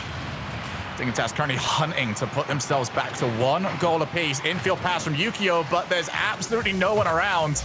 And I think that's the first time I've said that since when it comes to Dignitas in about 2 months. They're always there or thereabouts, so it would seem. They haven't had to play their A game today. Neither team are really showing up and, playing as well as we know they can. But luckily for Dignitas, they've got levels, so even if they're not playing at their best, if they're missing a few shots here and there, they're usually just fine against opposition like this. Nice save by... It's a double save, actually. Samway and Steak both got in the way of the ball, but that's necessary for Canyons. If they're going to hang in this series, they need to try and hold on to this lead. I think losing 2 games in a row here is going to be a quick death sentence, even though they do always go the distance and have a decent record in Game 5s. Like the desk was saying, that's not against RLCS teams where they have struggled more often than not. Tox, long ball over to Astral. Chooses to take it over to Panda, but it's still behind him. A lot of these passes going behind their intended target. Means that you just lose the momentum of the play. Astral now on the backboard, just dropped down too early for him. Now they sent 2 players for this. Over to Zamway. Over to Astral again on the backboard, and it'll be very interesting now how Dignitas respond, because they have a tendency to get a bit frustrated in these positions, start forcing the passing plays, and that's where they do get caught on the intercepts. Yukio to the ceiling. Stakes already there, and there's the open net, but it's not a powerful shot. Panda easily able to retreat back just in time. 100 seconds on the clock. And it's Canyons who are doing a very strong job right now of nullifying that Dignitas offense. Dignitas is looking for that one clear-cut opportunity. You know, the clinical passing from Dig is really not there today. We're used to seeing such quick connections in the final third, passing the shot, going off in the blink of an eye, but it's been a bit slower today, more methodical. They're still not hitting the target, even though they have had more time to hit these shots. And they're not going to catch this Canyons team off guard with this slow approach. They need to step it up. They need to play their passing game as quickly as possible. These Canyons are, you know, quite comfortable defending at this speed. Now, that's a defensive misplay. 2 players actually calling the same ball, but it's not going to go too poorly for them. Dignitas slow to punish once again. And they're running out of time here. Canyons going forward. It was another chance, but it's saved well by Panda. Is Yukio going to be able to do anything on the other side of the field? No, he's sent back by Tox, and it's just not smart enough by Dig so far. It's not difficult enough for Canyons to deal with. Every time they get themselves forward, there's no boost on Dignitas to really work with. 30 seconds. Samway just tries to put that pressure on Violet Panda. He succeeded exactly that. Panda is now out of the play entirely off the demo. Drop straight down, Yukio. End up tapping it away from Astral. 15 seconds, Snake. Has he got any options across field? Does he need any options across field? No. Canyons play this smarter. They keep everyone back. Tox ended up going up, though. Is that the double commit that cost them a huge challenge? Keeps it from being an issue. Stake will put the ball to the floor. And Canyons have put us at 1 game apiece. And for Dignitas, that was a bit of a shock to the system, because what we know them for simply didn't happen in this game. The passing plays were entirely nullified. Yeah, non-existent for most of this game. There really weren't that many attempts by Dig to connect with each other in the final third. And we know when they did do it, it didn't look anywhere near as confident as it usually does. Their movement off the ball has been sloppy, you know, making passes quite difficult to connect. But besides that, we're not seeing much in the way of ball control from Dignitas either. You know, plenty complete giveaways of possession in this game. It's not a good look for them compared to what we've seen recently. So they definitely need to step up. You know, I did say that they are likely to win even if they're not playing their best, and I stand by that statement. But Canyons, they can go better than this as well. What we saw from them in this game was far from their best as well. So Dignitas, they have to be careful if they're not going to get upset here. They have to, I think, just definitely step up their possession game and their passing game and try to build on that. Maybe they're just needing to wake up and get a nice little mid-series speech from the coach like they sometimes do. Yeah, I think what we saw there was maybe sort of the worst side of Dignitas that has very rarely flared up, but we know it's there, and that is when things are not going their way, they can become very one-track minded. And that series was them realizing that, or that game was them realizing the passing plays aren't working, but they were trying to force it still. In those sort of situations, it's okay to just sort of look at something new, maybe try and open up some new avenues and then go back to it later on when it's a little bit fresher, because that was just wasting the ball every single time. And it was possible if Canyons really wanted to go on the offense, that they could take the intercept, maybe force a 2v1. Yeah, Canyons are, you know, they're not a team who are really weak against that kind of play in general. I wouldn't say that any team trying to pass the ball around is going to beat Canyons defense, but Dignitas are so good at that. That has to be the win condition for me. It's just a team play in the final third, because you've got fast enough challenges coming out of Canyons that solo plays, especially aerial solo plays, are not really going to be on the table for Dignitas, even though we've seen that a lot from them in the past. I don't know if that's going to work against this Canyons team, who are always sending at least somebody very quickly to every single play. They need to pass the ball better in this third game, or Canyons might be able to continue this comeback. I mean, they're already tied up, and Now we've turned a best of 5 into a best of 3. That's a lot harder to call. It's a lot harder to, you know, swing into Dignitas' favor, comfortably at least. Let's see if Canyons can keep up the pressure. Well, that is the beauty of this game, is that we're always 1 or 2 goals away from what was a foregone conclusion suddenly being all hands at panic stations. And Canyons would like to do exactly that. Violent Panda for Yukio. And that is another quick challenge, but he gets the follow-up pinch! Recovery is fantastic. Shot is even better. Yukio, amazing. That is incredible by Yukio. How has he managed to squeeze that one in? I have no idea. He took a pretty big knock mid-air there as he came in for the challenge. And even when he went for the shot, the angle looked impossible, but Yukio's found the impossible combination there. But a quick response from Canyons. And after quite a series, it erupts into action in game 3. And it's as simple as you like. Lay it off and then go hunting for a defender. I think you could put 5 defenders in there. Dignitas were not saving it. That is a brutal shot straight down the middle. And let's try and put another one in off the kickoff. Yukio forced to respond. Not enough manpower back. And Canyons are 2-1 up. You know, it's initially a good save here by Dignitas, but it didn't bounce clear at all. It's maybe Yukio had to find a different surface with that ball when he put it into the top corner. Oh, wow, what a response by Canyons. Perfect pressure. They just had the arrival down to a T there from Stake on the follow-up.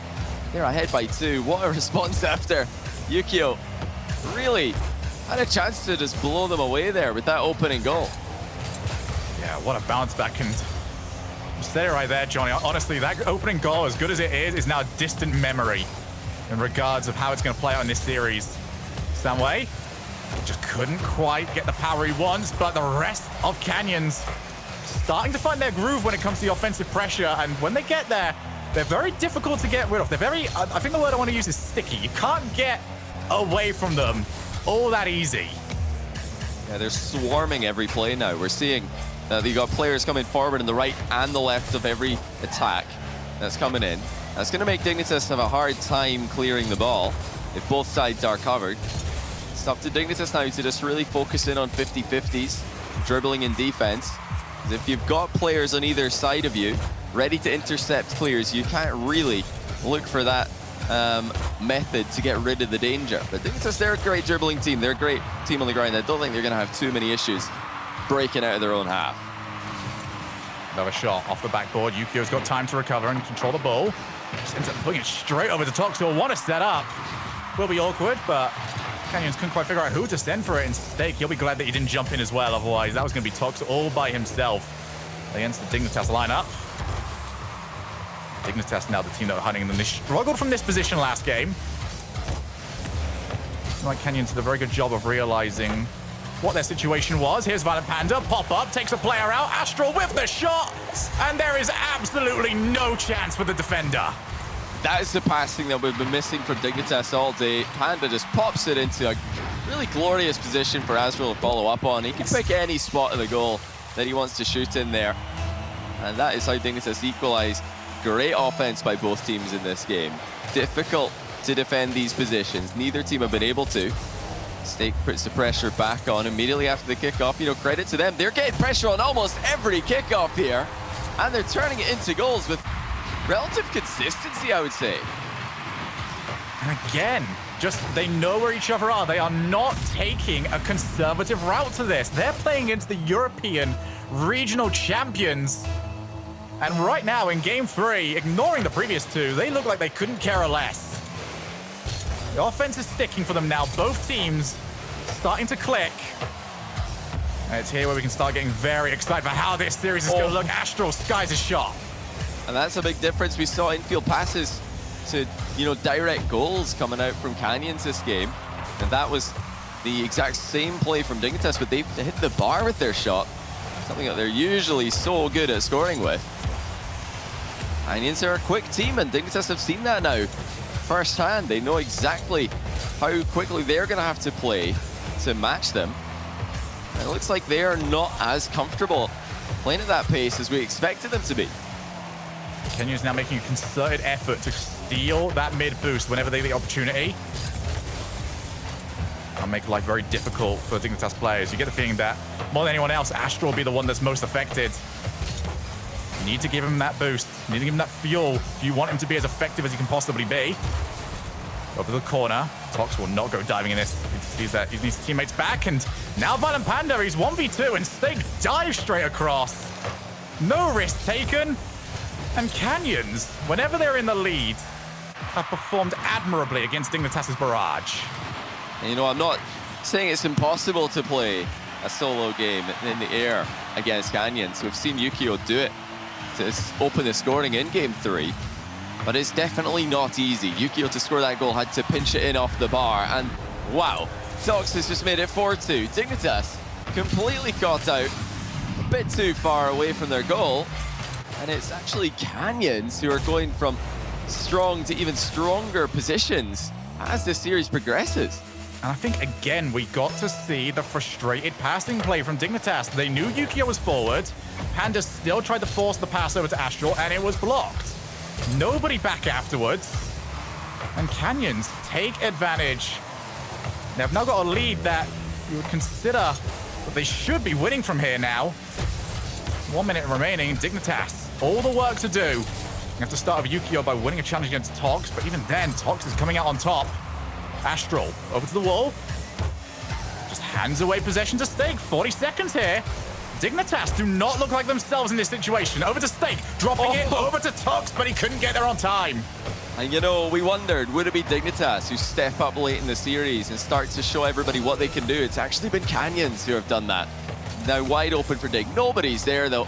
Astral with another opportunity, goes for the pass, but it's behind Panda, who moved up too soon. Dignitas just failing to connect in that final third. It's been a problem for them all day. They've, you know, had very limited successful passing plays compared to what we're used to seeing from them. And some of the passes that have connected have just been sent straight into the bar when the shot comes in. It's not looking good for Dig right now, Shogun. Well, earlier on, we spoke to Eclipse. He said he would rather take on Canyons in the next round. And if they get one more win, Eclipse is going to get his wish. Canyons now on match point against European regional champions Dignitas. And I thought this was going to be, you know, at least a bit of a fight, but I was completely wrong, Johnny. This is a battle now.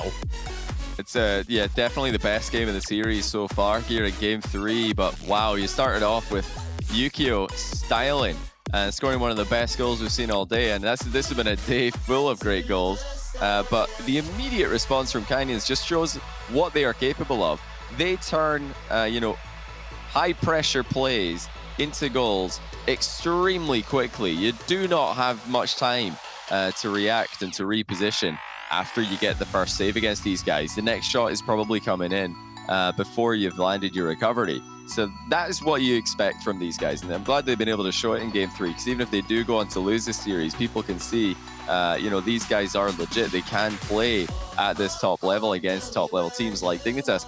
But at the same time, it is Dignitas' turn now to try and elevate their gameplay, because although we saw that great goal from Yukio to start off Game 3, they didn't really play their game in terms of passing in the final third that we're expecting to see from them. We've been harping on about it all series long. We need to see Dignitas passing more, not just to win this series, but to win this tournament. That is their bread and butter. That is how they have looked, you know, so impressive for the longest time now. And unless they can, you know, find the switch for those plays today, I don't have high hopes for them making the comeback here. Well, for a lot of people, this series was a foregone conclusion.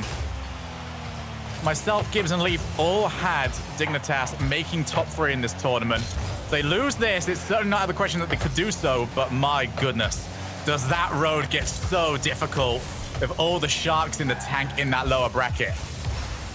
There's another failed pass by Dig as the ball does fire across, just missing his target. And then the other side, we're seeing a much more successful attempt by Canyons. Dignitas still struggling to get that passing going. Astral, great block. They bring Steak and Violent Panda, but every time they get a block, it's been Canyons that have been quicker on the follow-up. Not quite shadowing well enough over on the side of Dignitas. Need to trust each other here. Astral puts it behind Samway. That's a good block again. Astral going all by his lonesome. Another pass all the way over his top. But it's hopeful, if anything. Panda, again, I can't even blame Panda shooting there. It's just, it's not laid up well for him. He's got to do so much right, even to get the shot on target, let alone get it past a defender. Yeah, when you combine the position Panda's decided to take for that pass, receiving the pass, you know, with the pass being just too fast, it doesn't even give him a chance to shoot that on target. But that's the combination that usually is so automatic for Dignitas. Just movement off the ball is so often perfect by them. They know exactly where to be to receive these passes, and then the pass comes in the ideal position. It's not happening today, and they've really, really struggled as a team with the absence of that in their play. Canyons still looking quite comfortable here, but you know, they've not been banging in goals like they did in the last game either. When are they going to show up, and are they going to show up in game 4 to get the job done? Panda tries to get rid. It's only rid as far as the backboard. Samway, but I'm leaving it. And, well, I wasn't sure if we were having a DC then or if we'd allowed Leaf and Gibbs to start playing. It's sometimes hard to tell. Well, it looks like we have had one player lagging out here, so we're going to pause it, let him get back into the lobby. But no, I think it's definitely not a good idea to let Gibbs play. We've seen enough. I mean, we saw it this week, didn't we? Exactly. I think we've seen enough Gibbs play for 1 week. Poor Gibbs, man. What did he do to you, Shogun? I know what Leaf did to me. Threw me right under the bus. True. With speed earlier on. True. Gibbs was, you know what? I apologize. Gibbs didn't need to be involved in that. I can't justify it. Oh man, I mean, you're kicking him when he's down. He's lost the show match against Flipside in the Legends match, but yeah, Shogun just showing no mercy here. But, you know, thinking more back to the series at hand, I don't think Canyons are going to show any mercy to Dignitas. They're just going to keep on hitting them with these barrages of offensive plays, and I'm still not impressed. I'm not sold on the Dignitas comeback here. No, and it's an issue that sort of goes beyond that as well today, because I believe both these teams have got to play again, right? And if you're Dignitas, this is not how you want to be playing. And for a day that, I'm not saying they're going to go and lose this one, far be it, but say they do and they keep playing like this, it'll be Barca waiting for them down there. And Barca as well will not be happy with their performance earlier on. So we'd expect something better from them. So for Dignitas, this is all about fixing this as quickly as possible, maybe even using a bit of time that you've got here to talk through what is going wrong, because we keep saying we want to see more passing plays. I feel like they're going for the passing plays. They just need to improve on the quality of them and actually what they're doing with them, because right now that quality is not there. And when you get poor quality passes, that opens up a world of pain for your team on the counter.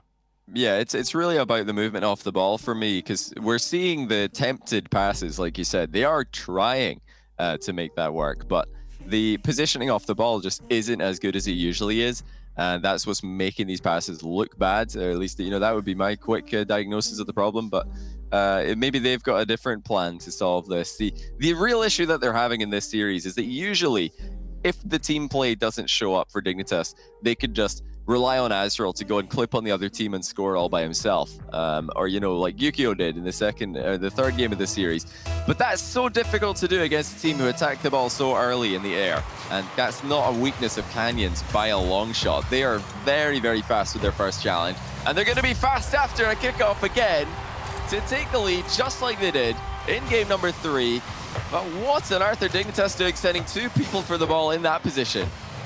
Yeah, it's just completely unnecessary. Yukio, it was always going to be second best for that one, but so was Panda.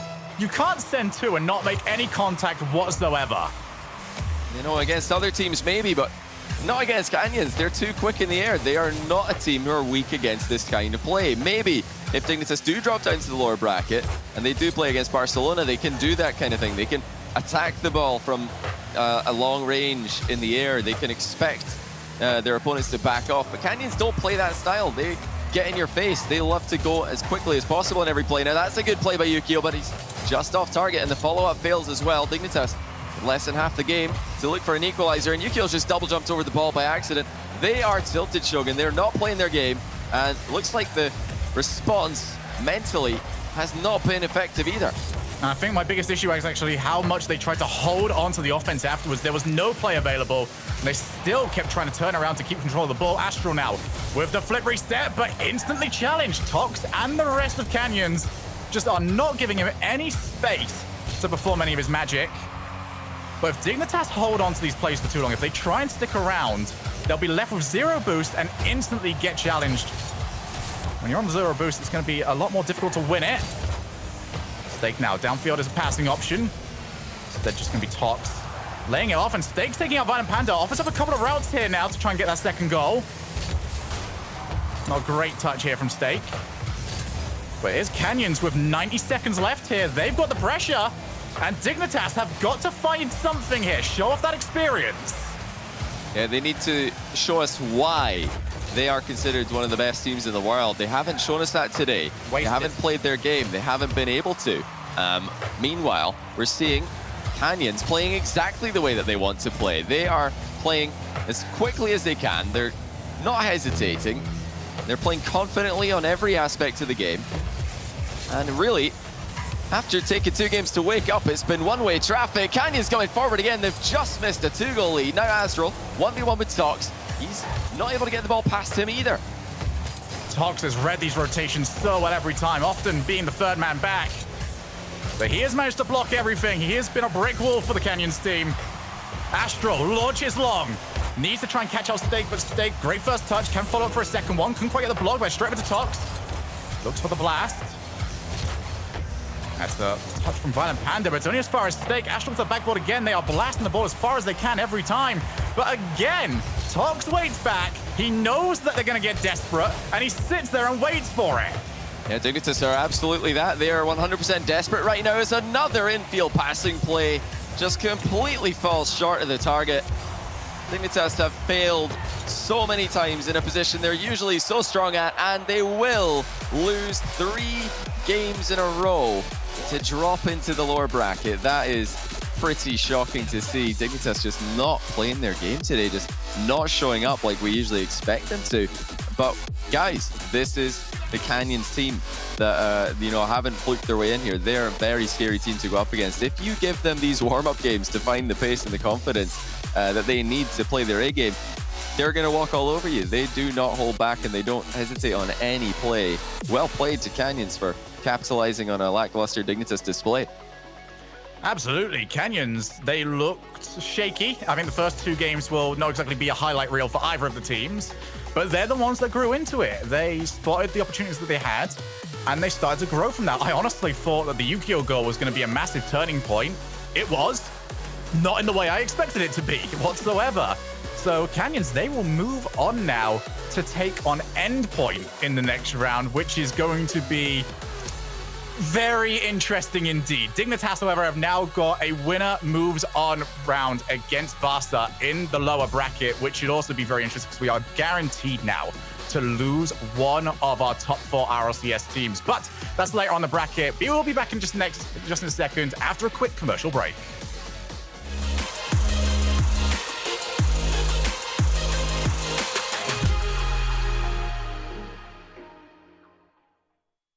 Rated E for everyone.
you, love you. I do need you. Ooh, I love you. I do need you. Ooh, I love you, love you. I do need you, need you. I do, I love you. I do need you. I love you, love you. I do need you. Ooh, I love you. I do need you.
It's upset city as Canyons take down the regional champs of Europe in Dignitas. Welcome back to the European Rocket League Spring Series. I'm your host, LeafX. Alongside me, Gibbs, and now Turtle has decided to throw his voice onto the desk here. What an upset! I mean, like, I'm gonna let Gibbs keep crying because he's, we know he's a pretty big Dig fan, so I'll let him cry. And Turtle, I need you to just answer what happened. Oh man, I mean, it was a lot, to break down, I think, for this or on the side of Dignitas, mainly on the passing side. I think everybody expects Dignitas in every series we see of them to be super polished, super clean with their positioning around the ball and also with their passes. But the difference was the mechanics that felt like were off. A lot of these passes had just a little bit slight poor mechanics where it wasn't the pass they needed, and then the positioning on the ball was not nearly as good as we normally see. So it came down a lot to solo plays like Yukio or Astral popping off, and Violet Panda had a lot of weight on his shoulders to make sure his team was back in that passing form. But then on the side of Canyons, they were doing so well with baiting in a lot of Dignitas, getting so much better clears, and their passing was so much nicer and crispier because it only took 1 or 2 passes instead of like a full possession down the field to get an opportunity. Meanwhile, Dignitas, they were trying to struggle and fight their way through a maze of defense on the side of Canyons. Yeah, it seemed like Dignitas maybe disrespected a little bit where they would move up for a challenge like, oh, this will be easy. We'll get a piece of the ball. Yeah. And they would just completely miss. Or maybe on kickoffs where the kickoffs were controlled by Canyons throughout. And huge upset. Like, this is the first 1 seed throughout all of the spring series to drop in the first round. Canyons the first 8th seed to do it. But this was a team that went 8-1 throughout the rival series. Everyone was talking about this team probably going to the RLCS. That obviously didn't happen, but it shows that they have the caliber of play to do it. Well, I'm going to welcome to the show right now from Canyons. It's Talks to talk about their victory there. Congratulations on the win. I bet you guys are feeling ecstatic about that one. Hey, yeah, definitely. Can't believe it. I don't think a lot of people can believe that one. But I'm just kind of curious from you. What did you guys do to shut down Dignitas's passing plays? Because that's something. Or did you just recognize they weren't making the touches and try to move in a lot quicker? Well, we were mainly focusing on Astro, trying to cover him up and trying to block his individual plays as fast as possible. But obviously, Dignitas is known for their passing play, so we obviously always had someone middle to try to cover up the passes and block the passes. But we were mostly playing a counter play style, just like always had one in net, so we wouldn't concede any counter goals. Because in RLCS, we mainly conceded counter goals by us just pushing up too far, and we just try to develop as a team and change our play style a bit. Speaking of the rival series and the promotion tournament, like how do you guys continue to be motivated? Like after a very disappointing season where everyone expected you to be into the RLCS, but now 1 month later you qualify for this event. Like how does the team of 3 stay motivated during that time? Well, I mean, first of all, we're all good friends, so we obviously, we weren't even looking for any other tryout because of we didn't make it, so we were just trying to focus and improve because we're all still pretty young, so we just want to achieve it. I think that's what kept us motivated. Just keep on grinding and hopefully make our RLCS next season. That's good to hear. Yeah, and you talked about how you were playing really passive and always having somebody back in net, or at least that third man far back for the clears. I'm wondering, in your next matchup against Endpoint, are you going to try and keep that similar play style, or are you going to start switching it up and keep them on their toes? We're not really sure because obviously it's going to be a complete different playstyle to play against, considering we're playing against mainly Virtuoso demoing all the time and just trying to get rid of us off the field. So we'll probably try to play a bit more aggressive, also probably trying to go for demos, but obviously always keep someone back just in case. And just for you guys, then, when it comes to personal expectations or what you're wanting to get out of this tournament, out of the spring series, you said, your focus is just bettering yourselves, or is there a lot on the line to prove yourselves to the fans and all the viewers out there? Or again, is this more of just another chance to experiment with things? Obviously, we want to show everybody that we're RLCS level and that we're an RLCS caliber team. But I mean, obviously we're obviously going to try to win the whole thing, but obviously going to be kind of hard. So we'll just try go series by series and obviously just work our way through. Hard is an understatement, but I do wish you the best of luck in your series. You've already made a good first step forward. Again, you guys will be playing Endpoint later on, so good luck in your series coming up, and congrats on making it past Dignitas. Thank you very much. And there you have it. Talks from Canyons. Again, he mentioned at the end, this is why I wanted to get their viewpoint, their perspective. Gives is for them, they're young and they just want to prove. And I feel like that's something that a lot of young talent has been looking for lately, is the opportunity to prove themselves to the rest of the world that, hey, we can be just as good as these other teams. And that young talent, when you don't have that success, really shows when you grind over a month's period of time for this one tournament. Like, no one knows what's after this, right? It could be a long off season. No one really knows yet. So maybe Dignitas is coming in like, hey, we just won regionals. We'll be a little bit lax. But these younger teams that are hungry to be the new Dignitas will always be grinding. That's why you always have to be ready. Very similar to Vitality, where Fairy's like, we want a team of players that want to play this game all of the time, because that's what it takes now for Europe. Well, we got to talk about our next match because we have a few more to get through for the rest of the day. So let's stay in the upper bracket because this is an exciting match. This is something a lot of people are looking forward to. I know specifically for me to see if Mouse can continue proving my pick right in them, but it's not going to be easy because they're facing off against Renault Vitality. This is not it's not going to be easy, and I feel like even I'm kind of like, I don't know if they can do it. But Gibbs, based off what you saw from Mouse and Renault already today, you both coming off a 3-1 win. We talked about the teams they played against having that upset potential, but both, of course, Mouse and Renault pushing through. I think Mouse looked really good, and Renault a little bit iffy here and there, but obviously still a very strong baseline. How do you feel Mouse is going to match up here? So the one positive is it is not Championship Sunday yet for K-Dop. He didn't have a great series when they played BDS. He had that one game that basically he threw away by himself. So if maybe he's a little bit off still, Mousesports has a shot. When you look back at their first series, Mousesports looked like the more impressive team. Speed and Cooks here were on fire together, but they were given so much space. That's not going to happen versus Vitality.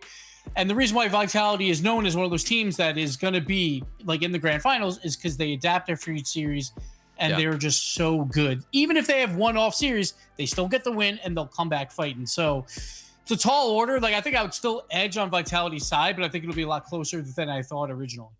Yeah, I feel like for Mouse Sports, when I was watching that series, they felt a lot more, I guess, confident with their play. But it didn't feel like they were really handed, or it felt more like they were actually handed a lot of passes and a lot of opportunities. Meanwhile, Vitality really had to work for it. So in terms of, being warmed up and both teams, having to struggle to get here, it felt like Vitality, honestly, while we're kind of talking down on them, I think that they're a little bit more warmed up and ready to go. Meanwhile, Mouse Sports, I think they got to involve Arju a lot more. It felt like Arju was a little bit quiet, and that's kind of expected as, the player who has so much responsibility and so much riding on this entire tournament. I think that if he steps up, that's going to be their best chance against Vitality, who, in my opinion, is only going to get hotter and hotter as this day continues.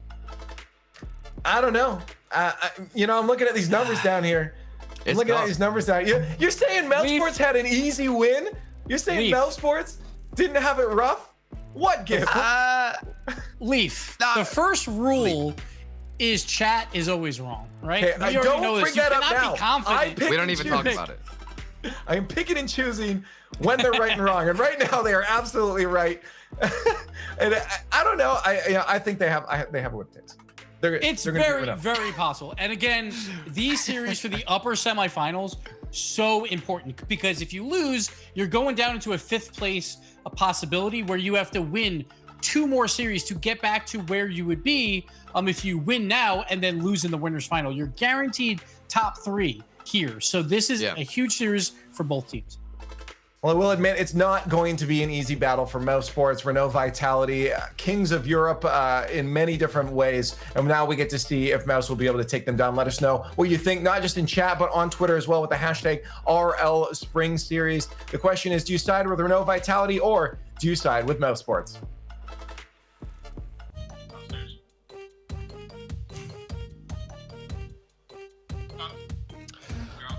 Yeah. Where do we side? Where is this chat right now? Is with Mouse. Well, how about you, Achieves? I'm excited to see Mouse play Vitality, because the last time we got to see them play was back in week 7 of the RLCS. However, they still had Scrub at that point, because next week they swapped out Scrub for Arju. So we've not got to see this matchup with Arju. And to be honest, I think I'm leaning a bit on Mouse Sports. I really enjoyed watching them play earlier. Yeah, I really want to see Arju come out here and be a rock and keep seeing Cooksier and Speed pop off on offense.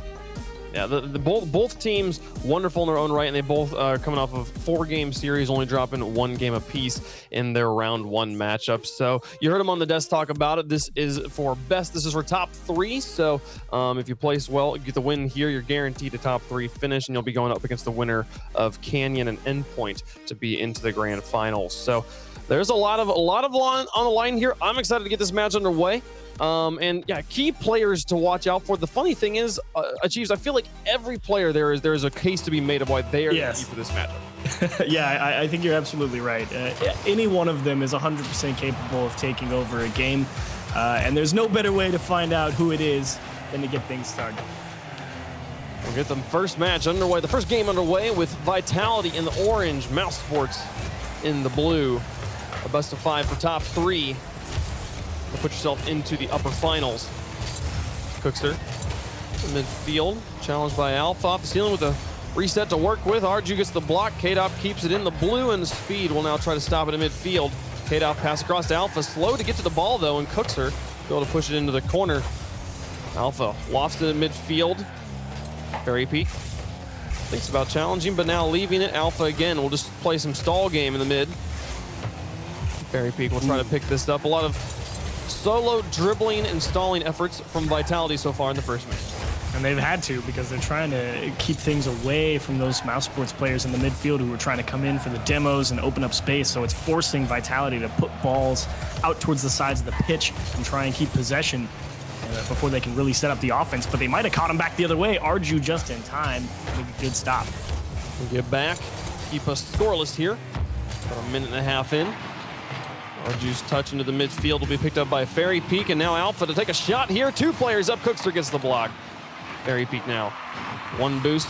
Cookster keeps it high. K-Dop up to respond. Speed at the edge. Now Arju off the backboard. Fairy Peak will pick this one up again, looking for the dribble plays. Tries to get under Cookster. There's one block. Arju and Speed double commit in the midfield, but Arju will hold on to the dribble, give them a strong offensive position, gets it off that top vertices, and Alpha will be up for the block before Speed can take a shot. I think, to be honest, it was probably a good thing that Arju's the one to come down with that ball, because at the end of the day, the important thing when you play against Vitality is possession of the ball. And Arju coming down with that allows him to continue pressure, and they still have possession here 15 seconds later, trying to crack Vitality. Kate up. Past one. Now Fairy Peak. Trying to gain a foothold in offense. Vitality, one really decent look at the net. Everything else has been Mouse. Here comes Arju with the dribbles through one. K-Dop's up for it quickly, and now it's his turn to dribble towards the goal. Speed will have it out of the box into the corner. Cookster will find that transitional touch to midfield. Speed now, back down to the edge. Alpha, off of a one bounce, Arju plays it to midfield, and Speed will advance, gets it over the top of one. Here's Arju to see if he can find a pass. Cookster moves into the midfield to try and take the shot, but a little bit slow in the positioning, and Vitality will get in the way just fine. We'll stay scoreless past halftime. It's a very interesting dichotomy. You see Arju, he didn't even hesitate going for that challenge for the first touch, but Cooks here took a little bit extra time to make sure he had it, and this time he almost got there. Alpha with a diving block, and the pressure continues to build for Mouse Sports. They're doing a great job getting the ball into the middle, but still no way to get through that Vitality goal. 4K up, demolished, and then spawn demoed immediately after the respawn. But now, with some offensive control, Alpha's going to try and set this one up. Actually plays it to the corner, a little bit too intimidated by the defenders. Now Cookster with the dribble. Cookster back on the Batmobile. Here comes Arju. Cookster takes it to the air, past one, down into the box. No one's going to find it. We'll see Alpha find a clear out to midfield. Arju pass inwards. Speed maybe thinking about taking an advance with the double commit from Vitality. Will fend him, scare him off. Ooh. Fairy Peak with a shot onto the backboard just a bit high. Here comes Alpha, the pass back to Fairy Peak. Goes for it a second time, but this time blocked. Now K-Dop up for the third attempt, but slow velocity on this ball. Gets the flick over one, but the ball's not on target, and Speed's happy to push it to the edge. Alpha's shot from midfield on the sloppy clear will be just high. K-Dop now trying to push it into the box, blocked by one. Speed on the ground with Alpha going into the corner. Everything kind of like the positioning from Vitality really strong right now, but so many of these shots just going straight to the corners, nowhere near the goal. Here comes Alpha one last time, tries to find the dunk, but Speed's got the save. Now here comes Fairy Peak, blocked again. Cookster with the long one. Arju, oh no, it's wide of the goal. Tried to catch him on the retreat. The retreating defense, though, not going to be needed as the ball was wide of the goal. Yeah, Arju couldn't really get under that one as much as he wanted. He had zero boost. It demanded absolute perfection on that touch. Just couldn't get there, and Cookster now needs to buy time. Mouse Sports, it's been a tough past 30 seconds or so. Vitality definitely with some great pressure. There's Arju. Final 10 seconds on the backboard. Oh, three players missed. Fairy Peak versus Cookster for the end of the game. Cookster's got the save. Again, they get one more shot. The pass is nearly there. Blocked by Speed, though, in overtime. Looking highly likely here in game number one. These teams evenly matched. And just to continue my point, I think Vitality, towards the end of that game, definitely had the more threatening offense. I thought Mouse Sports early on were doing a great job keeping possession and trying to break down that Vitality defense, but it was definitely Mouse Sports who were scrambling to make stops, pulling themselves out of position, and right here is another double commit that just forces Speed to go into a race, make an awkward touch into the side, and this is what's been putting Mouse on the back foot in the last minute or so. Oh, a beautiful pass from Fairy Peak, but well blocked by the defense on Mouse. Now Cookster on to the other end of the field. He's got into the Vitality corner, got a demolition on the Fairy Peak, but oh, the rest of his team moved up just too far, and the ball slips past them. They have to retreat to pick it up. Now into the corner. K-Dop, a long clear. Arju and Speed both up. Arju will look for a second touch as well, just to stall out the control from Vitality. But they will eventually emerge with it. Here's Fairy Peak now off the wall. Alpha's up for it. He's going to have to try and extend it back. Gets it onto the backboard, and Speed will take it away from him. First minute of overtime going to come and go. Here's Speed with the dribble past one. Now Fairy Peak onto the backboard again. And the clears again come through from Mouse.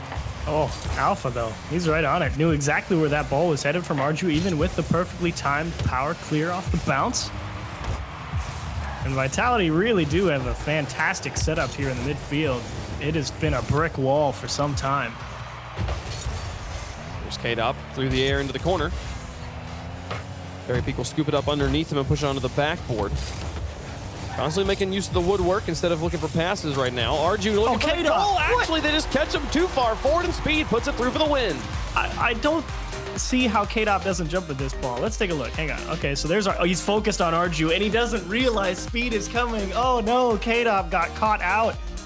Too focused on Arju, trying to gauge if he needed to block the second touch. Saw that Arju was gonna miss it, thought he had time, and Speed out of nowhere threw K-Dop for a loop. Tough break, and Mousesports walk away with game 1. Yeah, no, it was going to be a game that came down to who made the first mistake. K-Dop not quite able to get there. And I feel like Vitality, many times, especially at the end of regulation, man, there was like, this is a really solid setup. You've got players who are passing to each other. You've got a player in the air to take the shot. And you've got some follow-up set up if you're able to get the defenders to have to jump and push themselves out of position. And the shots were going straight to the corners, not even forcing the defenders to make any sort of move. Vitality with opportunities to win it here in game 1, but it slips away. Mousesports will take it. Yeah, I was a big fan of Vitality's offense. But, well, actually, I should say I was less of a fan of how coordinated Mouse's defense felt. I thought Vitality, when they were under pressure early on in the game, they did a nice job communicating, getting out of each other's way, still having to make a lot of tough stops. Mousesports definitely putting the pressure on them and forcing them to make big saves, but Vitality was always able to be in position and come up with the big touch and not get in each other's way. And that's what Mousesports did not have in that final minute or overtime, but they did get away with one. They finally poked the ball through the midfield, capitalized on the mistake, and Mousesports earned game 1. Yeah, they absolutely did. Played very well, adjusted in the moments when they needed to clean up their own defensive mistakes or their own positioning mistakes. They were able to adjust pretty well there and get themselves a win in overtime. And now we'll go to game 2. Vitality yet to get on the scoreboard. And you're really looking for Speed on the back line to make some better touches on the midfield. There were a couple times in that game 1 where he had opportunities for some decent clears and just ended up getting a bit of an awkward hit out towards the side that didn't really relieve any pressure. So that's the first area that I'm looking to improve. Lined up a perfect pass, and Arju just missed it. Not quite able to reach it. That play from Mouse is... I'm interested to see a bit more of that style of play from Vitality, actually. It feels like Vitality right now trying to use the woodwork a lot, and while the backboard can be your friend, it does create an extra bounce, which gives the other team more time to read what you're doing and get in position. What a pinch down the field. Just barely wide of the net. Here comes Cookster. This one also going to be wide, and Fairy Peak will push it off to safety. Arju now trying to get through. He's going to connect with this again. No, it'll be Alpha who finds K-Dop, and they'll be able to use the wall. Cookster intercepts, and now Alpha, another pinch with Cookster. First minute going to come and go. Still 0-0. And I'm loving the pressure Arju really puts on that Vitality defense. Anywhere on the pitch, really. I feel like he's got such a great sense of timing when he goes for challenges, keeps the rotation in order, doesn't back off and give space, and still makes a solid approach. I think he's been a fantastic pickup since they had to replace Scrubkiller. We were all like, man, how do you replace one of the best players in Europe? They found him. I think Arju looks great on this squad. Takes the ball out of his own half and into the corner. Arju, nice touch off the ceiling, but K-Dop has the read, the master player. There's Fairy Peak looking for K-Dop, but Speed will break it up, and now K-Dop a little bit too far forward. He'll have to rotate out. They'll need Alpha to come in to make a play. In the corner, he picks it up. Now looking for K-Dop, who's reset. Arju versus K-Dop in the corner. Ball stalls out. Fairy Peak struggling to gain control here, waiting for Speed. He looks for second touch, is able to completely stall this thing out. It's just been sitting in the corner for about 10 seconds now. Cookster pushes it through 2. He'll look for the setup around the corner, wraps it around in front. What a clear, excellent save from Fairy Peak, despite the pressure from the rest of the team. Feel Mousesports. They could feel something was there as soon as they realized Cookster won that ball in the midfield, but unfortunately they were off grabbing Boost. It just took them too long to follow him all the way up the pitch. Now they might be able to get something going here, and you'd like to see them spend a bit more time on offense. They've spent a majority of this game on defense. They have the only shot, but I really do feel like Vitality's been the ones dictating pace of play here in game 2. Fairy Peak off the ceiling. We are across halftime. Still no goals. Only 1 goal on the series so far. Arju, the attempt. K-Dop now up high. Here's Cookster to clear it. Vitality putting some pressure on the net again. The shot barely wide. Here's the one on the open. Cooks get back in time. He can. The long car reaches it and clears it to the corner on what was easily the most open net we've had of the series so far. That was definitely a big miscommunication from everybody on Mouse Sports. They all, I think, kind of looked at each other and were like, do you have it? And everyone didn't really say anything. And thankfully, Cooks here had just enough time to get back and cover. It's Fairy Peak. The corner. Here's Speed onto the edge, onto the backboard.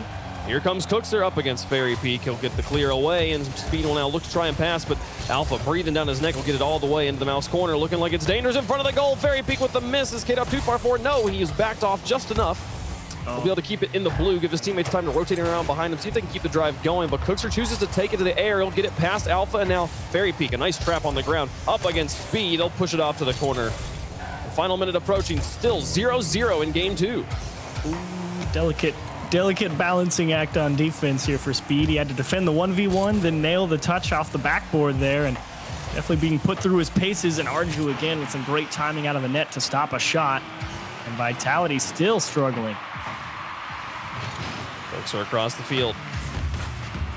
Fairy Peak with the attempt. Now Alpha into the corner. Speed has been wondrous on the backboard for most of the series.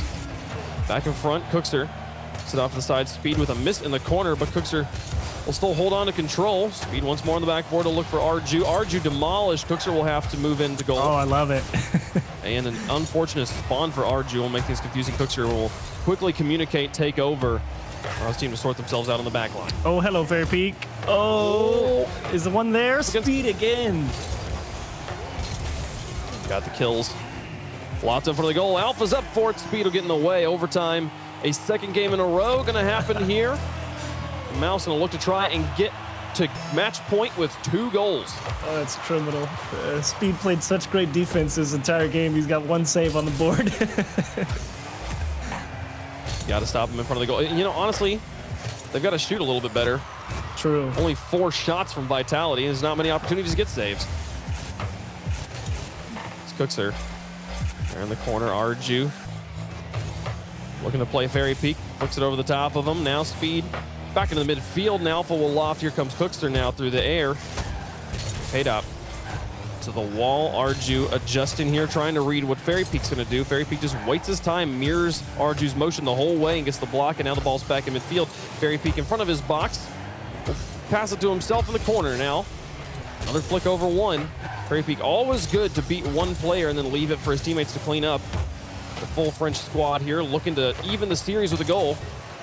Oh, this could be it. Oh, Fairy Peak with that big block. Bails Mouse Sports, denies them a great chance on the counterattack.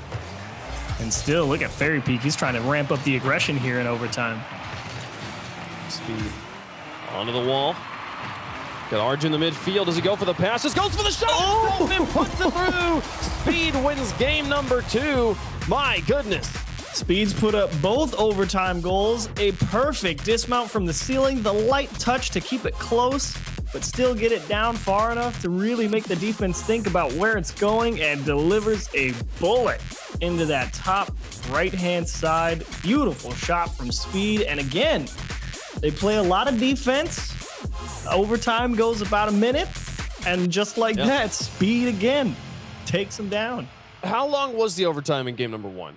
1 minute and 29 seconds. All right, so we've had 12 and a half minutes of no scoring here for Vitality. And they've only allowed 2 goals. Which is good if you're the Vitality defense. You're disappointed if you're the Vitality offense. But at the same time, I mean, Mouse Sports really did do an impeccable job of defense here in this game too. I really did want to see that defense get picked up a couple notches. Still under pressure. You'd like to see more clears, maybe find a few counterattacks here or there. And in that case, I don't think Vitality really needs to change anything. It's just a matter of, is everybody on the same page? Do you have the boost to get up the pitch in the face of the defense, force mistakes or not? And it's just Vitality just never really got all of that those factors at the same time to really turn in a truly dangerous attack. They put the balls in some tough spots, and Mousesports handled it well. I think Vitality played a great approach on offense. It just didn't all come together at the same time. It's pretty crazy how this game has been so evenly matched. I want to see more infield passes from Vitality. I think that would be a way that they could really open up the scoring here. But as we get into game 3, you know there's a very eager Shogun watching on the sidelines, rooting for the 3-goal series. Yeah, the 3-0 with the 1-0, 1-0, 1-0. We're two games through. One more game. Vitality scores, it's all over. You know, all Vitality fans would like to see them just put anything into the net. Yeah. Speed out to Arju. Alpha high. Will now come back down into the midfield. Arju with quick rotation. And to your point, it has been fairly tough for Vitality to really get any of those passes lined up, because you can see that long clear off the backboard. Arju denied by Alpha right on the lower right-hand corner. But Vitality's had to go for these long clears, and then they have to go immediately into a challenge. Mousesports has had such great timing when it comes to challenging the ball. They don't really have the space to go for the passes and really start putting the pressure on defense. Arju tries to play cheeky games with K-Dop, ends up putting the ball into his own corner, and now Alpha here with the pressure. He puts a shot on target and blocked by Speed. 3:54 on the clock, and Speed's defensive masterclass continues. Arju now into the corner looking for a clear. Alpha off the wall. Can he gain control here? He'll be able to win the challenge. Oh my gosh. Speed picks it up. Oh my goodness. And wins that challenge somehow, or at least neutralizes it. Now drops it back onto his hood. Over across to Arju. Alpha to pick this one up and get it through 2. Arju will push it just far enough away that K-Dop can't find the shot, but the goal from Fairy Peak comes in. The dream of the 3-goal series is over, but the dream is very alive for Vitality. Yeah, I got a little too aggressive there, and I thought actually Arju made a great play to take that one away from K-Dot, but unfortunately didn't have enough time to recover and get back in front of Fairy Peak, and as soon as you saw that ball just stopped right there on the goal line with Fairy Peak that close, it didn't matter. Fairy Peak's going to turn that one in every time, and a beautiful catch on the kickoff here, but unfortunately doesn't have the follow-through. Is his speed put this in? Oh, I really hope the replay catches what Cookser did here. Fairy Peak goes for the flick on him, and Cookser just takes to the air and actually catches the flicked ball to give it to Speed. It's a big stuff, too, because definitely throws off all the defense of Vitality. They're thinking, excellent. We're just going to take this weak little pop-up from Cookser away, and then he gets on top of it and kind of just sits on top of the ball and pushes it right through him with that Batmobile. And voila. Tie game. Mousesports right back in it after they're allowing their first goal of the series. Onto the wall, Alpha will reach.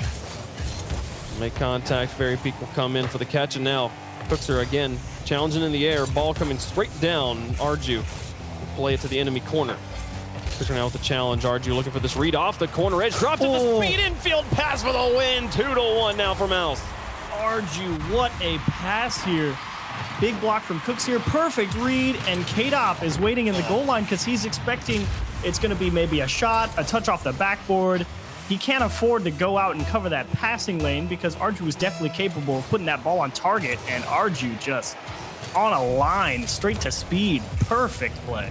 An offensively perfect pass. That one made me just a little angry how perfect that was. Arju is an absolute monster. And Speed right there to take the shot as well. Mouse back on top now at halftime. They're able to hold on to this. That'll be the sweep of the Kings of Europe. One of the most dominant teams we've seen in a while, but they get through the defense and we're tied back up. Well, hang on a minute. Don't get too far ahead of yourself, Wave. It takes a nasty hop. Cooks here's caught in no man's land. And Alpha just scoops it right over him. Got just enough. Or K-Dop, excuse me. K-Dop got just enough under that ball. Flip that one by. Or did he tip it right at the end? Because it looked like Alpha hit that. How did K-Dop get that goal? What? I just can't believe Arju got that pass as well. Beautiful passes on both sides of the ball. Puts her now through the air. Alpha off the backboard. Take it away. Nice flick. Arju with a response. Will find Cookser in his own back corner, but Fairy Peak with a quick challenge actually beat Cookser. Now Cookser's got to follow this on the wall. Finds Speed down on the ground. Nope, not going to happen. Now here comes K-Dop. Now with the drop down. Oh my goodness, just barely cleaned up. Speed again finds the save. Oh wow. Good reaction from Speed. All of Mousesports was facing perhaps the worst direction they could have in that scenario. Locked on the backboard, locked in the corner, in the goal face in the wrong direction, and they can't make it back for this one. A long clear from K-Dop. Caught by Cooks here, but not well enough. Just right off the wall, chasing it down the pitch. And Alpha in the right spot at the right time. Catches Mouse a little too far forward.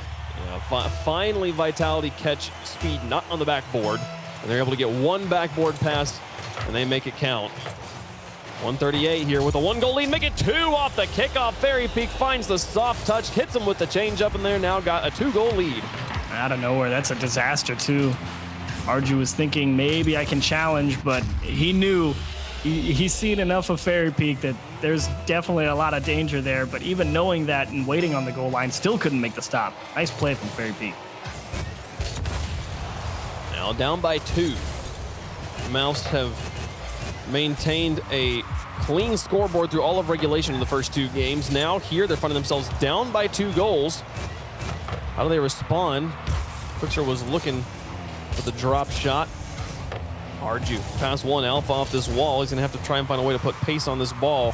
He's gonna spend a lot of boost just getting it nowhere. Now back to midfield. K-Dop soft touch, speed up. Can he find a pass? Finds it down to Cookster, but K-Dop, understanding where the pass was gonna be coming from and where it was going to, just holds his ground, finds the interception, and now back on offense. Speed. Alpha over 1, speed up. Oh, he double taps him through. 5-2 in favor of Vitality.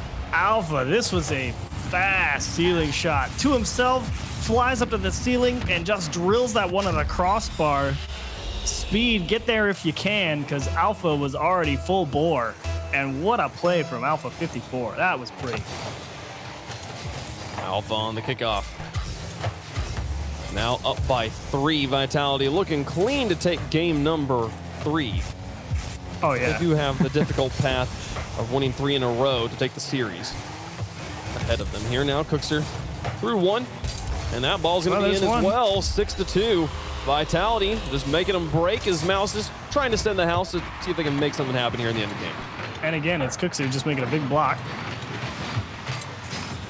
But unfortunately, not enough for it to matter. K-Dop just turns it right back in because he's just camped under it. A long car. Blocks her. Oh no. Almost harder not to block her, right? Oh my goodness, a miss from Speed. 2-7. Jesus. The bounties this one increased. got out of this got out of hand quick, didn't it? I mean, it felt like it was still doable.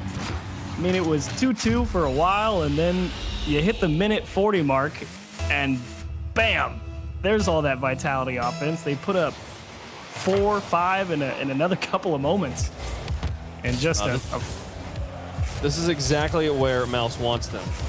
They can use up all their goals here in the one game they're going to win.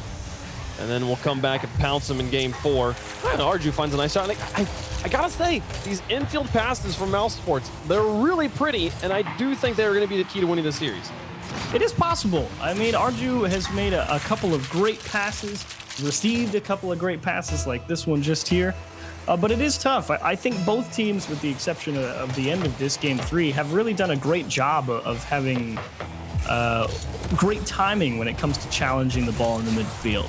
There hasn't been a lot of space for either team to really have the option or opportunity. Like the one that Arju got over to Speed earlier on in this game, it's because of the position of the ball high on the wall, coming down into the middle, where K-Dop, he doesn't have the option of trying to cut down the pass because of the shooting option.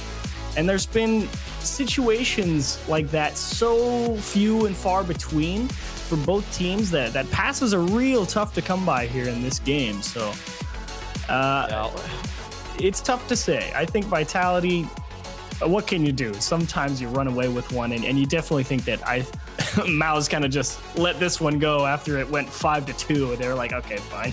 Yeah, they absolutely did. And it's funny because, like, I think that the infield passes are significantly more difficult to defend because of how many more options you have. We see players going for backboard plays, and as long as you have one player who is conscientious of the backboard and is in a place where he can get on to that part of the field quickly, the backboard becomes off limits for the offense. So the infield pass is significantly more difficult to defend because of how many more places you can be and how many more places they can come from and how many more angles you have to think about and predict as a defender, but they are also significantly more difficult to pull off. So it's high risk, high reward, both teams have to play more difficult Rocket League when both teams start going for that sort of stuff, and oftentimes it starts to be like, let's go for the slightly more value play, let's go for the backboard, and that leads to kind of slower games. But as we head into game 4 here, I do think we're going to see a return of the play we saw in games 1 and 2. Very defensive, very clean, methodical plays. I'd be surprised if we have another blowout in a row. But in games 1 and 2, if you're expecting to see that, you got to remember Vitality held most of the cards. There were a couple of moments of brilliance for Mousesports when it came to offense, but it was a 1-0 affair in both those games, and Mousesports had to make a phenomenal play to win in overtime. Well, 3-ish shots and 3-ish misses from Vitality to start us off here in game 4. And Speed now off the wall. Here's Cookster up for it, blocked by 2. Can Arju find a shot at what is a momentarily open net? No, it won't happen. And Fairy Peak, a nice long clear. Speed, not enough boost to be able to reach that. Oh, half flip back, and now Arju looking for the pass across the Speed. Alpha nearly intercepts it for the first goal of the game. Yeah, Arju definitely looking for speed, but did not realize his teammate was not in position. Alpha makes a diving stop, and both teams leaving a lot of opportunities on the table for each of them. This time, Fairy Peak gets in front of the shooting lane, and I think everyone's going to take a moment to catch their breath here. Well, Fairy Pig hung up in the cherry pick, finds the shot. Oh my goodness, and the save comes through. I can't believe he hit that. That was an absolute laser beam, and I'm also surprised it didn't go in the net. Exactly. It's like, okay, I understand that maybe you can get the hit, but wait, you kept it out as well?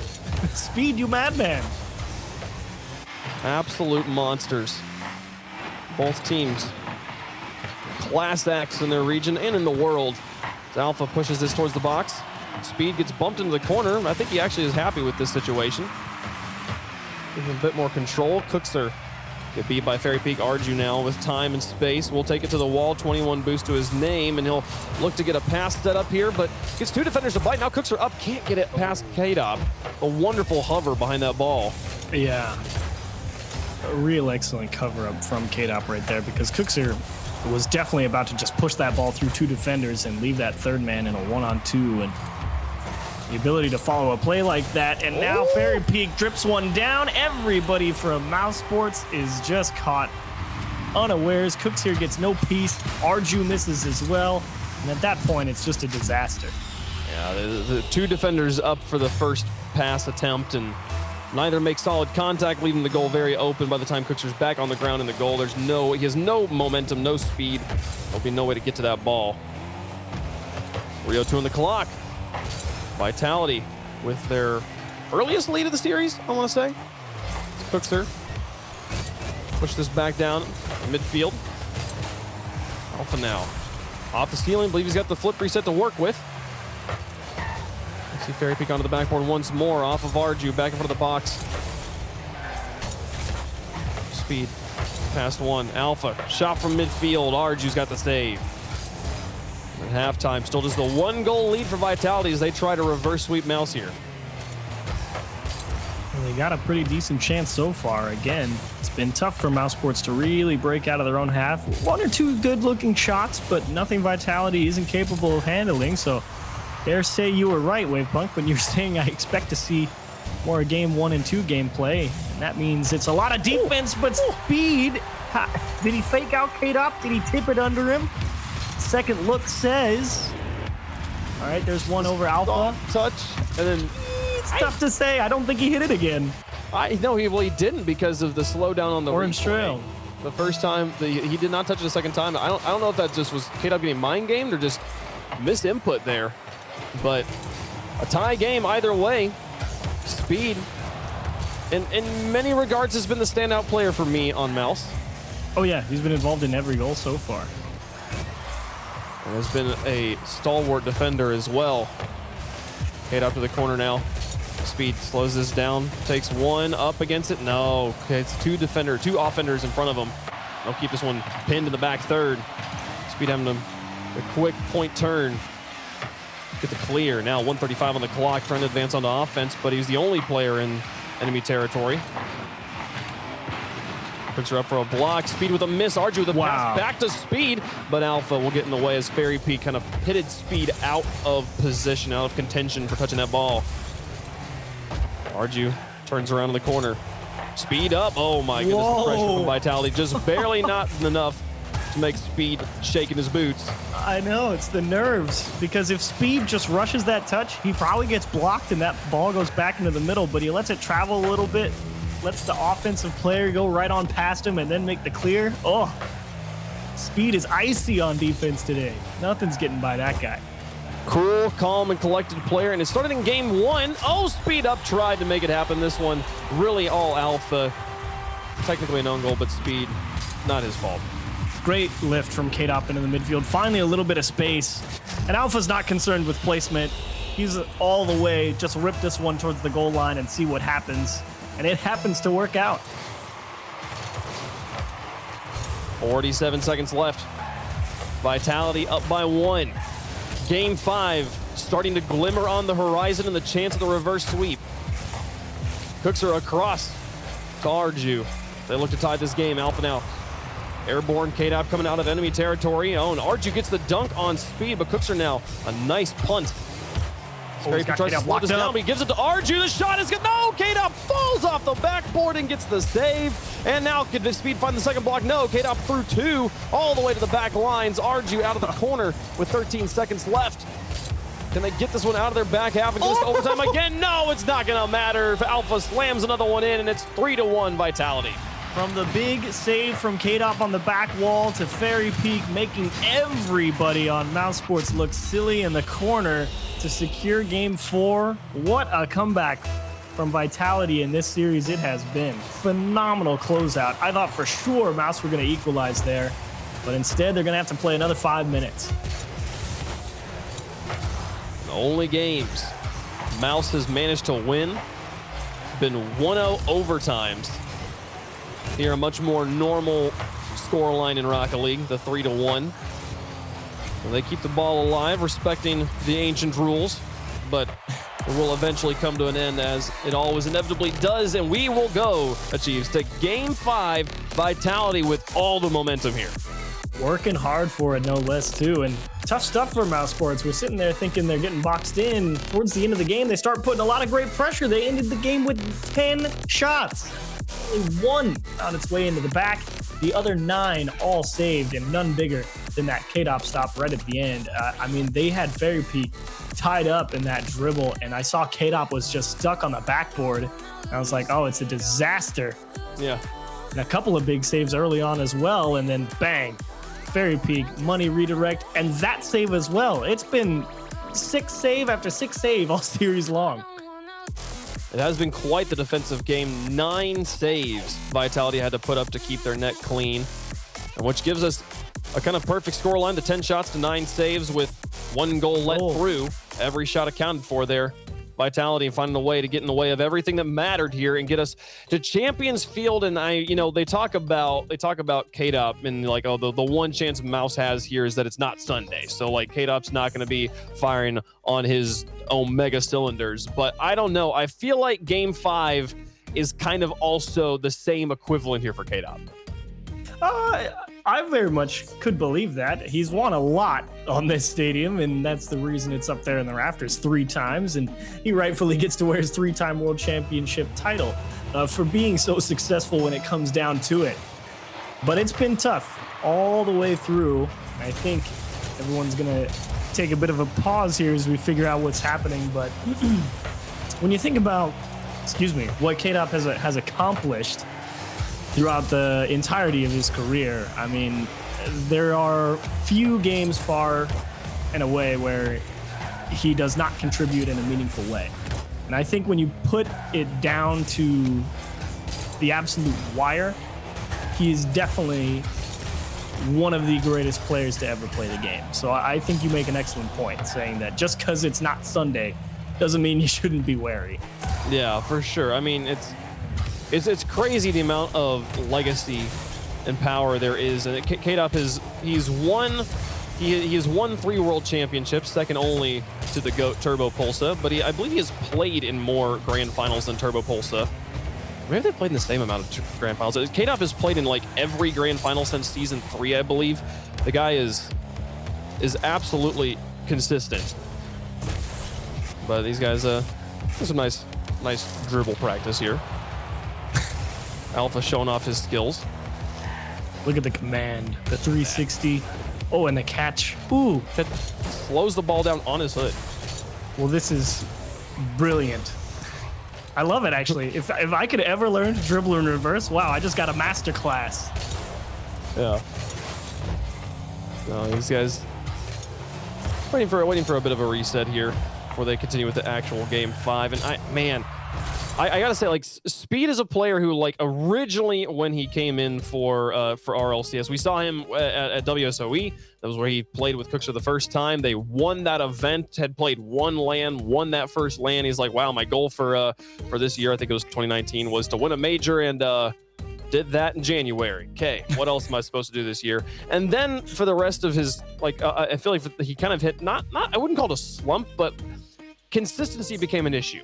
We were talking about he only starts playing in game 3. Like the games 1 and 2, he wouldn't be there, and if he didn't do enough in games 3, they get swept. And it is so good to see him play in a series like this where he is being so magnificently consistent on both sides of the ball. Yeah, I think Speed, he has made a very strong, I have a very good perception of who I think Speed is as a player, because you're absolutely right. You come in January for WSOE and you're like, what is this player even capable of? You walk up, you shake the guy's hand, and he seems like one of the coolest dudes ever. So I'm like, oh, this is great. But then, you know, they get the taste of what it's like, the constant pressure to have to be at the tip-top perfect shape. To come in, week out, and deliver a top-notch performance. And Speed has absolutely had to struggle with a lot of those demons throughout the course of his career, however short it's been. And to see him come out here and play lights out early on has just been fantastic. So it's really been a treat to watch Mouse Sports, and Speed in particular, on it, develop into a really well-rounded RLCS player. And you're hoping that he has a nice, long, and fruitful career. Yeah, and I feel... This Mouse team has some of the best, like one of my favorite types of compositions for a team. They have a grizzled veteran who has managed to stay consistent year after year after year, and they also have a brand new player who is super hot and ready to go. And then they have a player that has been around for about a year, has been through a little bit of a slump, has learned some lessons, and has now matured in kind of that second level of player. So as far as like the mentalities they have on that team, I feel like that you have the strength of someone like Cookser, who will be able to help through the hot highs and lows of new players, and you have so much consistency now across this team that they're going to be really deadly, especially right now in this kind of early stage of Arju being the new hotness. And I think that's kind of one of the fun things that you see when a lot of teams make that first roster move, because a lot of teams, they get that jolt of invigoration when they make a roster move like that, because it feels completely fresh. It's that novelty effect of, man, you know what? We don't have to be the same thing that we've been for so long. We've got a new player. Arju's looking fantastic, and that just... you know, it turns your brain's gears a couple different ways, and it refocuses you onto the game. So I think that's what's led to Mouse Sports looking like such a strong team compared to their performance in the RLCS. You saw it with teams like G2 when they picked up Chicago. Flip side, when they first picked up Mystic, they went on a tear. Dignitas, when they first picked up Yukio, they won a major. A lot of teams, as soon as they make that first roster move, that first tournament they play in is probably one of the best looks you're ever going to get at that team. So this very well could be it for Mouse Sports. I mean, and it's one of those, you have a new player. So the new player is like, I got to impress. And so he is firing on all cylinders. He is giving you his absolute everything. And both the other players are like, we have to evaluate this player as well as make sure he doesn't show us up. So everybody's paying attention. Everybody is really playing. There's no complacency when you make a new roster move. So I think there's definitely a chance. And I keep coming back to the fact that Cookser is still this good. I'm not gonna lie. Like every season is kind of like is this the season he falls off? There's a few players like him. There's Kronovi. There's a few of the guys that have been around since season 1. I'm like, is this the season where he finally stops being good at this game? And how about it? Like, I just can't believe this. Like, you see when he in gaming, you guys see the scoreboard at home. He's got that season 2 world champion title. He played in the finals of season 1, and he's basically ancient at this point. 9 seasons later, we're about to go into season 10. Yeah, and it really is. That in and of itself is its own accomplishment. To consistently play at such a long long career in esports, especially for any player, is always incredibly difficult as we get Game 5 underway. And the fact that Cookser has gone through so many ups and downs and still been able to deliver a top-notch performance, you're absolutely right. It really does speak to the mentality of a person like that. Now, you guys at home couldn't see the chat, but I can guarantee you what was happening was that the players were like, hey, we're not on Champions Field. We can't play Game 5 unless we're on Champions Field. You've got to remake the server. So we made that happen. We're here now, and it's time for a proper and right Game 5. K-Dop out to Alpha. The shot from midfield, an absolute laser that Cookser just turns away. What a deflection. And we start off with fireworks in the first 30 seconds. And it was not easy. Cookser was under pressure on the goal line as well, having to be wary of a demo attempt too. So tough plays to make, and look at Vitality. Oh man, just that brief reset. I feel like they've really awoken something in themselves. They're like, all right, you know what we're gonna do? We're gonna come out here, do all the crazy stuff, the flip resets, the mind games, the touches off the ceiling. It's all coming out. I mean, you would think that a pause like that would benefit Mouse more in the long run, just to kind of break up the momentum the Vitality had really been building up. But no, they're playing like the Vitality that we've known and loved over the many seasons. A team where every single player is a triple threat, and every single player is possible of being the top 5 clips of the day. Oh, Speed, big play. Oh, double demolition. It's all up to Alpha. He finds a solid clear, and we'll get a second one. He'll now go for the dribble, slow things really down. This team has plenty of time to get situated, and the double demolition won't matter. Yeah, Cookser are definitely going to be disappointed with this touch there. They definitely had a lot of pressure, and Speed rips one towards the wall. So both teams willing to go for those passes into the middle with a little bit of extra space that they've both had here in this Game 5. And that is perhaps the biggest departure. There's been a distinct lack of space in games 1 through 4. It's been tough to get some passes into the middle. And here in Game 5, both teams with a little bit of extra room to work with, and they're firing bangers towards the goal. It's all about that speed. Also the player. Now Fairy Peak coming on in. Alpha with a shot from midfield. Nobody there. Cookser nearly gets back in time, but no. Vitality will draw first blood. Yeah, that one just bounces out into the middle. Speed not able to get that ball up. Goes out off the sidewall with nobody back in time. And you're right, Cookser dangerously close. If he was even a couple milliseconds sooner, I think he actually gets under that ball and could pull it out. Fairy Peak and K-Dop now working together on the kickoff. Finds the flip reset, but Speed not going to be in there in time. Alpha is able to pick it up. Speed's clear, just a little bit too juicy. On another kickoff, and Speed is absolutely locked down there. He can't do anything. As soon as K-Dop gets that flip reset, Speed is committed to defending a touch into the top of the goal. And the fact that that ball came down at him at such an awkward angle, Speed was absolutely tongue-tied on that goal line. K-Dop put him in a tough spot, and that was great recognition from the rest of Vitality to jump on that chance. Vitality couldn't put a goal in, couldn't buy a goal in games 1 and 2. And now a 2-goal lead at halftime again.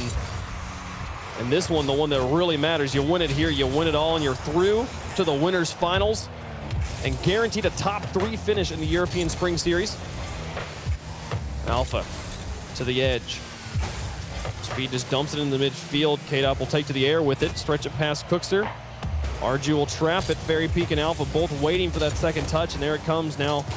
Alpha off the wall, looking for the shot, nearly sets up the K-Dop, but actually maybe blocks his own teammate. And now the pressure on the far end. Speed looks for the bumps. Fairy Peak dodges him and gets the save.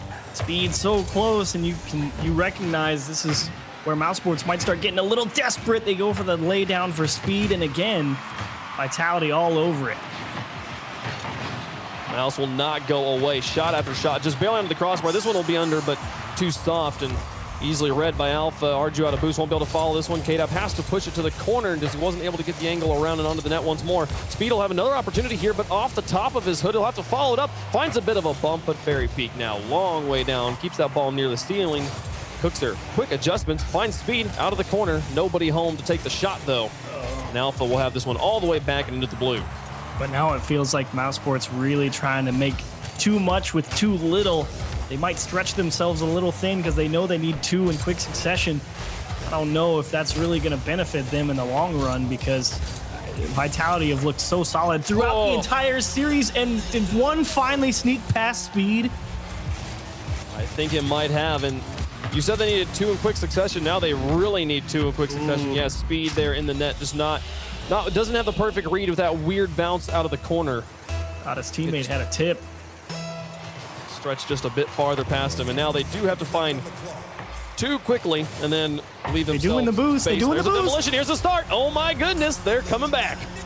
They got everything here. That ball went straight out to the left. Speed won the boost in the midfield. Arju took the boost in the corner, and they were done at that point. I mean, Fairy Peak is locked into that goal line, and you are not getting out alive. That's for sure. 55 seconds. Down by 2. Mouse won games 1 and 2, but then have struggled, and now on match point for both sides here in game 5. Fairy Peak out of the corner. Here comes Cookster. A demolition on the Fairy Peak, but not before the rest of his team. Vitality pushes it all the way down. Demolition not going to matter. This ball dangerous, and Arju out of his goal. Puts it right under the hood of Alpha. Takes another shot. Cookster's got the block. 30 seconds left. Up by 2. Vitality looking strong. The speed across to Arju. Into the midfield. Cookster wants it, but Alpha's there. Speed has to wrap all the way back around. Onto the wall. Up for it, and just nothing is getting through this midfield. Yeah. Vitality constantly shutting them down. Attempt after attempt. They're stretching, no There's doubt. the speed. They tried for the infield pass, but the interception's there with 5 seconds left, down by 2. Alpha with all the boost in the world. A flip reset to work with as well. They nearly put in another one here. It bounces on the goal line, but it's not going to matter. Vitality reverse sweep Mouse to put themselves into the winners finals. What a comeback for Vitality throughout the series. Game 1 and 2, I mean, they were close. Vitality put up some great infield defense, but they slipped away in overtime, and then, bang, the afterburners turn on in Game 3. The offense comes to life.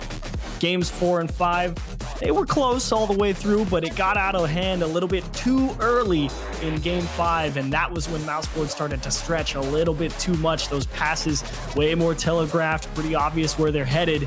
And unfortunately, Mouseboard just didn't have enough in terms of opportunities to really put pressure on Vitality, whereas that constant, brilliant defensive effort from Speed will unfortunately amount to nothing.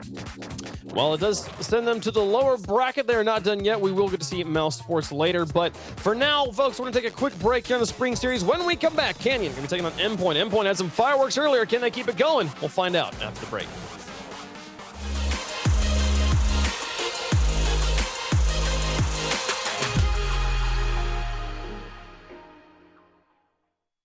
Rated E for everyone.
Ladies and gentlemen, you're watching the European Rocket League Spring Series. I'm your host, LeafX. Alongside me, Gibbs is still here, unfortunately, and Turtle is going to make things just a little bit easier for us. And we just watched a beautiful reverse sweep. Well, you guys would say beautiful. I'm a little sad, but beautiful reverse sweep from Renault Vitality over Mouse Sports. Mouse looked like they had it in the bag, but Renault Vitality, Turtle, switched it up in that game 3 and it just turned around hard. And, they still had to fight for it, but Renault Vitality, they take the dub. Yeah, this was a brilliant series to watch, to say the least. And I think my favorite part about this was the first 2 games both went to overtime, and it came down to speed, getting those clutch goals. But then Vitality, just because the first 2 games were so close, I never really counted them out. And thankfully, I really believed in them. And so far, they have not let us down. They started to pick up the momentum. Their offensive, presence was so much stronger. And it felt like they were going back to that play style where they were able to just bomb a bunch of shots on net back to back and then force so many defenders to get a lot of saves. But then passes like that, I want to highlight, it's the midfield passes that was working so well for almost everything that Mouse had to offer. But then it just got denied again with all the back-to-back shots from Vitality. They were relentless, and they were making sure that they were keeping their rotations clean. And this series was just so fun to watch on the perspective of like a 1v1. You had Speed on Mouse Sports doing amazing things. It really feels like he's hit a new level through the regional championships and now the spring series. And I'm excited to see him going through the lower bracket. But then on the other side with Alpha in games 3, 4, and 5, he was setting up everything. He averaged 2 goals plus assists per game. And that is with the first 2 games, they got nothing done. So if you take those 2 out, it's way up there, close to 3 goals or assists involved. In 3, 4, and 5, he was nuts, absolutely nuts. He really turned this team around, Vitality, where their offense for 12 minutes did nothing. And then Alpha shows up, he becomes alive. And then we start seeing Fairy Peak. We start seeing K-Dop get involved. And once that offense is going, it is so hard to take down this Vitality team. And Mouse Sports thought they might have had a sweep on their hands, but of course, there's a saying that goes, you can't stop the K-Dop, and there's a reason for that. They pull off the reverse sweep, and to talk about that, why don't we just bring in K-Dop from Renault Vitality. K-Dop, congratulations on that win. That was a humongous reverse sweep. What changes did you guys make in Game 3 to turn that around? Hello, and what did we do? It's Fairy Peak calls we need to play more aggressive. And I think it was a problem the first 2 games. We managed to do pass, but there is no one in the middle.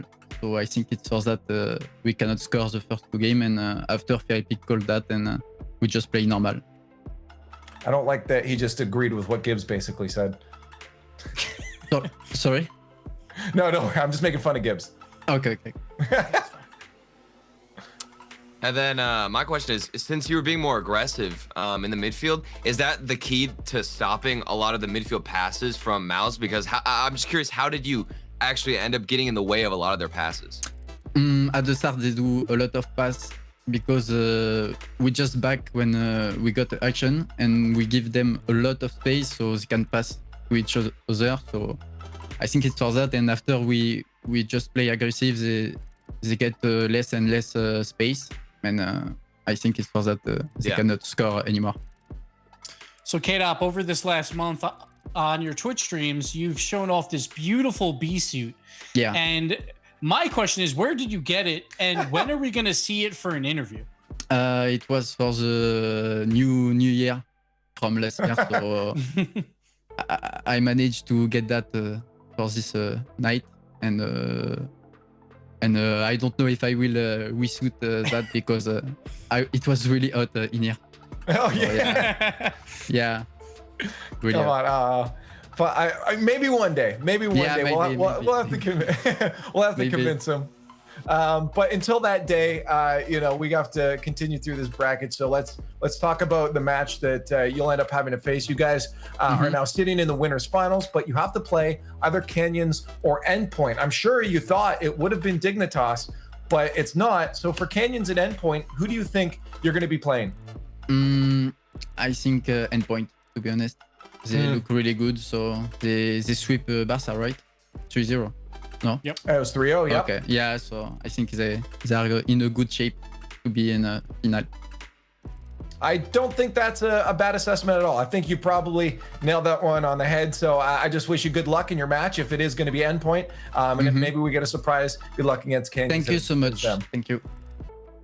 And there's K-Dop from Renault Vitality. Hopefully one day. I'm glad you planted the seed, Gibbs, in his mind. Hey, Hopefully man. one day we get it.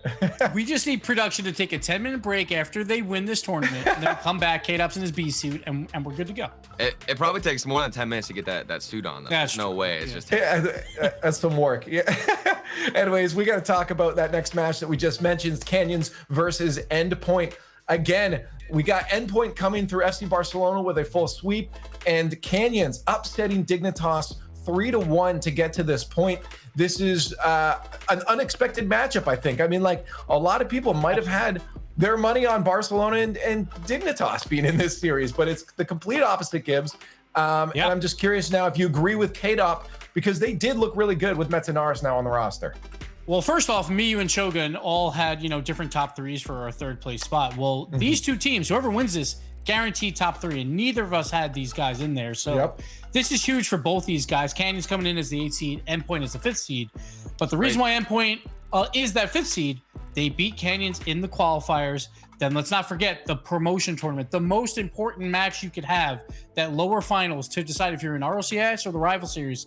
And what happened? Well, Endpoint beat Canyon. So if there's one team that the Canyons hate, it is absolutely Endpoint, but they haven't found a way to take them down yet. And then we look earlier, we saw what Virtuoso was doing. We saw what the whole team was doing for Endpoint.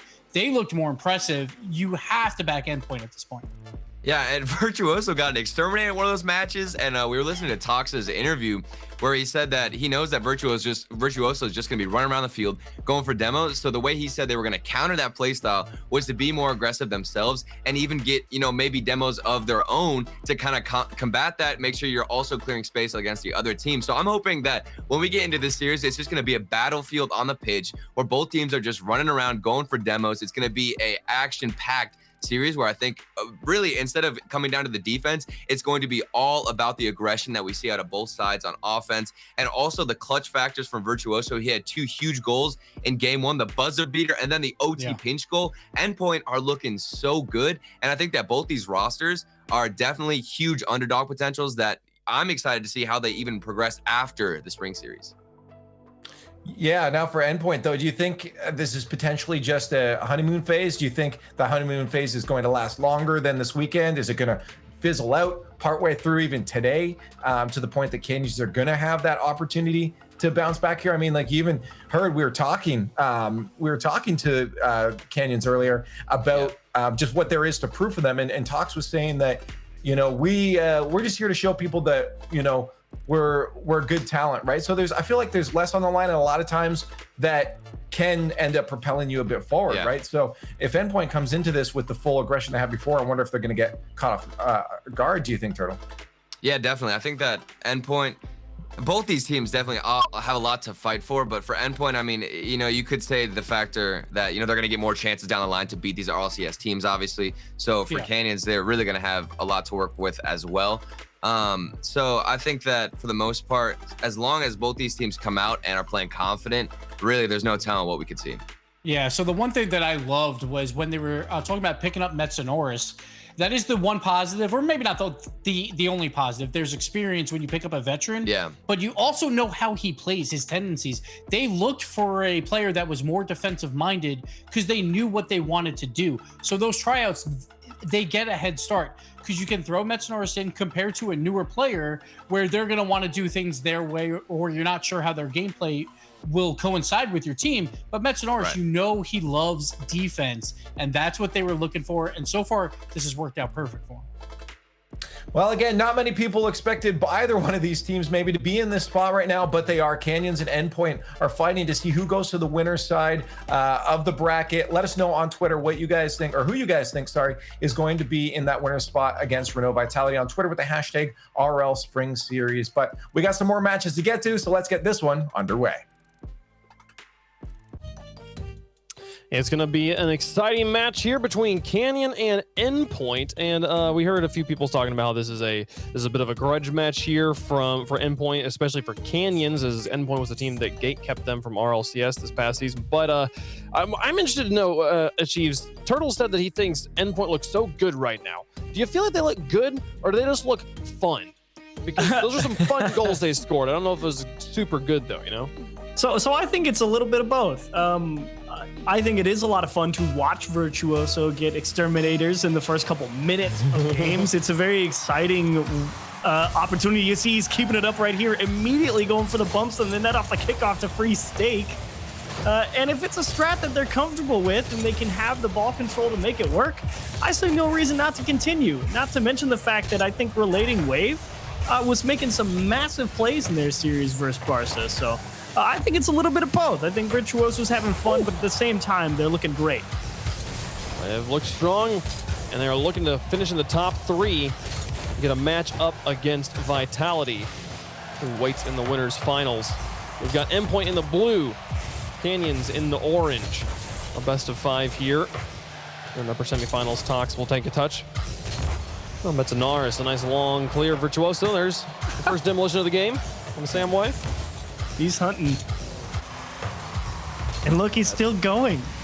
He's just chasing Samway. Oh no, but it's the frustration, but left the goal wide open, and Tox will just push in a completely free one. Yeah, that sounds about right.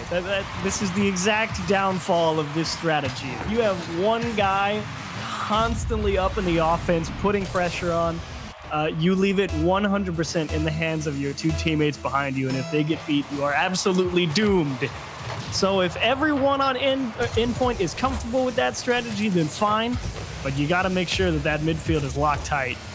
Communication becomes very important. First minute, we'll see Canyons with the early lead. And one of the best performances this team's ever had. Definitely a highlight standout debut. Samway tries to push this through. Stake into the corner. Another long touch. Tox out of the goal. It's clear. Stake will have a response. Drops it back down. The teammates completely tangled up on top of each other in the box, and they're just lucky that shot wasn't on target. They're already aware of Virtuoso.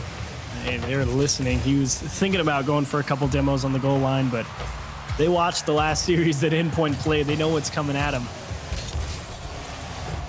Samway up. Back out. Immediately countered by Virtuoso. Onto the enemy backboard. He'll steal the boost and get out. Samway with a miss. Will be a Relating Wave now. Up against Tox. A nice outfield pass. Can they put it in? No. Stake is right where he needs to be. Makes the block. And they'll hold on to their 1-goal lead, but not for lack of trying. Endpoint is putting on the pressure. I thought Stake had an excellent series versus Dignitas as well. Curious to see if he's able to replicate that performance here versus Canyons. And finally, the bump gets through. He boxes in the defender into the corner and Metza into the middle of the net. Endpoint tie this one up clean. Metanaris making a wonderful performance here at halftime. Game number 1. Samway will be on the kickoff against Virtuoso, and it'll be Endpoint that emerges with control after allowing the first goal. They've come back in this one pretty clean. Now Samway. There's a flick pass 1, Toxed up. Virtuoso's got the block and sends it back to midfield. Metanaris airborne before Tox could find the bump on him. What could have turned into a slow but just as good goal. Relating Wave and Virtuoso now out. Metanaris looking for the bumps on Stake. It's like maybe the demo plays and hunting out the other players starting to seep into the rest of the team. It is something that will bleed through because even on the other team that's getting bumped and demoed by Virtuoso, they're going to eventually get fed up with it, and it's very easy to fall into the trap of, watch this, I'm going to go get him right back, because I definitely know that I have personally done that a couple times. You just get so fed up with getting demoed that it increases that part of your mind that's getting irritated, and it's just forcing you to try and make more aggressive decisions because you want to put pressure on the other team to punish them for being so crazy aggressive, and it works out perfectly because they send 3 people in front of the goal line here. Stake gets a bump, Virtuoso makes a block, Relating Wave gets boxed out and pushes too far forward because of the surprise touch through him, and everybody is on the goal line, and it's a goal for Canyons. Man, the Canyons nearly blocked themselves multiple times on that attempt. But they do emerge with a goal and the lead here in game one. Stake onto the backboard. He's chasing it himself. Relating Waves up and will take the ball away from him. Now Metanaris up, gets it over the top of two. Talks last player on the back line. Will find the clear, but a nice adjustment. Relating Wave into the corner. Here's Metanaris. Ball stalls out high in the Canyons corner.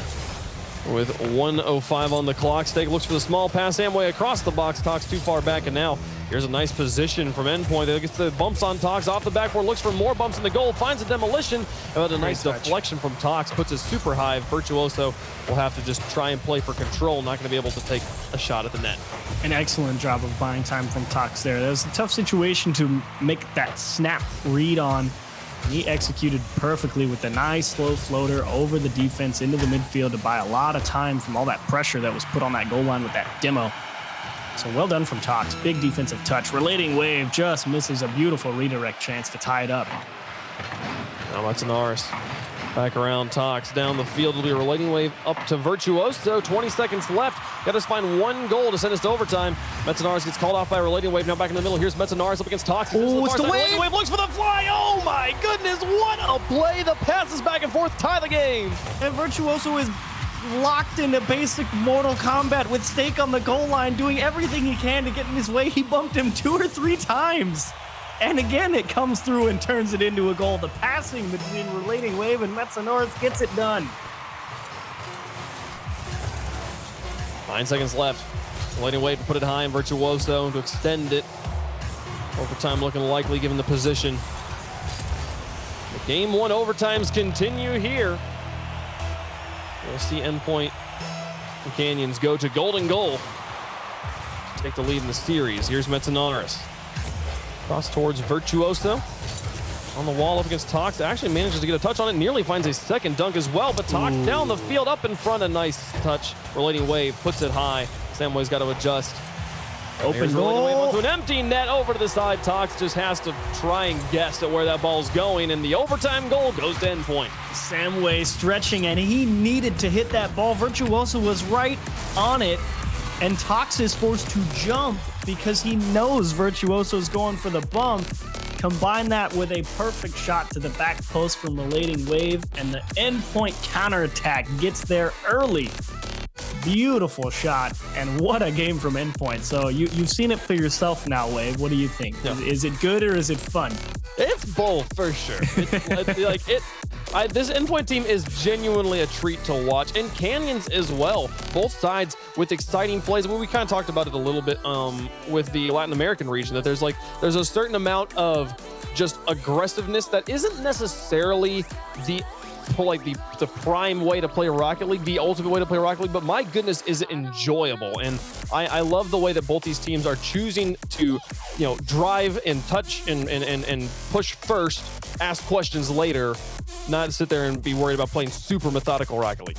And there is a very interesting bit of breakdown you can think about what Virtuoso is doing here, because you're absolutely right. Committing one person 100% to demo plays like that, it backed off a little bit from 100% at the start of the game, but a lot of it, Virtuoso was definitely just trying to get in the way of people and be that harrying force. There's an interesting way that affects the defense apart from the demo, because the big point about 3v3s is that you can afford to be a little bit more aggressive and risky with your challenges, because it is expected that you will have somebody behind you. And if you are constantly taking suboptimal challenges and risky approaches because you are trusting the fact that there is a third man behind you to pick up the slack should it get through you, and Virtuoso is right here wreaking havoc with that approach, you can create a lot of favorable scenarios just preying on a mindset that has been ingrained in so many players for so many years at this point. Well, and you have the advantage of your team you're kind of subjecting your team to the same situation of you have to play perfectly. You cannot rely on that back line. Like with the first goal we saw from Tox into a completely open net. Yeah. But their team is coming in understanding that that's what's about to happen. They know that that's what they have to deal with. They're not having to react to some player inflicting that upon them. So yeah, they've made their choice. Tox tries to make a shot at midfield. Defense is there this time. Relating Wave again, being aggressive. Touch out towards Virtuoso. This one just barely will get over Stake. Relating Wave will play it into the Canyon's corner. Samway out of the back. Demolished after making contact. Virtuoso looking for more and just looked a little bit like disappointed there wasn't somebody on the goal line for him to go get. They spawned behind him, so he's like, well, I guess I'll go steal the boost. And there's Samway. He got a piece of Relating Wave, and it almost comes back to bite him. Mesanoris able to make a big save. Mesanoris having to get in the way of multiple balls here in the corner. We're off to the side. Stake up, not the best of touches. Samway will reach for it. They're still just kind of positioning. He tries to get it back to Stake, and actually the pass play works out. Mesanoris goes for it, but 2 players bit. Now Virtuoso's got to make the stop, and actually just his position's enough to keep the rest of Canyons out of the air. Relating Wave is able to put the pressure on, and now Mesanoris and Relating Wave trying to put on the goal on the other end. With 3:15 on the clock, still no goals in game 2. Mesanoris now. Virtuoso to work with here. Looks for the pass. Oh, I love it. I can't believe that got so close. Stake, what a save. I thought there was no way he was ever going to be able to react to that because I thought for sure he was going to see that Virtuoso name tag and get a little antsy from the demo. Virtuoso shows some patience and takes the pass, and Stake makes a brilliant read. Canyon's defense holds on despite the small ball pass getting past the first defender. Now Virtuoso through the air. Can he do it again? One for the fake. Tox doesn't bite. Now Mesanoris. But it works. The shot in. Oh my goodness. It pulls the defense away, opens up the path, and Mesanoris sends it through. Exactly, because Virtuoso pulls off that ball and forces Stake to dodge the demo, because that's immediately what he went for, of course. And now that Stake has had to jump off the goal line and land on the sidewall, well, Metza has a shooting lane, and he nailed the top of the goal. Right here at halftime. Endpoint took the win in game number 1 after having to come back at the last moment and win it in overtime, and now they've got the lead here in game 2. Relating Wave onto the edge. Virtuoso up. Loosely wins the challenge. Mesanoris will try to take control now up against Tox. Challenge goes neutral. Relating Wave to the backboard. Samway's up for it. Makes contact and will be able to hold on to this one and push it off to the side. Now Stake, after the demolition, has to play perfect defense and does so. Gets it away and it's now at midfield. Virtuoso through 1. Stake all the way back to midfield again. Man, Stakes clears his last 45 seconds, something that Canyons can rely on. Big clutch, but time is of the essence here. You need to start seeing offense from Canyons. They need to start putting pressure and being able to force Virtuoso's over-aggression against them, and they might have just done it here. It's a 2-on-1 here for Stake, and again, he's got fantastic ball control, sets one into the middle. Tox is there to stop the clear, but unfortunately, he's bought enough time for Endpoint to get back on defense. Stake onto the backboard. Samway looks for the shot, nearly finds a Tox with a follow-up. It's wide, and Virtuoso will find the save, push it away to the corner. That's an Mesanoris now, just playing more defense as they try to work this corner back around, but man, I'm still wishing Samway had hit that shot. That was pretty. Oh, that's definitely one for the highlight reel, you know, you put that in your portfolio. If you hit it. If you hit it. Came close. Samway now at midfield in the final minute. Endpoint holding on to this lead. Oh, Virtuoso. What? Wonderful, wonderful reads. There's a there's a beautiful thing in knowing that someone can just be so blindingly aggressive on the goal line and then so perfect in the finesse reads at the midfield. That has got to be a unique combination of frustration for anyone that plays against Virtuoso right now. 23 seconds left. Relating Wave takes the shot to the far post. Canyons here. Still with a chance. 17 seconds left, only down by 1. They've just got to find one chink in the armor. This one lofted high. Mesanoris will get up quickly before the third man can come in and take the shot. The pressure's back on. Canyons trying to break out of their half. And he Fox is not going to move forward enough. And all that clear to the corner is probably going to do it.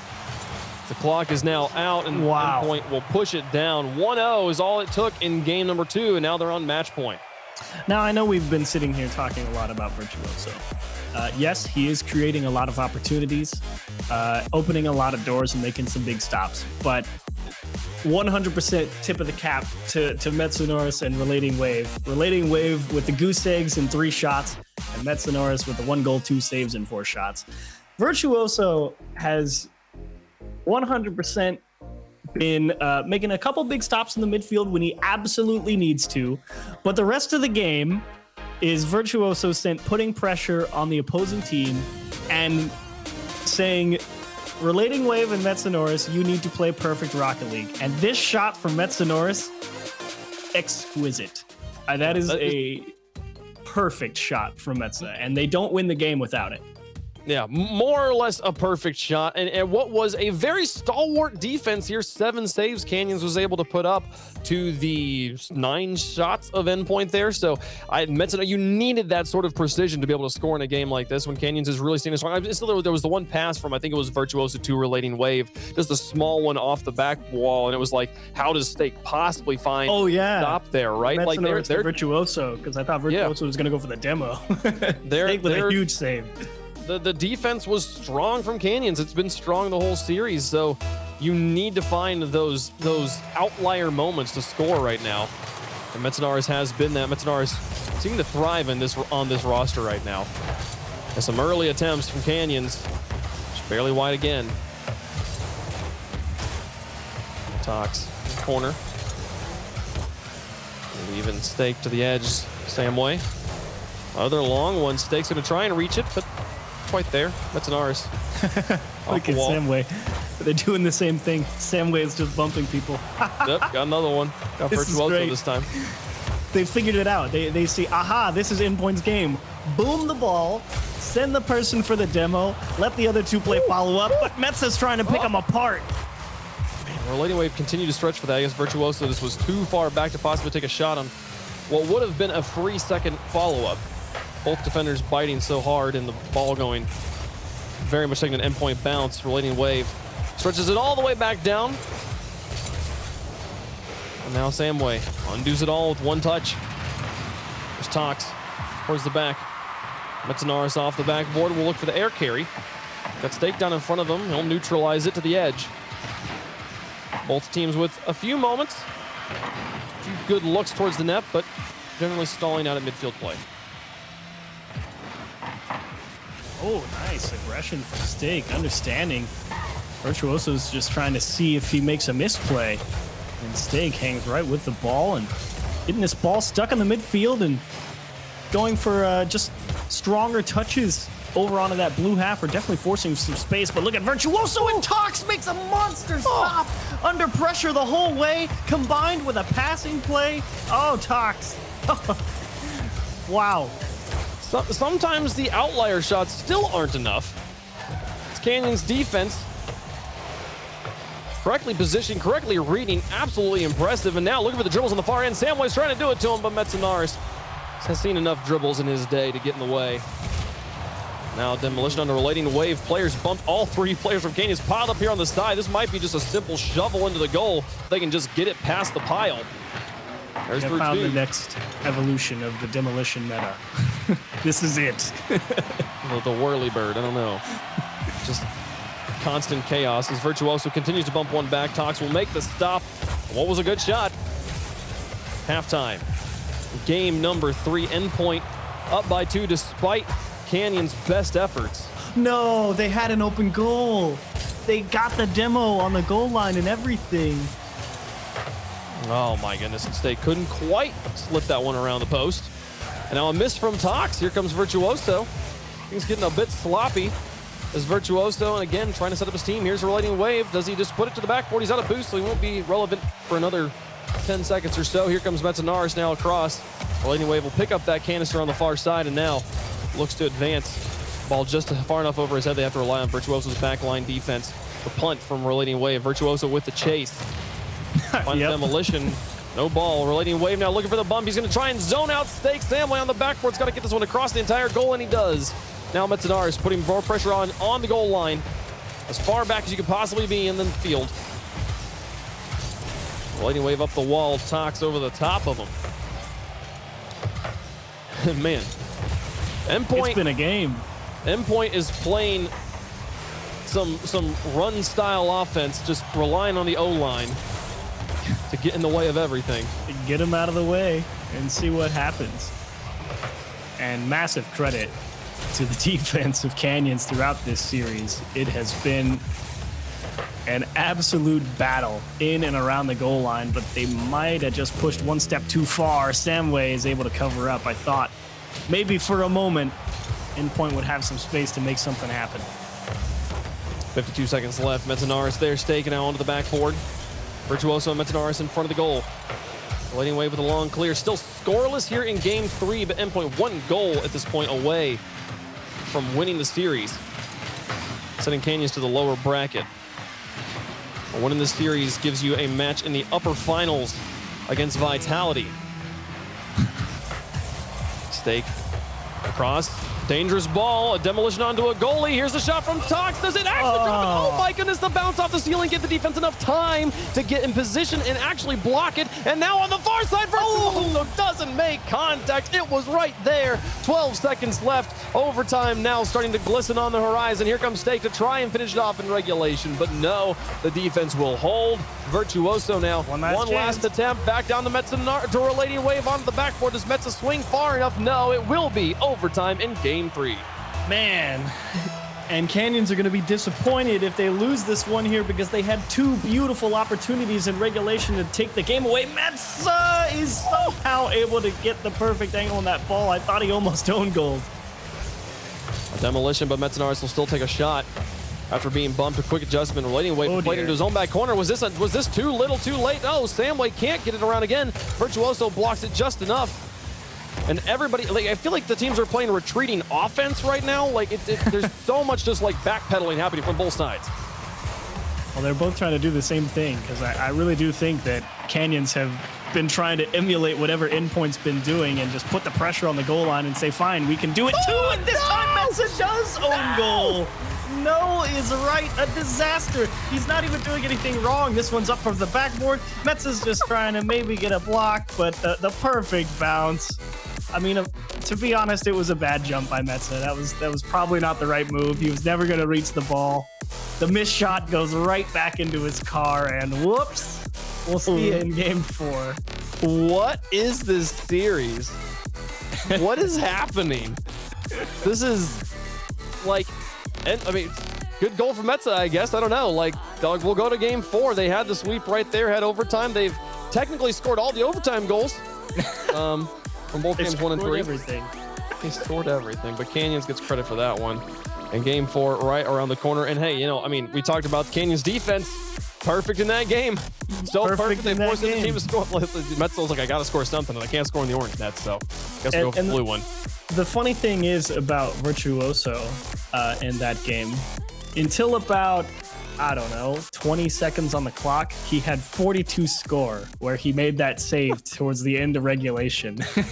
He was hardly doing anything except just putting pressure on defenses. And you know, Canyons, I love the adjustment. They're like, we're doing the exact same thing. It is 100% launch it towards the other half, go for the demo, make the aggressive challenge out of the midfield, and put the pressure right back on them. Because I think they realize that if they keep just trying to, you know, do whatever they want to do, the Endpoint speed out of that midfield, because Relating Wave and Metza are 2 phenomenal players in terms of challenging balls out of the midfield with great reads and winning challenges.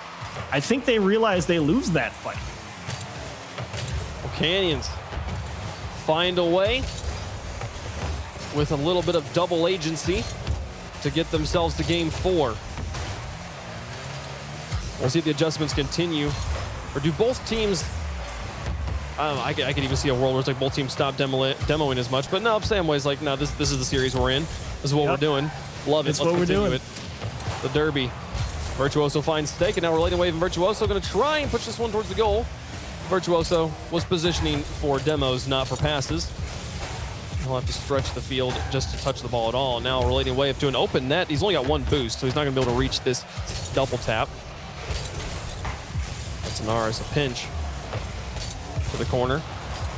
Oh, that might do it. Relating Wave and Virtuoso, nobody home. That'll be the first goal for Endpoint. And you love to see the trust from Metza and Relating Wave in the midfield. There's that mistake, finally. Samway doesn't come up with a touch. Relating Wave is there to capitalize, and that demo back behind him means an open goal. But I'm loving how Metza and Relating Wave, if they see Virtuoso going for a demo, they play it like he's going to get it, 100%. If they realize if Virtuoso gets this demo, I have a goal. Here, they miss the ball, and Virtuoso actually gets to score something. So happy to take that one. Virtuoso didn't have to take somebody off. At this point, they eliminated themselves on the wall there. And hey, but he got a demo at the end of the play anyways, so keeps up the tradition. 2 goals in the first minute after not being able to find anything in regulation in Game 4. Endpoint with everything they need to send this series packing in 4 games. They got the sweep on Barcelona in their semi-final match, but Tox will find a goal here, and man, here comes Canyons right back. Now, here's the perfect example of expecting to have someone behind him. Relating Wave pushes forward because he sees Virtuoso rotate behind him on the backboard. Virtuoso thinks, I have time to maybe grab this boost in the corner, and he gets demoed for it, and now Relating Wave is out of position and can't make the save. That's preying on that mindset of 3v3. You always believe you've got someone behind you. I thought that was a goal. Did not believe Stake could make it back in time, but he proves me wrong. And gets the clear to the edge here to Samway. Kickoff nearly giving Endpoint back their 2-goal lead. Samway now off the ceiling. Metanaris will pick this one up. Virtuoso again looking for demos here, or Relating Wave rather was the one retreating back out of enemy territory. Metanaris up, takes it away from Sam. Stake dropping it to Tox and Relating Wave. What a stop!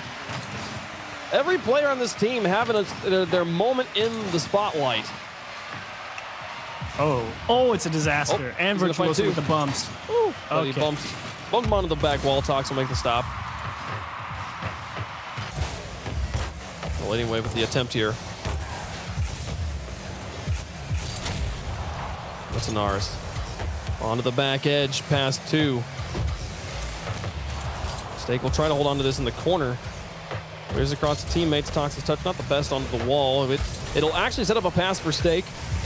Finds a way to work with it. Improviser's game, and now onto the back wall once more. This time on the Endpoint half of the field. The same way to drop it down. Virtuoso up. There's past 1. Relating Wave to the air. Extends it down the field. An excellent touch. Back down. Samway with the field. Wow. Virtuoso's able to push it in. 3-1 Endpoint. That's all started off by just that wonderful lift up the field from Relating Wave. Metza wins the big challenge, and Samway is not expecting that touch from Metza. I mean, it kind of comes out of nowhere. He's rotating back, the camera's following the ball, and then Metza gets a sick block. Endpoint back with a 2-goal lead. The security blanket, I believe, will give Virtuoso and really all of the players the freedom to go aggressive. Virtuoso finds Samway on the goal line. Relating Wave will take a boost. Samway spawns on the far corner, but here's a pass out to Metanaris, and it's blocked at the point of contact. Virtuoso having to adjust to Samway. He's trying to put pressure on him and just bulldozes him away, but Metanaris manages to cover it up, pick up the teammate's slack. And now an open net. Virtuoso's touch just a bit too wide. He can't get the follow-up either. Metanaris into the corner. 1:35 left to go. Stake trying to hound Relating Wave. Pave the way for Samway to put it on target, but no, it gets blocked by Relating Wave. The double devil, it's not going to matter. Wow, I love that you can see all 6 players on the same quadrant of the pitch and just trying to quickly discern who got demoed and what's important. And right now, overall, Endpoint coming up aces. There has never been a professional game of my casting career where the event feed in the top right mattered more.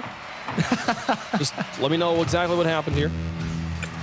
It's past 2. In the final minute, though, Endpoint, they're looking for the rematch against Vitality. They want to play those guys again. It'll be the first time in this tournament, but they have played a few times over the course of the team's careers. 44 seconds left. Metanaris blowing it down. Oh, nearly baits Samway out. Virtuoso with the attempts. Lightning Wave with enough boost to turn this one around in the air. Tries to block Stake. Stake now down to Tox. Tox can't find a shot immediately. He tried to pick up the ball and control it and then shoot, but by the time he had control, there was no shot to take. Now Virtuoso trying to get the pass back out in front. Here's Metanaris wide of the goal. 15 seconds left, though. The 2-goal lead is absolutely daunting. Stake has to score this over the top of Virtuoso. Whoa. Here's the follow-up from Tox. No, not close enough. Lightning Wave gets in. 6 seconds left. Samways touches wide as well, and that's going to do it. 2 seconds left. There's no way they're going to be able to put in 2 in a row. Endpoint will take it in 4 games. Man, what a series. Fun, exciting, demos back and forth, insanity every which way. And Endpoint, they really might just draw a few more people into that style of play, because that is tough to play against. And just to go back to towards the end of that game, Metanora's trying to slow the pace of play down right at the end of there.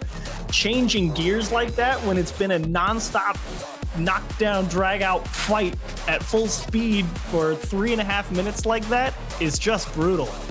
And I can't wait to see every team play against Endpoint in this bracket, because they are. It's pretty crazy. We will see Endpoint play against Vitality. So going up against one of the most polished teams in the region. Can't wait to see how this Virtuoso style of attack goes for them. But folks, we gotta take a quick break here. When we come back, we drop to the lower bracket, see how things go. We're gonna send some teams home today. Stick around. You're watching the Spring Series.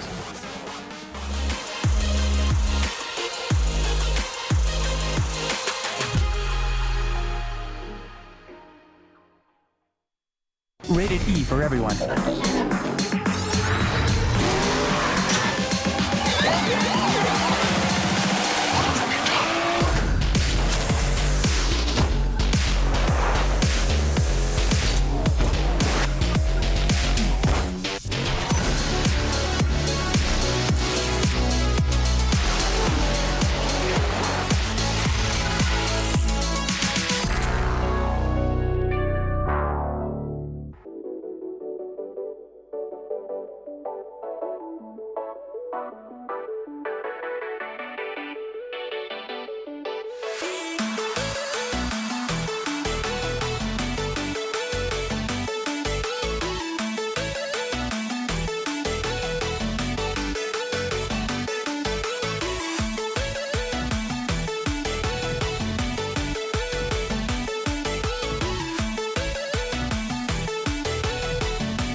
Welcome back to the European Rocket League Spring Series. I'm your host, Leafex, alongside me, Gibbs, and now Wavepunk decided to make his way onto the desk to talk about this match. And for Endpoint, taking a 3-1 win, it looks like, again, their Endpoint is aiming for those grand finals because they're looking really good right now, but they do have to play Renault Vitality later.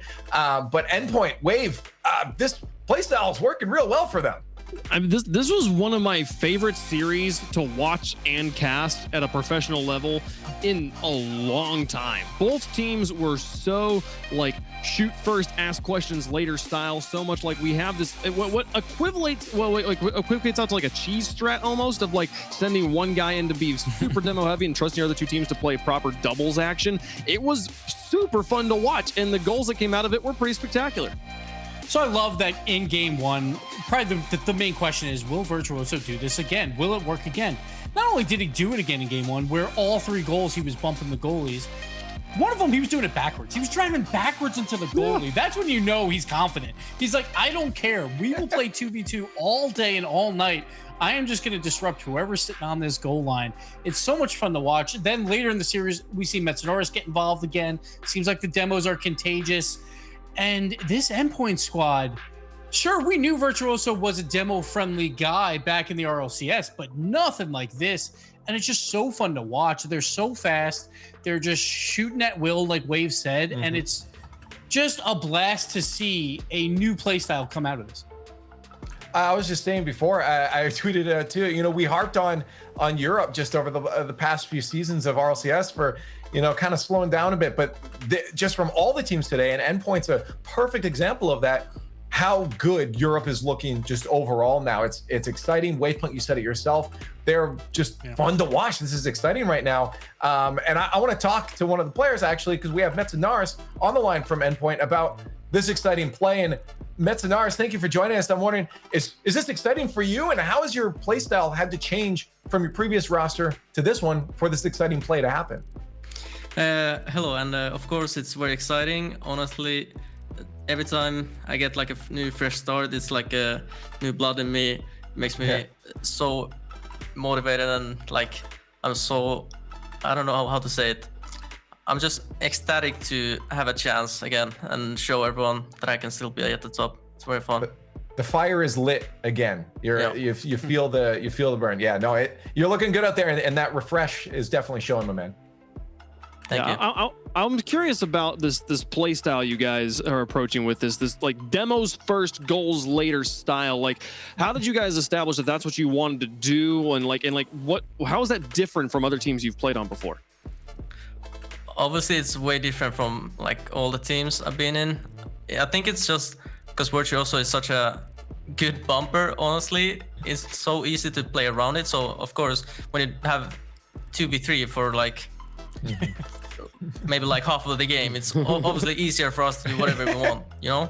It's like we have so much more space to do whatever we want, and it's like makes everything flow very easy. And I've always been pretty good at that, adapting, I'd say, and I think Wave is pretty similar to me in that sense. So it's we're working very well for us at the moment. So far, we've seen this playstyle work twice, but obviously probably in scrims, there are times when it doesn't work. It's a very high risk playstyle. Who's the player, it's like possibly the coach that calls it off? Like, do you call it off mid-game when you think that the demo meta is not working, or do you wait to that 1 minute break and then say, all right, guys, let's try something new? Honestly, it's not like it. Sometimes it just doesn't work. Like it's always, you can always demo, but obviously in every game you just don't get as many demos, so it's not as useful. But like the game flows differently every game. So even if you have like maybe like 2 demos in a game, the next you might have 10. It's not like you can completely shut out demos unless you're matrixing everyone. I don't know. So there's no real case where demos don't work. We might play less demo heavy maybe, but still we are playing pretty much with the same playstyle most often. So yeah. So keep the demo approach up. Just hope you're not playing against Neil or Max Payne or something like that. Now, question just for going into this, you guys are guaranteed top 3 now. That's exciting. This is a really good place, and you guys are powering through all your matches right now. But of course, you got to play Renault Vitality, and that they're going to want to stop that momentum. So I'm just kind of curious what the approach is going to be. And based off what you just said, it sounds like just keep up going for those demos. I mean, most likely. I haven't talked to the team or anything about it, but I'd imagine it's gonna start out that way at least. So yeah, be prepared, Vitality. I'm curious really fast, just to go back to the series, what was going through your head on the own goal in game 3? honestly, we're owning them that game. It Yeah. felt like we had so many good chances. We should have won that game. Then it's just an unlucky own goal. Honestly, I can't really do much to that if I'm honest. So whatever happens, and move on to the next game. And then we started next game. We're strong again. Yeah, you bounced back well. No own goals against Vitality. Promise me that at least, because it's going to be a hard match. I can't promise you that, but I'll try. All right, fair. Well, you do your best at least. Anyways, good luck in your match going forward, man. Congratulations on at least guaranteeing top 3, but we'll see you in tomorrow's matches. Thanks for chatting. Thank you. Metanaris now from Endpoint. This team is just powering through. They're part of the bracket right now. And speaking of, let's take a look at that bracket and just get an update right now. You know, they started their day with a 3-0. They moved on to take Canyons out, who beat Dignitas, I must mention, 3-1. And they took Canyons out 3-1 to end up again in that winner's side of the bracket, Gibbs. A lot of new blood on this upper side. And we thought, like, all right, it's Dig and Vitality and who else? But that's clearly not the case now. And look at this, Metanaris. He's on a top 3 team right now again. That's pretty cool to say. It's really cool to see him just rejuvenated as well. But for the other boys, it's their first time up there, Virtuoso and Relating Wave. So it's just fun to see. And this is why you have to watch every single weekend of Rocket League, where you just don't know what's going to happen in these results. We have the number 1 seed Dignitas losing the first round, and now we're going to have to see them make an incredible lower bracket run.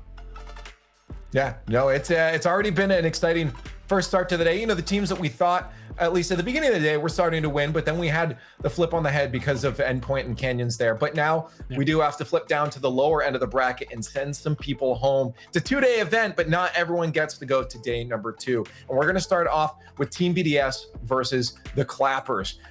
You know, both these teams ended up down in the lower bracket, only getting collectively 2 wins in their series combined here. So obviously someone's going to change that. Someone gets to move on and face off against Canyons here. But the question is, Wavepunk, who's this going to be? I feel like, you know, a lot of people are going to have BDS probably as the favorites. Yeah, I mean, Monkey Moon in particular was wonderful to watch in the series earlier today. And yeah, the Clappers only got 1 clap in earlier with their 1 win there. And it's interesting the way that this bracket has evolved, where we have kind of like the challengers in the bottom, and we have the like veterans in the top with the Dignitas, Barcelona, Mouse Sports, then BDS and Clappers, and the winner of that gets to play up against Canyons. And to me, I don't know. After watching Canyons play, I feel like this is the match of who gets to lose to Canyons next round. But okay. I liked Monkey Moon a lot. I feel like BDS has got an edge. I feel like that's a positive note for those teams. Who gets to lose to Canyons next? You get to sleep on it, and then you get to lose to Canyons. That seems like what Wave is saying. So I'm not sure about that yet, but I think this is a stepping stone, right? You need to see better results out of both these guys. But I think this comes down to the space in that midfield, because both teams gave up a lot of space. ClayX had a rough series for BDS where he didn't have a lot of boost. Vitality was able to punish them a lot. But if Monkey Moon gets space, we see what he can do by himself versus Vitality. So if he can do that versus them, he can do it against anybody. So watch out for Monkey Moon throughout the series. But I think BDS is a strong favorite because of Monkey Moon. Well, these teams are about ready, so get online, use the hashtag RL Spring Series if you want to get more than just your Twitch chat vote out. Get your words out there on Twitter as well. But right now, Team BDS versus the Clappers. The question is, who gets to face off and apparently lose to the Canyons? Well, the Desk doesn't have a lot of faith in either of these teams moving on, but we do have to send one of them on to play Canyons, and I think they're absolutely right talking about Monkey Moon on Team BDS. He's been a great player on multiple different teams, even going back to Xenomoon days in Rival Series. But I want to talk about the Clappers as well. I don't think they got enough love during that Desk segment, talking about Calyx in particular. We saw him in Season 6 of Rival Series. He was great on the ball, on the shot as well. He was one of the players that could always get a tough shot for the defense to react to, and I want to see more of Jurios throughout this. I want to see what he can do on this Clappers team. Definitely, and I mean, you talked about it pretty much perfectly, Camilla. The person I want to look at is going to be Calyx. I'm seeing what he does on the goal line, because I thought that in his first series against Mouse Sports, he was doing a great job of, like you said, opening shots up because of his initial pressure that he put on the net. But there's a great bump mid-air as RG gets the goal, but if you pay attention, he just had to sky bomb whoever was in net. Oh my, and he used all of his boost to chase after that defender in the air to bump him out of the way, get some contact and let that ball drop into the net. What a heads-up play from Archie.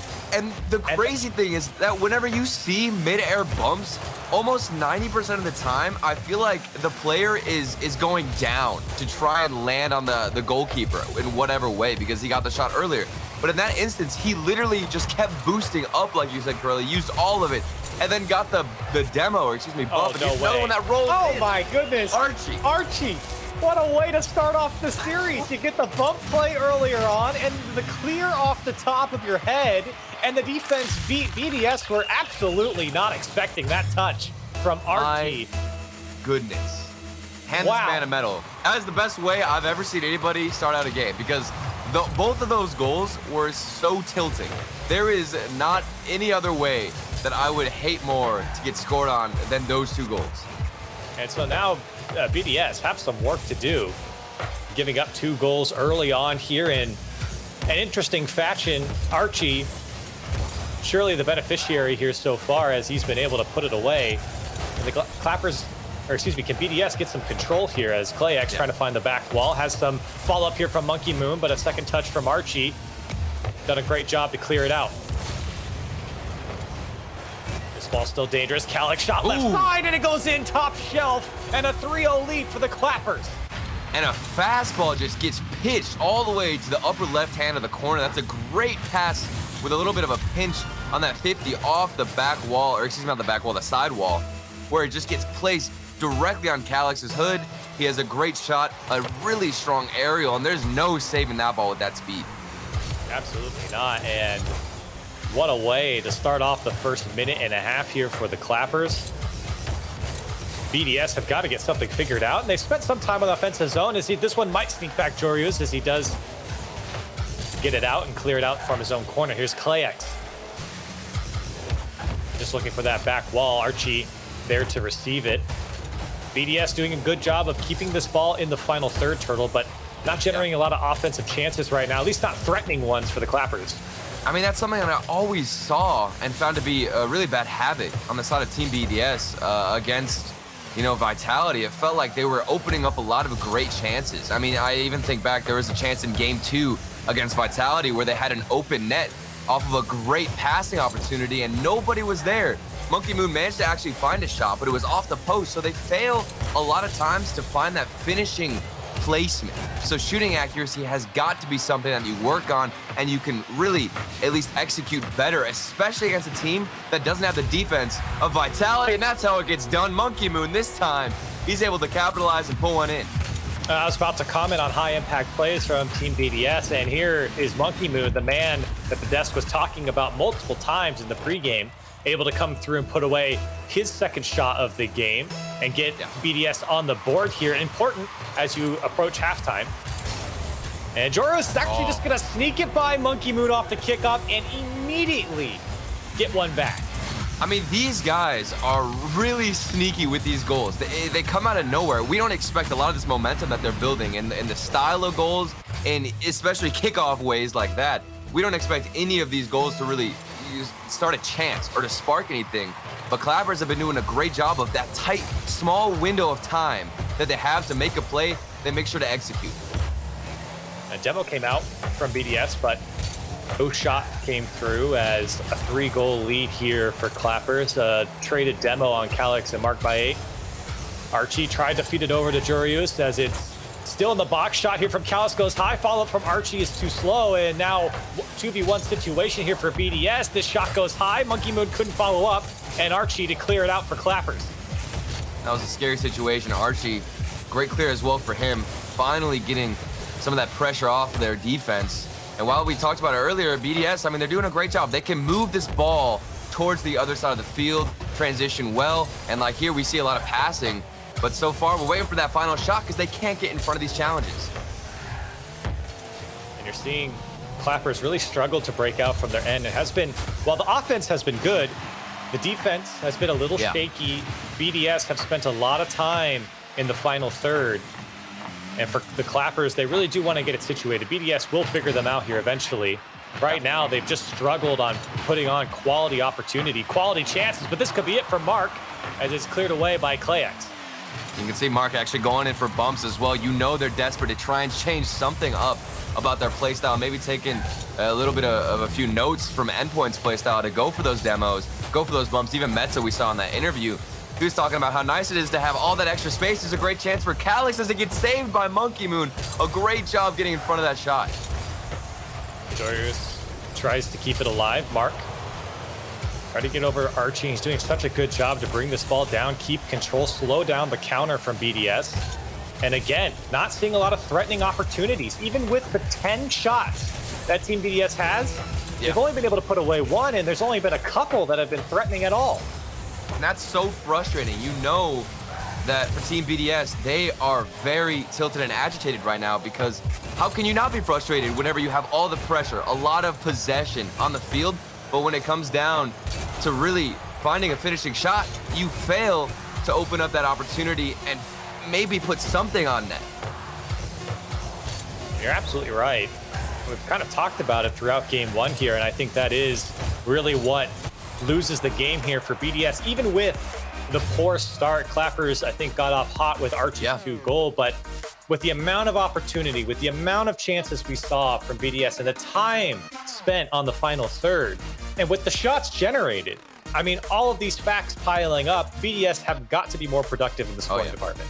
I mean, they definitely have the chance there. I think this might have just been first game jitters here. And speaking of first game jitters, the Clappers actually have been really impressing me lately, because this is a huge turnaround. Archie not only had those first 2 amazing goals to start things off, but if you think back to that series against Mouse Sports, I mean, their first game was abysmal. They couldn't get anything on the board. If anything, this was the opposite of a showing that we're seeing right now that they had in that first game against Mouse, where they couldn't get anything started. So the first game jitters aren't an issue right now for the Clappers, but it's BDS who seem to be struggling. If you pay attention to a lot of these goals, they've really been opened up by great 50s, and then Archie with this kickoff even. You can see it's those little instances where they can finally beat one man. They take advantage of that space that they're given.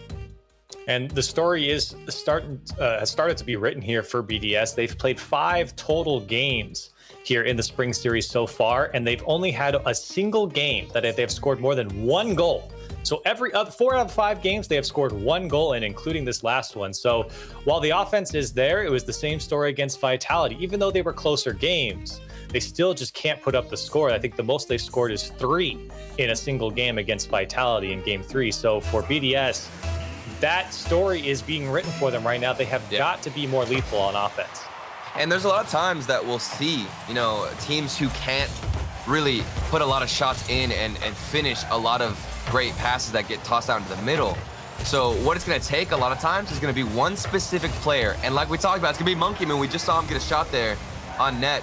He's going to be the player who I think is going to kickstart everything. Once he starts scoring, or maybe it's Mark Baye, he could totally change the way I'm predicting this series to go as he gets his first goal here in the series. Mark's had some explosive series throughout his time in Rival Series, and now, of course, this team qualifying for the higher up. But for BDS, Mark has been a catalyst for this team a couple times throughout tough series, and they're going to need him here against the Clappers. As another opportunity presents itself here in the box. Archie to clear it away. Monkey Moon trying to keep it alive for Team BDS as the Clappers trying to deal with it, but again, getting locked into their own end, and it's off the good challenges here from BDS. The pass across, ClayX. Does he have a follow-up? Monkey Moon's there, and a save comes out from Calyx, and the Clappers get out. And this is brutal. That pressure from BDS was unreal. They were demoing left and right, but now Calyx, you can see they're starting to retaliate a bit with some space here for Archie. Had a bit of time there. Didn't even go for a little bit of a flick. I think he should have honestly tried to get one on the top of his car, but Monkey Moon, the flip reset out of nowhere. And this is what the desk was talking about. The solo effort from Monkey Moon, the flip reset over Calyx, off the crossbar and down. It's really undefendable once he gets it set up. And for BDS, a 2-0 start in the first minute is exactly how you respond after that Game 1 performance. This is the momentum we wanted to see. Somebody take initiative. At first it was Mark Baye, but now Monkey Moon, the solo plays, things like that will get your team started. And when it comes to shooting accuracy, sometimes you just feel kind of like you're cursed. You know, whatever you're doing with your shots, just nothing will work. But once somebody takes initiative and takes that first step of scoring, then everybody else can fall in the same path. So coming up on a minute and a half here in Game 2. BDS much stronger start here. 5 shots to their name, putting away 2 of them. And it really is similar to game 1. A lot of time spent here in the defensive third for the Clappers. BDS obviously able to generate some more chances here as Jorius tries to clear out to the midfield. Past ClayX, but Mark there to help clean up. BDS now on the attack, waiting for Archie's touch. And Monkey Moon can't get the read. Marked by 8. Shot is going to be to the left side and is cleared away by Calix. You can see the panic as well through a lot of the Clappers' defensive rotations. A couple of double commits in the corners that we're seeing as they're trying to rotate this ball out of their own end, get that clear in, but it's really a lot more difficult than what it seems because this pressure from BDS, the passing across the net, getting midfield hits, going for a lot of possession games. The speed has also been picked up, so they are getting really caught off guard here. Great play here coming off the back wall as BDS sent 2 and the counterattack was on. They had to slow it up. Calix, that shot directly at Monkey Moon, the flick on from Mark.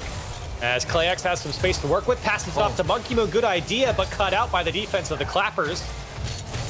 And the Clappers here to regain some offensive pressure, immediately given up, and marked by 8 to clear back towards the Clappers box. And the scariest thing right now for BDS is over-aggressing, but that's not the issue here with this beautiful pass out from Monkey Moon into the midfield. They finally get one off of this crazy possession game we've been seeing. And it really has been the bane of the Clappers defense. These clears going straight to a BDS player. And this time, Monkey Moon getting the better end of it as that pass comes across the box. And for the Clappers, they really do need to clean up those clears and not just give it right back to BDS. BDS is really just waiting for the Clappers to give them the ball back, and that's what's locking them into their own end right now. And it's a great strategy because I was worried, like I was just about to say, you know, for BDS to over-aggress and make sure that they're staying back, because right now you don't want to give any momentum to Clappers. You can't be too over-aggressive. It's probably a great feeling finally putting some shots on net, but you got to make sure you're not too desperate. It's exactly what they're doing. They're making sure to push back when they need to, keeping possession. And Monkey Moon, look at that little touch on the backboard. Things that are small like that where you can start a little bit of time or what helps it out. But Archie the double, and it's saved out from ClayX. Can you stop anything that BDS are doing right now, Corelli? BDS are trying to find themselves back on offense. It was a good extended stay for the Clappers in the final third, but nothing came to fruition as they find themselves back on defense. Archie's has options to his left here. So he can't get it across now. Monkey Moon, that one's high. A second touch, down and in, and a 4-goal lead for Team BDS. He's been too clean with the shooting, and that was such a fortunate bounce. Monkey Moon actually had the reaction time to go up for that aerial. He was in the perfect spot after the 50 went his way. Got a nice double tap and then slotted it into the back of the net. That's how it's done. Monkey Moon, his shooting has increased tenfold, so much more accurate, and BDS are looking stronger. Yeah, absolutely, and you talked about it, Turtle. Maybe just a poor game 1, especially with the start from Archie. It was a frustrating start for Team BDS, but now you're seeing them really come alive here in game 2, controlling the pace of game. And not only that, but just putting away the chances. They have dangerous players on this team, and they are showing up big here in game 2. The key right now for a lot of BDS has been to just not let that first game get in your head. There were a lot of unfortunate goals that didn't go your way. And, you know, they're definitely relying on the idea that it's not going to happen just as easily for Archie as he gets a chance here off the crossbar and down. That wasn't luck. That was pure skill from Archie as he manages to put one in. And, you know, the Clappers are going to go ahead and lose this game. Probably 20 seconds left, down by 3. Tough comeback. But I got to say, the Desk, they talked about Monkey Moon. We talked about Calix. We talked about Jorius. Nobody said anything about Archie. Man, this guy has been playing well through 2 games. Even with the loss here, I have been impressed with Archie throughout this series so far. The individual play that he's been able to set up himself and make something happen for his team just adds another layer of offense to the Clappers that has just been so strong throughout this series. And even with the loss here, it was an impressive performance from Archie as BDS do take game 2 and tie up the series. And you can see that, you know, if the Clappers are going to get something going, it's going to be off, you know, the back end of Archie doing some work on the offense, creating some space, opening up a lot of chances, because his touches, like you said, Corelli, have been something to really look at and pay attention to. So let's see if he can pick it up and maybe go for those interesting challenges, because in the first game, that's what was working out the best for him. Archie was a monster with the challenges and also with the passing game. So let's see if he has what it takes to step that up as we head into game number 3. But Turtle, it's not just the offense that we look for, right? And the Clappers, they had some deficiencies on the defensive end. They lost by 3, obviously, but they spent a lot of time in their defensive third. And that happened even in the first game, which they won.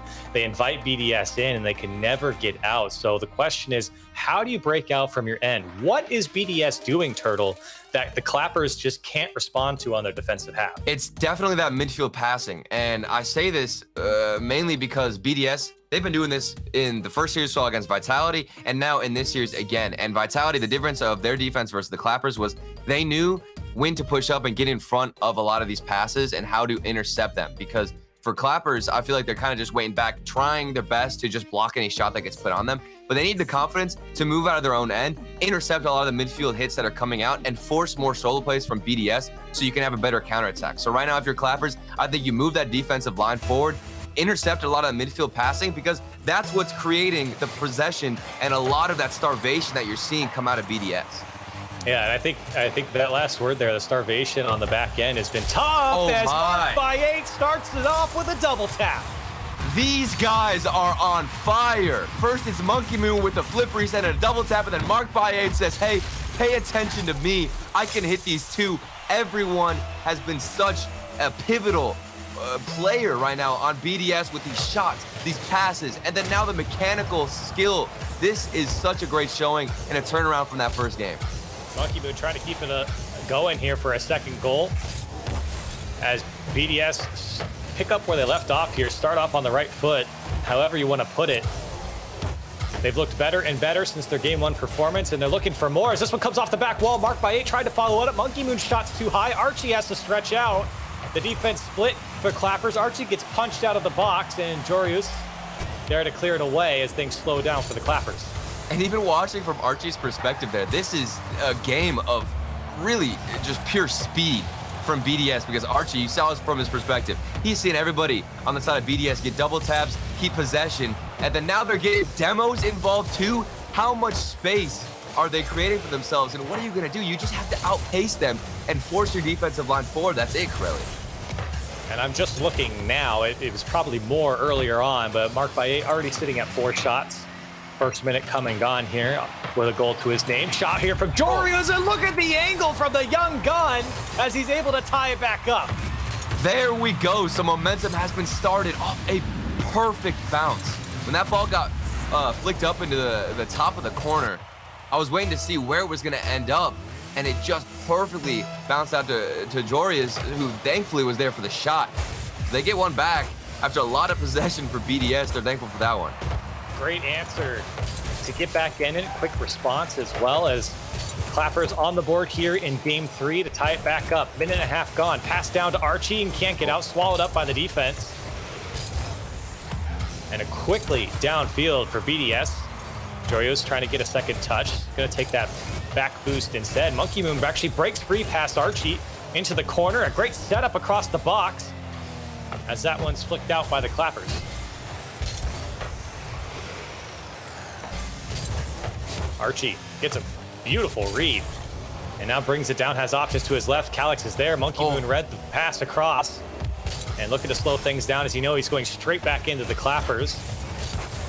Mark by 8 there to help out. Archie has Calix on the back wall. Can't get it over Clayx. The Clappers looking to clamp down on the defense of BDS, but they keep breaking out. BDS did a great job of blocking in the Clappers, but the Clappers can't do the same. Yeah, but I mean, BDS, the defense so far, the predictions I've noticed have been sensational. You know, they have been predicting where this ball is going to get popped up, where somebody's going to go for a shot. And it makes them get in front of that angle as soon as possible. So far, if they can keep this defense up, I think they'll have a better job at moving the ball out than Clappers do. And still with demos like that, I think that's Clayx's second or third one just in this game alone. So far, they just seem a little bit more threatening as Monkey Moon almost gets another double, and it's barely saved out there from the Clappers. And you see the speed from Monkey Moon as well. Just pop that one up, then get back up to it. A lot of times defenses can read that one pretty easily and make sure you can't get back to it. Here's a shot down from Mark by 8, cleared out. As the Clapper is feeling a lot of pressure right now. 4 saves to their name on the 7 shots from Team BDS. Monkey Moon, full boost. Gonna take this one into an air dribble, immediately shut down. Clayx, over to Mark by 8. Monkey Moon got roughed up in the midfield, couldn't make a play on it. And a dunk here from Calix. Do the Clappers have something in here? A good demo on Jorios from Mark by 8. Archie, second touch goes wide. The defense was broken up a little bit. Calix gonna keep it going. He's got no options in the box as everyone from the Clappers got out. I like what BDS are doing with this ball, though. Throwing it to the corner. That's how they move out. Got a chance there for Clayx off a great possession. And then the bump comes through. The force save from Archie. Defense is scrambling. They hold on. The positioning and the rotation did not break from Clappers. That was such a defensive wall that got built up there. And they continue to hold strong. Yeah, and Jorio's accidentally backflipping there. Really put him in a tough spot. He had to make a tough save off the top of the bar. And here's a shot from him as Clayx clears it away. Clappers trying to go up here with 45 seconds left. Pass over to Calix, goes off the inside of the post and up and away. Getting no love from the post here, and the Clappers were that close to taking the lead. That would have been the chance. You gotta hope it goes at least a little bit your way off the post there. But unfortunately, it's not on your side today. Let's see if they can force another 50 their way. Saw it in the first game where with Archie, that's what his main real attempt was, to force those 50s going his way. It was working out, but it's getting a little bit more unlucky. Dorio's gonna get a second touch. He can't do it. Calix is there. Archie and the third man waiting to see what BDS does with this as Monkey Moon has to go the length of the field. 5 seconds left. Overtime looming, but maybe one more as Archie can't get up to it. Calix looking for Jorios as the last-ditch effort here for the Clappers. Otherwise, we got overtime here in Game 3. Archie keeping it alive. The demo comes out from Calix. The pass from Jorios. Calix taking his time into the corner. Archie's there, and he's going to put it high. Cleared away by Monkey Moon. Overtime. Archie, the last given moment to put something on net, almost found the angle. Clappers hunting for that 0-second goal. They've got all the momentum now going into overtime. That was a close call for BDS, and maybe one more here for Jorios looking for a second touch. Does get it. Follow-up is nowhere to be found as Archie went all the way back. Calix already committed. I think he was looking for a bump. Now Monkey Moon into the air dribble. Can't get by Jorios as he carries it through the midfield. It's a good dunk on Clayx here. BDS feeling a lot more pressure. The tides really have shifted here for this game as the Clappers finding more and more opportunity, but maybe I spoke too soon. Monkey Moon can't get into the carry, but BDS now on the attack. Monkey Moon off the back wall. Jorios goes up, does get the clear, pays for it with his life, and Archie quickly downfield trying to get a second touch. Calix was there. And just the pace of play from the Clappers has really turned up here. But BDS is starting to do those midfield passes again. We just saw one there where they got a chance on net. It creates a lot of chances where you can really just barrage the net with a bunch of shots. Monkey Moon, you can see what he's trying to do with this ball. Go to the midfield. Let a teammate get set up. So it comes down to that initial pass. How well is it going to be? How placed in the midfield? Or is there just going to be a demo on the net? Archie's there for the save, thankfully. But we've got still a long overtime where both teams using every bit of boost to get a chance on net. Minute and a half into overtime, and it's looking like we're going to see a few more at the rate we're going. Back and forth. 13 shots for BDS to the 7 of the Clappers so far here in this game, but Clappers have had to make 10 saves to only the 4 of BDS.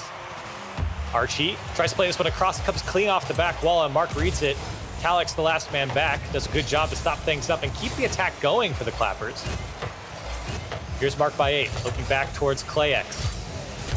Archie clears it downfield, but eaten up by Mark by 8, and he's going to try and land on it here. Jorios meets him, and Archie to clear it away. He's done a great job here for the Clappers to keep that midfield presence.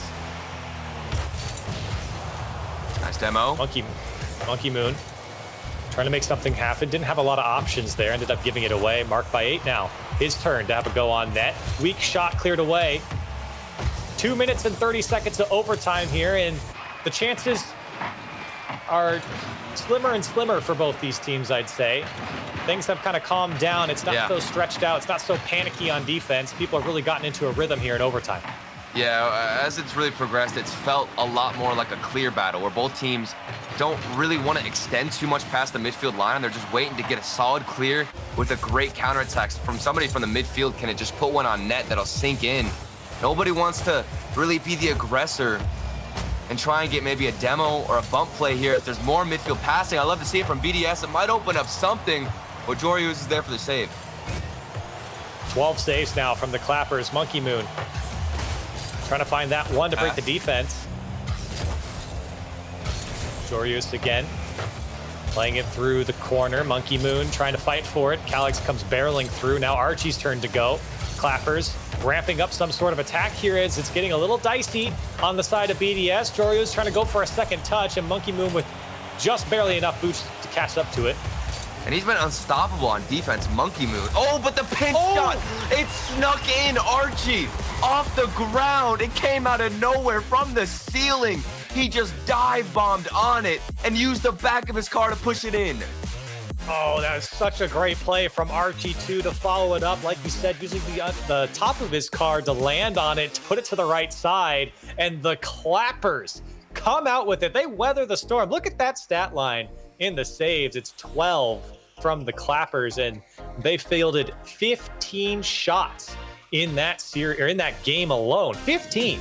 And they were able to stay alive here. So, and Archie, man, I talked about it last game. I'm going to say it again.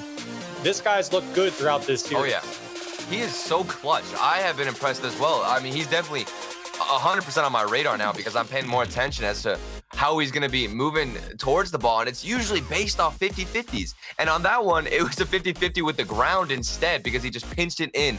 A great execution from him. And then on the defense, Monkey Moon for BDS, he has been unstoppable, but it wasn't enough. He couldn't just hold it off himself. So the Clappers are staying alive here in this series, and they did change a lot of things here. I think, especially in that overtime, I felt like they learned a lot. They had a lot more midfield presence. I think I pointed it out one time. They did a great job of stopping BDS from the start of their attack instead of maybe 2-3 touches down the line. I think that's a huge step forward for Clappers here when they have felt so much pressure from BDS. I think the difference here is we're not seeing a lot of solo plays really come out of BDS. And it's interesting because in times like that in overtime, it is going to come down to a solo play from one of those players, which is what we talked about because nobody wanted to push past the midfield line. So from BDS, you got to have somebody to combat Archie because he right now is the only player out of this series, at least so far, who's been stepping up on the 1v1 plays that isn't really in the most crucial times. You know, we saw Monkey Moon earlier do a great job, but so far Archie, he's just been in a better spot just a little bit more of the time. So the Clappers one game away here, taking down Team BDS. Archie trying to start off with that early magic that we saw in game one as Monkey Moon just bombs it downfield. This one, Jorius has to stretch out for and does a great job initially on the touch and then the block as well. Now Calix to throw it downfield. BDS, though, doing a great job again of just controlling that midfield and not letting the Clappers out. It's been frustrating on defense, and we have seen a lot of shots come out. The Clappers have had to play really perfect defense throughout this series to stay in it, and that's a great flip reset for Monkey Moon to get over one. Now Jorio's on the attack on the dribble, couldn't get around it. Calix pops it up, gets 2 to go, and they do clear it away. A little bit of panic from BDS. Everybody jumped there for that shot. You can tell getting a little bit more nervous as we come to match point here for Clappers. Winner of this will go on to play Canyon, so much on the line. Let's see who decides to step up. Will it be Archie again, or will we see somebody else like Mark by 8 come out of nowhere with a great shot? The offense has been stopped more and more throughout this series, though, from BDS. While they are fielding a lot of shots on the Clappers' end, the Clappers have done a good job of responding more and more throughout this series. And you can even see right now the defense of BDS a little confused on where the Clappers want to go. And that's what you want. You want to keep that defense guessing. As Archie actually gets bumped into that block, used his flip to stop in front of it. And the defense for BDS not reacting how you'd think on that ball. Everyone jumped. I think the call out from Monkey Moon came that no one was there, and he was able to take it away. As this ball gets cleared to space, Calix has a bit of time and picked up some boost, but got dunked away. Here's Archie with no boost, gets past one. A great clear from him in the situation he was in. Still scoreless, coming up on halftime here. BDS slowing down on offense. Clapper is really starting to play this game in the midfield now, and that midfield is becoming more and more important as the play kind of shifts towards the middle of the field. Yeah, but so passive at the same time, because I just saw two players then rotate back together from the Clappers, so they're just so used at this point to playing a lot of defense, but this is actually the first time we've seen Clappers really go up in shots.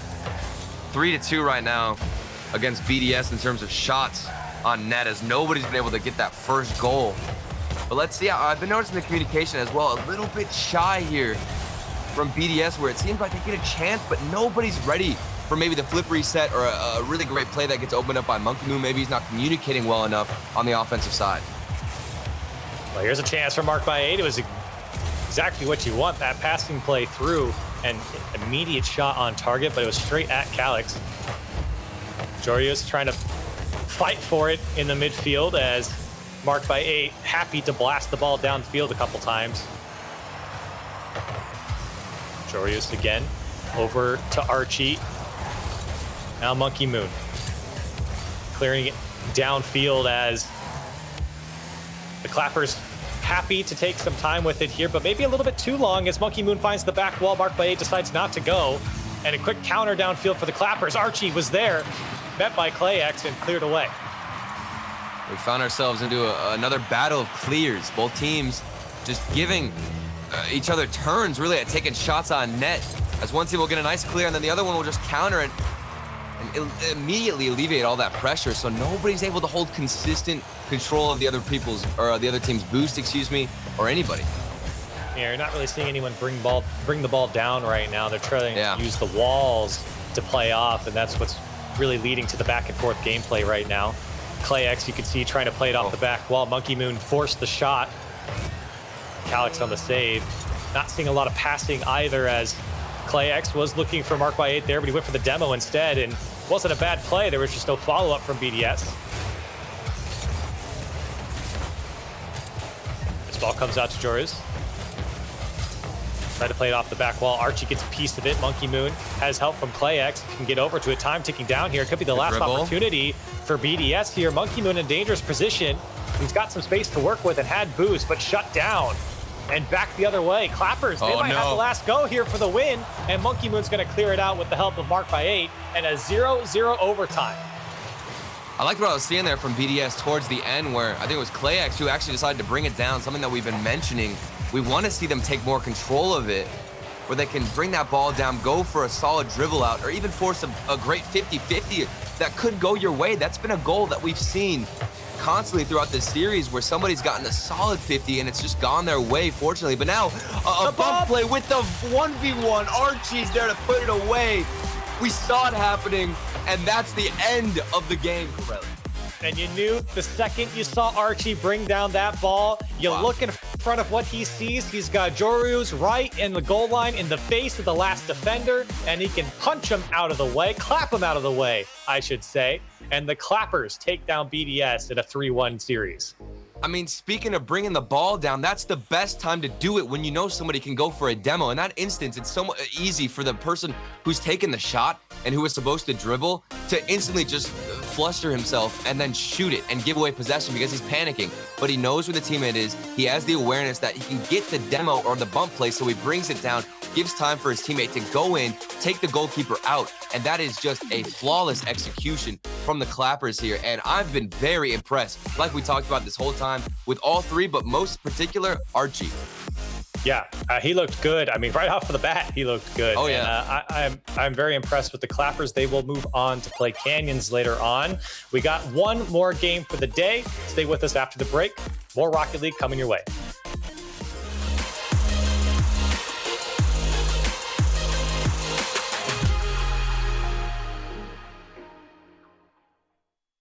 Rated E for everyone.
We just saw Team BDS get clapped by Archie, Calix, and Jorius as they move on in the lower bracket and keep their dreams alive in the spring series on day number 1. I feel left out now. And welcome back to the European Rocket League Spring Series.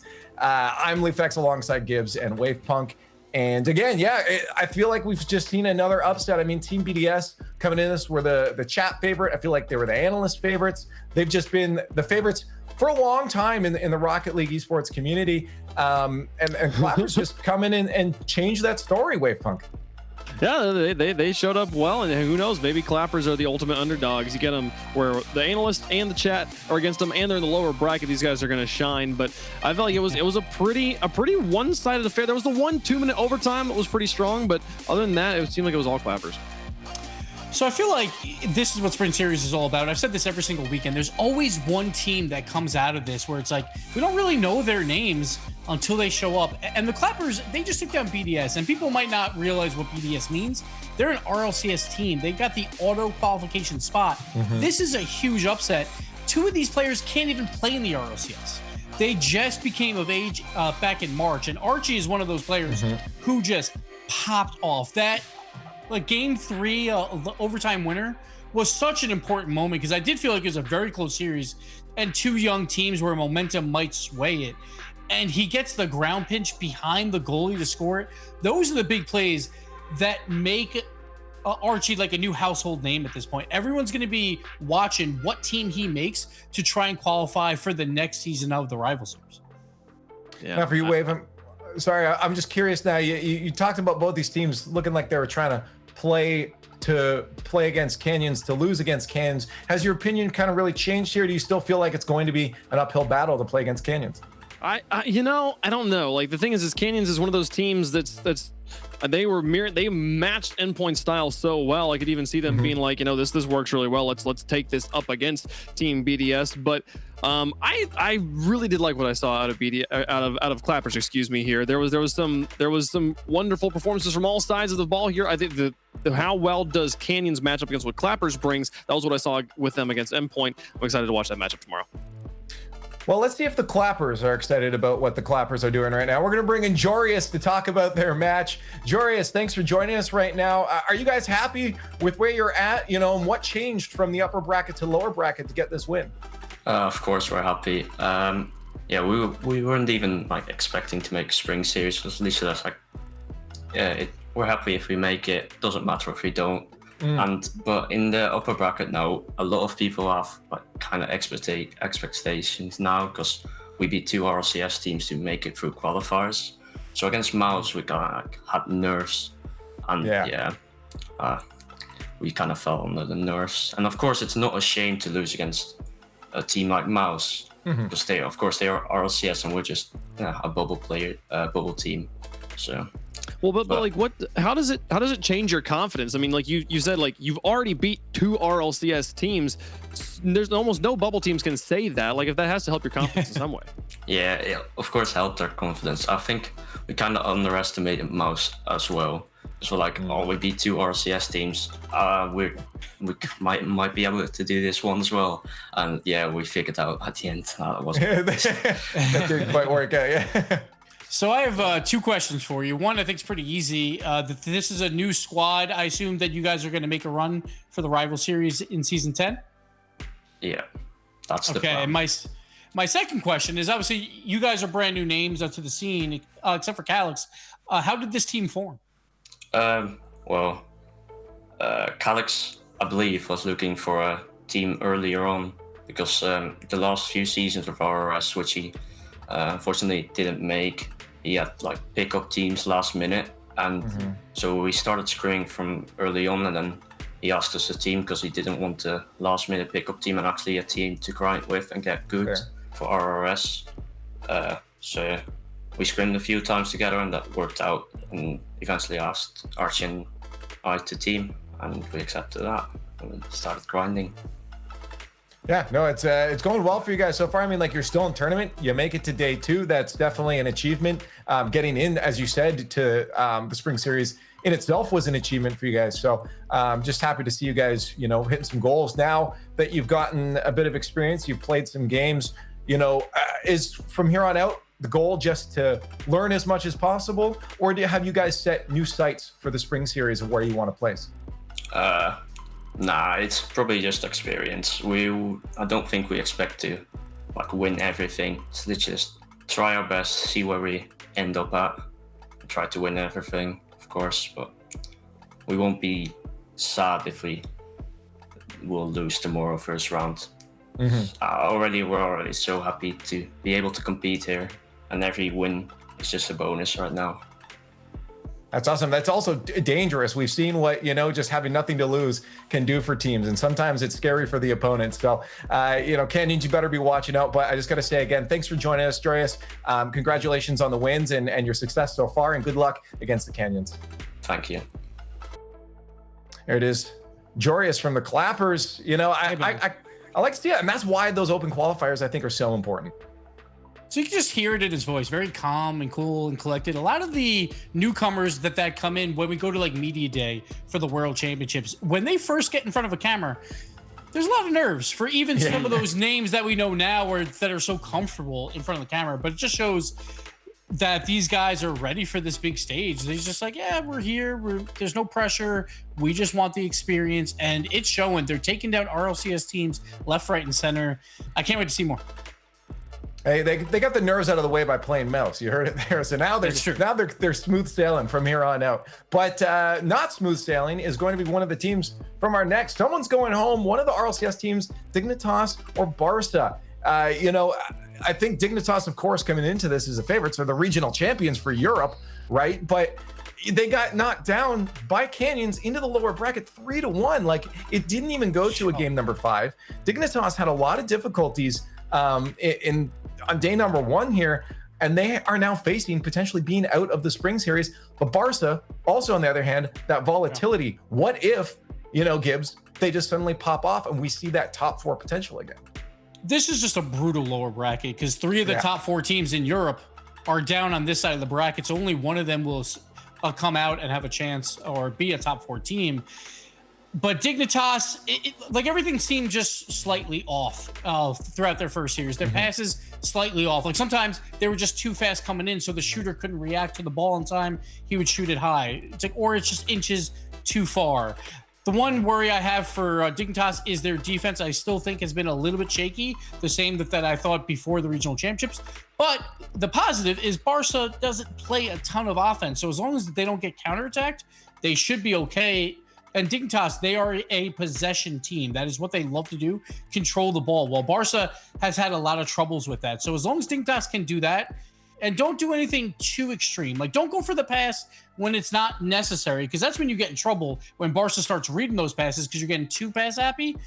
Just keep possession, wait for your opportunity, and I think they'll be fine. But on the Barca side, it's going to be a tall order because Ronicky didn't have a good series last time out, and they need Ronicky to score goals for this team or else they're in trouble.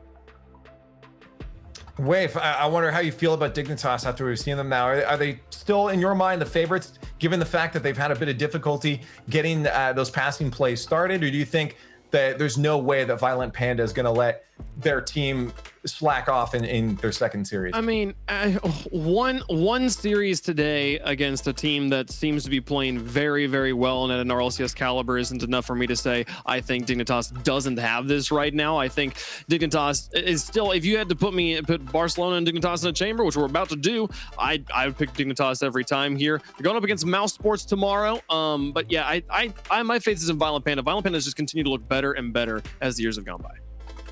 Well, you heard our thoughts. We want to hear your thoughts. Of course, we heard them in chat, but we want to hear them on Twitter as well with the hashtag RL Spring Series. Get your words out into the universe. But right now, we have to send, unfortunately, another team home. That's how tournaments work. Is it going to be Dignitas or is it going to be Barca?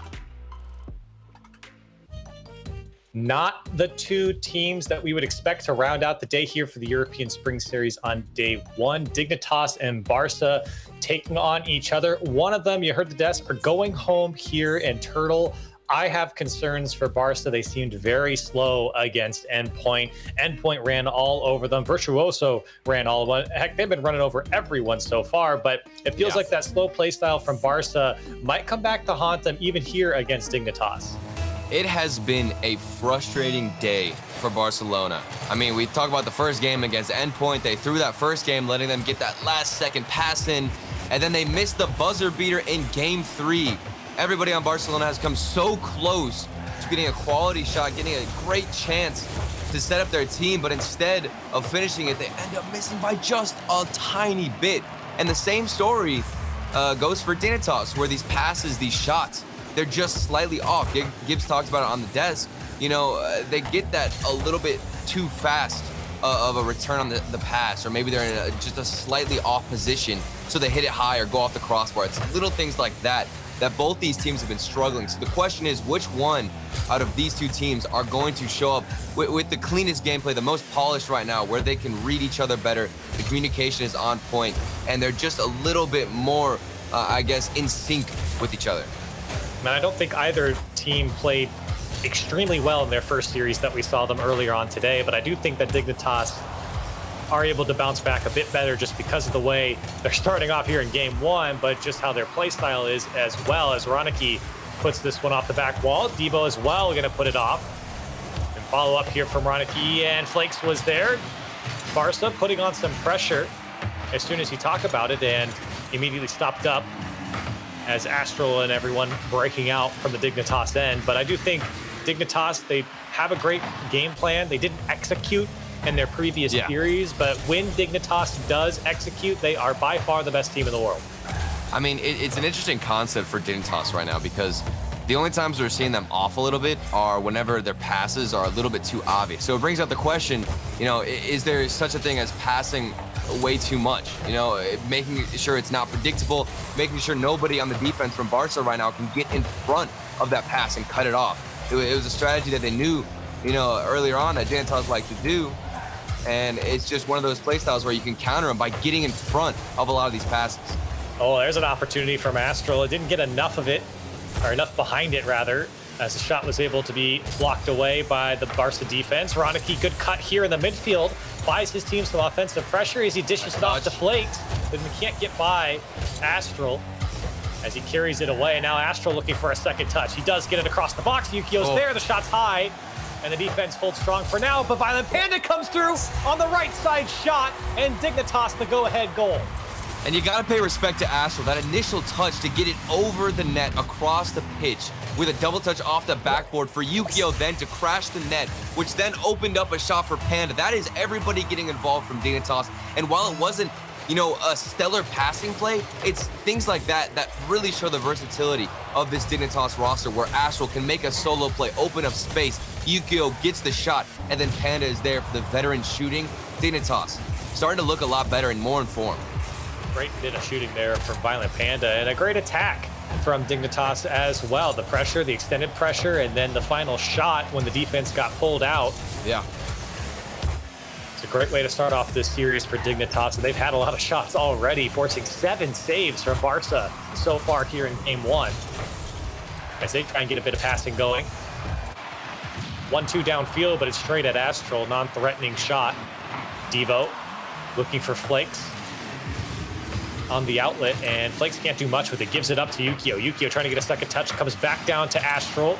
Tried to put it far post, went it too wide. Violent Panda didn't have a lot of options after the Astral miss, and Barca to clear it away. Love the idea, though. They started to implement a couple of bump plays, but Yukio with the double touch almost gets it there. We can see the opportunities getting opened up now more and more. But we find ourselves a lot of times watching a Barcelona defense where they get really, I guess, clumped up together, where they're trying to find space as they finally find an opening there, and Flake shuts me up, excuse me. And great shot here from Flakes, as well as Astral did what he needed to do to stop the pass from Ronicky, but Flakes put it just to the right side of that defender, or his left, and able to put it away. And Barca able to respond, especially after feeling a lot of pressure from Dignitas here. They do find a bit of space to work with, and they put it away. That's exactly what I was going to talk about. Barca, all throughout league play, they were constantly on the defending end against a lot of shots where they couldn't really break out of their own half. And the only time they scored was off of a solid 50 on defense, and then they'd flood the ball all the way down to their attacking side and get a good counterattack. And we're seeing the same thing here, where you see Flakes right here go for dribbles. Now he's got an opening. Let's see what he does with it. A nice pass out. Devo's there for the finish and the bump play, but Yukio, what a save from him. A great save from Yukio, but that was surely a goal if Ronicky actually hit the bump. Didn't make any contact on Yukio. That goal would have been wide open. Here's Astral now trying to make things happen, and it's going to go by the defense with less than 30 seconds left. Dignitas take back the lead. And the defense is just totaled right now because of Panda's second touch in that dunk. As you can see, he comes out there and bumps Ronicky. Wow. And I didn't even catch that on the first time around, but that touch on Ronicky pushes him down out of the way to make the save. And 30 seconds left. Dignitas looking to hold on here in game 1. You can't really get mad at the goalkeeper there, because who expects Panda to come out of your own net to just demo you? So a huge play from him. And now Barca are on that trailing end. Oh my goodness, Astral. He dunks it through, the defender muscles it by, and a 2-goal lead, the insurance for Dignitas. Man, we've been seeing a lot of dunks so far here in game 1, mostly coming out of Dignitas. I mean, we just talked about the earlier goal, Panda. That entire setup stemmed from his 50 right in front of the net, and then another one here for Astral to squeeze it in. And really time just a formality at this point, as it's very tough to score 2 quick goals if you don't get one immediately off the kickoff. Time hits 0. Yukio, one more, why not? A 4-1 scoreline will be written down for this game. Dignitas take up a commanding lead in a commanding game 1 victory. Yeah, and at this point, they're really just embarrassing a lot of the defense from Barca, which is interesting because when you look at the play styles from both these teams as Dignitas take this first game here, like I talked about, Barca, they get a lot of times into that routine where they're stuck on defense and they have to force a dribble out. And it results in a lot less chances, which is scary. So on plays earlier where we saw Flakes get the great dribble out off the pass from, I think it was Devo or maybe a 50 from Devo, and then Ronicky was going for the demo. Plays like that are fantastic and it always result in a great opportunity, but you get so frequent or so little of them, on the side of Barca because you're barely getting the chance to move out of your own end. So for them, I think you have to be a little bit more aggressive. And right now, I'm still trying to figure out this puzzle of a way to get Barca more on the offensive side. Well, and you can just see it from the shots. 14 shots in favor of Dignitas, and you can see the saves on the Barca side. 11 saves being forced out, and you could see early on in that game 1, Dignitas had a pressure. They started right off the gate with 3, 4, 5 shots that Barca had to contend with. So that early pressure and the continued pressure throughout this game from Dignitas has been the difference, I think. For Barca, they didn't get a lot of control in their in their defensive third, and they weren't able to hold on to it in the final third on offense. So Dignitas, this is a big turnaround game for them. But for Barca, we are seeing more of that slow play style just that isn't working. You saw Flakes bring the ball down and have a couple opportunities to dish it off to his teammates, but they couldn't put it away. Yeah, and whenever you do slow it down, when you're trying to transition out, instead of just going for that instant clear, by dribbling it, you give the other opponent so much time to get back on defense and to rotate all the way back to net and also grab boost. So while it's important to slow the play down and it's very, advised that you do so, you're gonna have to face Dignitas' offense and their defense more often than not as they get their first one here. And a great pass from Yukio. Devo kind of gave it to him, and I'm sure the call out came out from the kickoff. Violent Panda went for that midfield boost, and as the ball shifted from right to left, that pass opens up, that option opens up for Dignitas. And Violent Panda has been a clinical shooter so far. And maybe one more for Astral. The second touch and a 2-goal lead for Dignitas. I think Astral has got to be one of the best players, if not the best, at reading these double taps off the corners of the wall. He scores so many times on the left side of the goal. I don't even know how he does it. The angle is so difficult, and he makes it look so easy every time. What a play from Astral. And that's a tough double tap to hit because that ball's coming at him with pace, and he met it with pace. And it's tough to not only keep that ball to push it towards the wall, but also make sure that your car doesn't flip backwards. That ball can push your car away. And Astral, a master class. And following that up, here's a good bit of offense from Barca as the defense from Dignitas holds strong for now. Plenty of time for Barca to get back into it, but a strong start from Dignitas surely points to more goals It's Astral trying to navigate the defense. Flakes stopping it in the midfield. Flakes again, doing a great job here for Barca to kind of show some attack from the blue side, and Astral able to still snake his way down the field. Devo to clear it out. Violent Panda looking for options back towards the midfield. Finds one in Astral, does get a touch. Violent Panda up to him to put it again. Astral doesn't get the touch coming down. And Yukio there to clean things up as a third man. Might get another one here as Dignitas clamping down on the defense. You can see them slow to react on the ball. Devo gets baited in on one. Astral takes out Flakes. I like the mix-up as well. Astral, you can see in that earlier instance, he actually took it slow. So Dignitas, I mean, they're bringing out the playbook here, and they're utilizing every different tactic they have. As we see more dribble plays and slower hits from Roniki right there. He tried to dribble it out. Maybe he could have instantly hit a cross pitch pass. That would be a lot faster on the transition. As now Dignitas have more space. A double tap almost opens up a solid chance here, but Dignitas, they're just running around with possession, slowing the ball down when you need to, and Panda shows exactly when and why you need to slow the ball down. The Violent Panda is just picking his spots and hitting them right now, and Devo just left a little sliver of that back post open, and Violent Panda puts it away, makes him pay, even in front of two defenders there of Barca, still able to find his second goal. Now a 3-goal lead for Dignitas.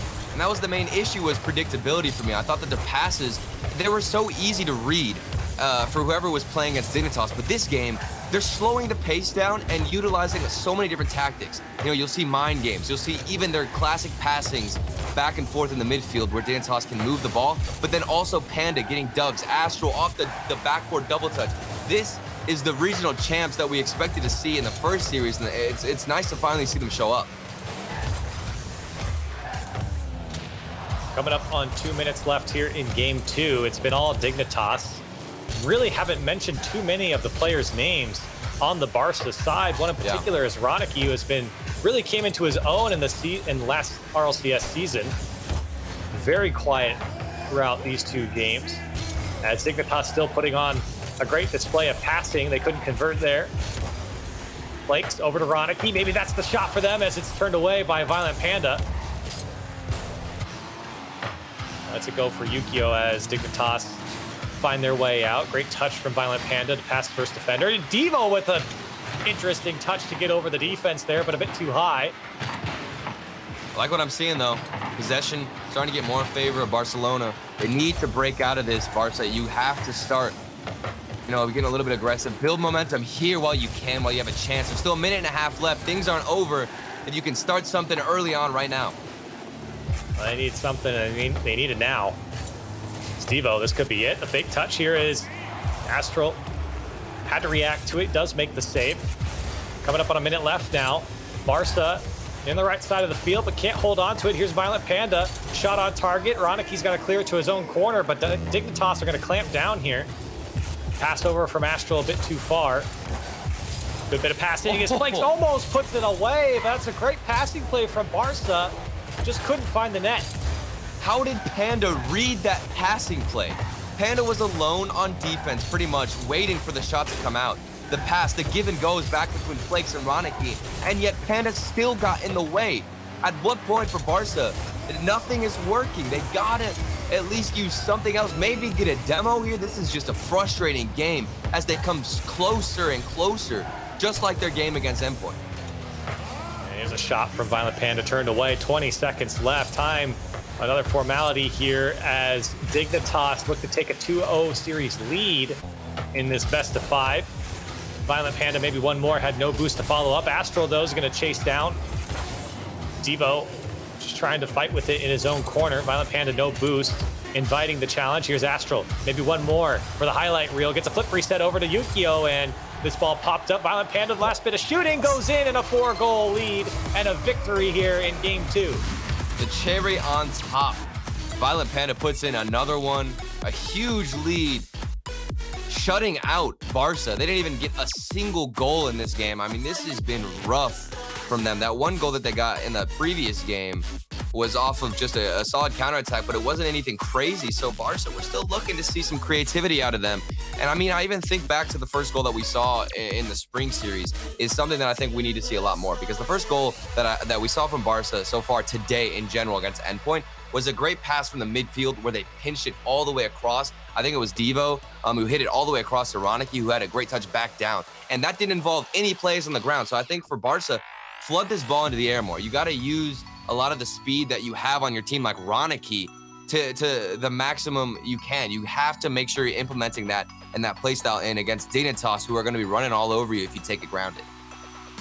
And I really liked what I've seen from Dignitas. A bit of a return to form here. There's not a lot to complain about. They've done a great job of controlling the midfield. They've done a great job of passing to each other. The shooting has been spectacular, especially in the form of Violent Panda. This is the Dignitas that you expect when they get on the field. This is the Dignitas that you want to see. And so far, so good here in this series. Looking to close it out, are Dignitas. But on the other side of things, I think for Barca, you saw glimpses of the passing. Yeah. You saw glimpses of the benefits of bringing that ball down, slowing down the pace of play, but you've got to convert. And that's the biggest thing. We talk about it a lot. Converting on those plays. Perfectly set up and well executed up into the point of scoring, really, from Barca. And their backs are up against the wall now as they face match point here, for Dignitas. I mean, this is going to be a tough mountain to climb. But Barca can do it. We know they're capable of these great plays where they get those passes, like you said correctly, glimpses of creativity and greatness from Barca. But it's just, at what point, when you can't find those shots, what are you going to do? You have to make sure you're capitalizing. We haven't mentioned it yet. Flake's using the Triton car as it's a wide open net for Astral and Co. here as they set up for the first goal in Dignitas. Looking at the demo too, I don't know if that maybe has something to do with the slower rotation. I didn't really get a chance to preview the field, but that's the way you want to start for Dignitas. Right away, 29 seconds in, you can't ask for anything better. And a great start for Dignitas once again, as they are able to get on the board first. Barca now looking to respond, find that equalizer as fast as they possibly can, and it could be here as it goes just wide. Devo's shot pitched off the post. Ronicky still trying to set things up. This is a great opportunity for Barca as they cut out the defense. Ronicky can't get back to it. Still, Devo on the dribble. Can't keep the ball. Flakes met with Yukio on the challenge, and Ronicky has to stop up Yukio, who's fighting for every inch here on the field. I liked what I was seeing though earlier. We saw Ronicky go for a solo play off the ceiling. Something like that. Something to spark some energy in your team for this frustrated Barca squad, because like we talked about it, it's crazy to watch because we know they have what it takes. The plays, the setups are there, but then Yukio, they always find a way, Dignitas, to have one player in front of that shot. This defense and offense on the side of Dignitas has just been unbeatable. Yeah, and it really is to the credit of the defense here from Dignitas. It's really not that Barca are spoiling their chances. It's that the defense from Dignitas are standing very strong in this series, and you have to give them a bit of credit on both sides of the field, like you're saying, Turtle. Definitely getting the job done as Violent Panda's shot turned away by Ronicky. Astral looking to drop down to Yukio, and this one's going to go a bit high as Devo able to meet Violent Panda, but that was a dangerous play that Dignitas set up beautifully. Yeah, and a good mix-up there from Astral, because we see him in the air and we expect him to go for a double tap, maybe some kind of creative mechanical play, but instead he goes for the pass there. So I love the switch-up that Astral's going for, and it just shows the level of threat that he really is and poses on the offense. Astral pass over to Violent Panda, and you know when they set it up like that, they're going to find the back of the net. A 2-goal lead now for Dignitas. And their first series, passes like this were possible, but now they've implemented better positioning, better passes, and it's set up perfectly. Violent Panda's there for the finish. Astral with the setup. Dignitas are looking so strong. And you really start to wonder what's going through the heads of Barca right now. How did they answer back? Yeah. They've had a couple games now, well, really 2.5 games now to change something, and nothing has worked. So Dignitas still just carrying on here in game 3 as they look for a third goal, and this could be it. A wide open back wall. Is this follow-up not there? Astral opts to back out. and give the counterattacks. This one comes down dangerously, but the shot doesn't come through for Flakes. Veroniki's got to put it away, and that is a spoiled chance for Barca. Another one you just have to keep going down the line of chance after chance opportunity. I mean, at this point, you really just need to get your shooting up there so close. Barca, this is insane to watch because Dignitas, their defense has been holding up, but Barca, they have been really resilient with giving attempts, passes after pass. There's another one there on target, but it's not good enough. The shot from Devo wasn't high enough. That pressure is on from Barca. They should have scored earlier. As you can see, the Dignitas defense a little disorganized right now as everyone was kind of jumping after the ball as Devo pinches it back away. Here's Violent Panda. Can he get a second touch and ends up clearing it away? Devo. Got 6 shots on the side of Barca as well. Dignitas looking at 6 as well, tying it up. Usually we see at this time in the game, Barca is just trailing in shots. But so far, the possession has been there, Corelli. Here's Flakes. Minute left for Barca to make the difference here in game 3, or their spring series is over on day 1. And they've got the pressure, they've got the shots. Now they just need to convert. As Astral might just dunk it in off the crossbar. 3-goal lead now for Dignitas, and that could be all she wrote. Everything is going right for Dignitas. And Astral, that timing off the flip, you see him even get that little flip cancel after he gets that hit. Stop his momentum just a little bit.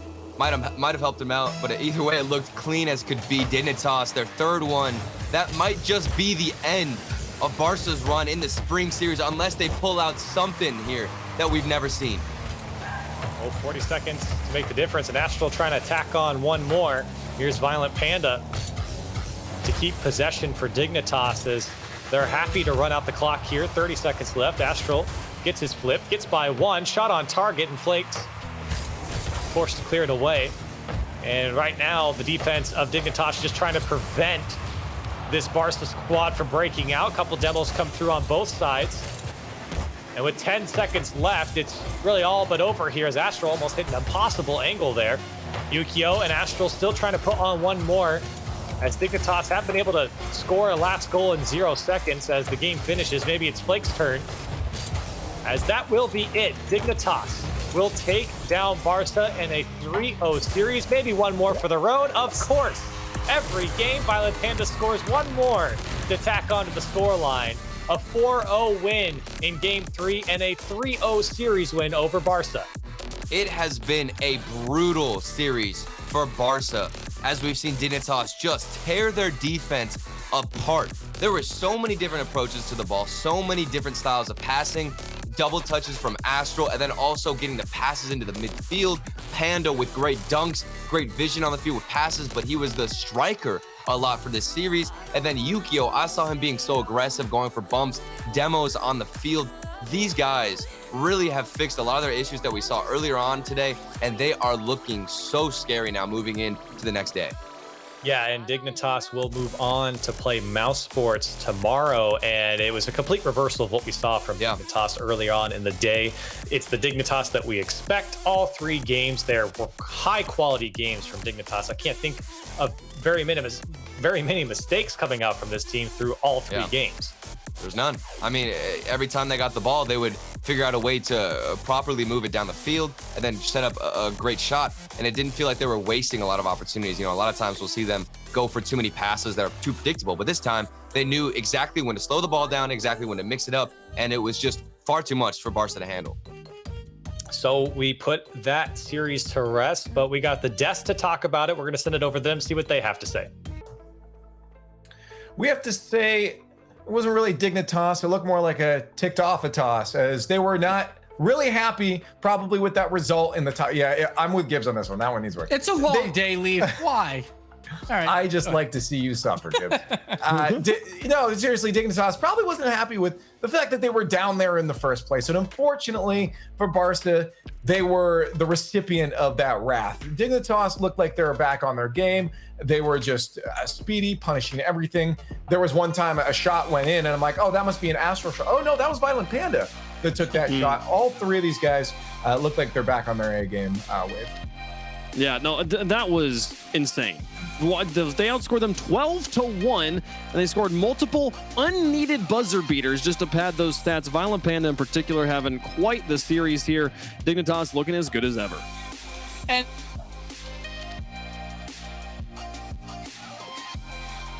I think Gibbs decided to go robot mode on us. No, come back. So yeah, we need analysis, Gibbs. Oh, wait, Punk. Talk to me more about this Dignitas team. Now, is this a Dignitas that we saw, that we expected? Right. Is this a Dignitas that's going to make a run? Oh, Gibbs is back. Oh, I'm sorry. You better be. My internet's probably lagging out here, but like I think I'm pretty sure Barca is trying to throttle my internet because I was just saying this is not a good look for Barca. Not a good look at all for them. They're playing a lot of defense, very similar to before the regional championships, and I am very concerned going forward for this team at this point because it looks like it was just one good weekend for that regional championship performance, and outside of that, it's been a little shaky.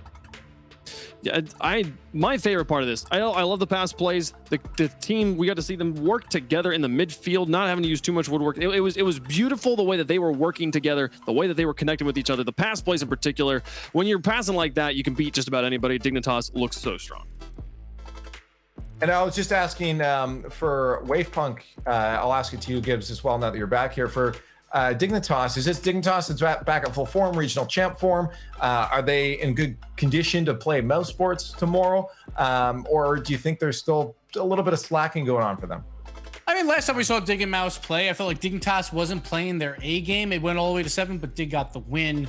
That's not saying Mousesports can't take this win. I do feel like Dignitas, we still have to see a little bit more because I'm not very high on Barca, so I want to see what they show tomorrow. And you expect them. They want to defend that regional championship title. They want to take down Vitality once again. Violent Panda definitely wants to be K-Dop. So that'll be a big driving force for them going forward. And now, just looking at Barca, you said that, for you, Gibbs, you're kind of worried about this team. Do you think you should be worried? Or do you think they can kind of hold this one out and fix anything that's going on right now? For me or for Wave? Sorry. Gibbs. Oh, yeah. I'm worried. Like, I think this will be a possible roster move going into the next season because I just think you cannot play this much defense and be like, oh, I'm so confident at this point to continue to play this way. They got a few surprise wins throughout league play to get them into playoffs, but I don't know. Like, I think a roster move is probably coming. Well, we're going to have to see. I agree with that. We have to see what happens with that team in the future. Right now, it's still all about Dignitas. So let's bring on their coach, Verge, to talk about their win and just how the day went. Verge, welcome to the show. I saw you actually just the other day where we got to make fun of Gibbs as he was playing with his old iPi Power roster. So maybe we can do that again right now. But first, I want to ask you just about the day. Obviously, it started a little rough. What turned around for you guys to sweep over Barca? Honestly, I just think it's the Canyons just play like really, really quick, and they're just a different play style than we're used to seeing in RLCS. So it's kind of difficult to adjust to them as quickly as we'd have to. I also think that like our shots were pretty off target that series, and I think just getting that series out of the way and getting to warm up a little bit, we saw in the second series, we were just putting every shot on target and making it really hard to save. So I think we were just missing a lot of shots in that first series and gave up too many kickoff goals. Fair. So as a coach, when you see your team having what seems to be just an off series, what do you do to try and better them for the series later in the day? I mean, typically I'll just try to talk to them and get them to understand that like one series doesn't define who they are as players, obviously, and they're much better than that series that they showed, and just keep their confidence high because I know that these guys are the best in the world. And so if I can just get them to believe it in themselves, and then they can kind of just show up. Weird question, but on the flip side, when your team blasts another professional team 12-1, what do you do as a coach? Like, what do you even have to tell them? I love when that happens. I get to just sit here quietly and watch them not make any mistakes. It's great. We do a lot of replay analysis, and we go over our mistakes, and I'll try to remind them in a series when we're making those mistakes. But it makes my job easy when they're not making them. I just get to sit there and watch some good Rocket League. The best day for a coach is the day he doesn't have to do any work. That means your team's doing good. Just before we let you go, then I do want to ask about the next day. Kind of a two-part question here. First off, how do you feel going into the matchup against Mousesports with Arju? They're looking really good. And secondly, how do you carry consistency, or how do the players carry consistency to the next day on a two-part event? Mouse is a good team with Arju. He's like a really scary player. Everybody didn't expect how good he's been doing, being that he's a sub, but he's definitely a really strong player. So I think that if we just are able to lock him down against Mouse, then we can handle their play style pretty well. As far as consistency over 2 days goes, we're probably just going to watch some replays and see how we played when we played good today versus how we played bad, and just avoid those things and keep a proper mindset. And every day that we get on here to play in a tournament, we're here to win. So we just have that mindset of there's no other option. Avoid doing the things that you do bad. I'm learning something new about my game every day. I'm going to take that and start playing soon. Verge, thank you so much for joining us. Hope to see you again soon, man. Yeah, thank you guys. Verge from Dignitas, the coach of Dignitas, keeping those boys mentally together after, dropping down from that upper bracket into the lower. And again, it looked like his job has been completed and the boys got their job completed on the field too, because again, 3-0 sweep is a good look going into the next day. And I just want to kind of preview, I guess, the next day.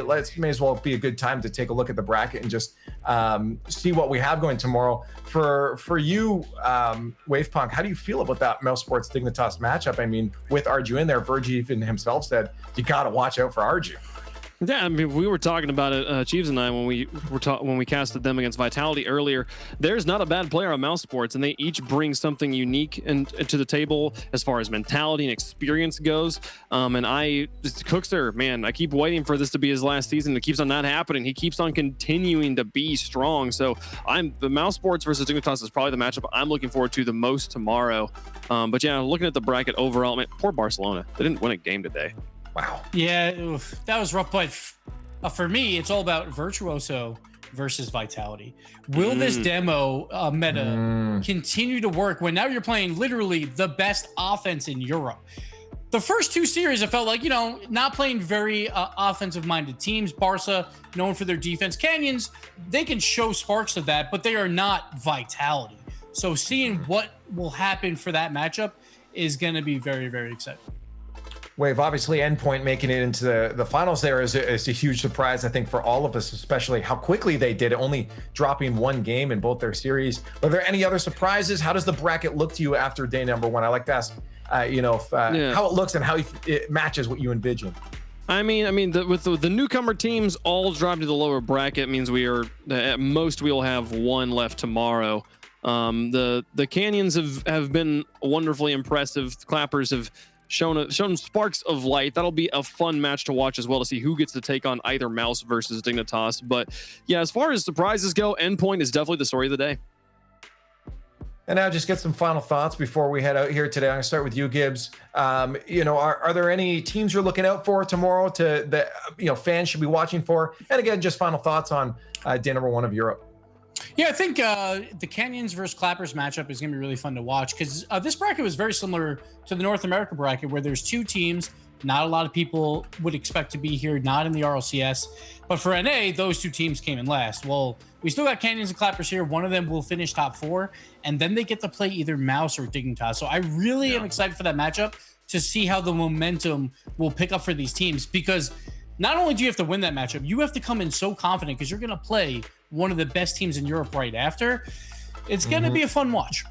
Yeah, it'll be really interesting too, because if Clappers wins and Mouse wins, we get a rematch, and if Dignitas wins and Canyons wins, we get a rematch. Yeah. So either way, we could have a round one run back. That's a tongue twister. Trying to say that one. Run back. Run back. Oh, yeah. I would love to see a second round of Canyons versus Dignitas, especially after the performance we just saw Dignitas put up, and get to know, was it a fluke, or does Canyons just have Dignitas' number?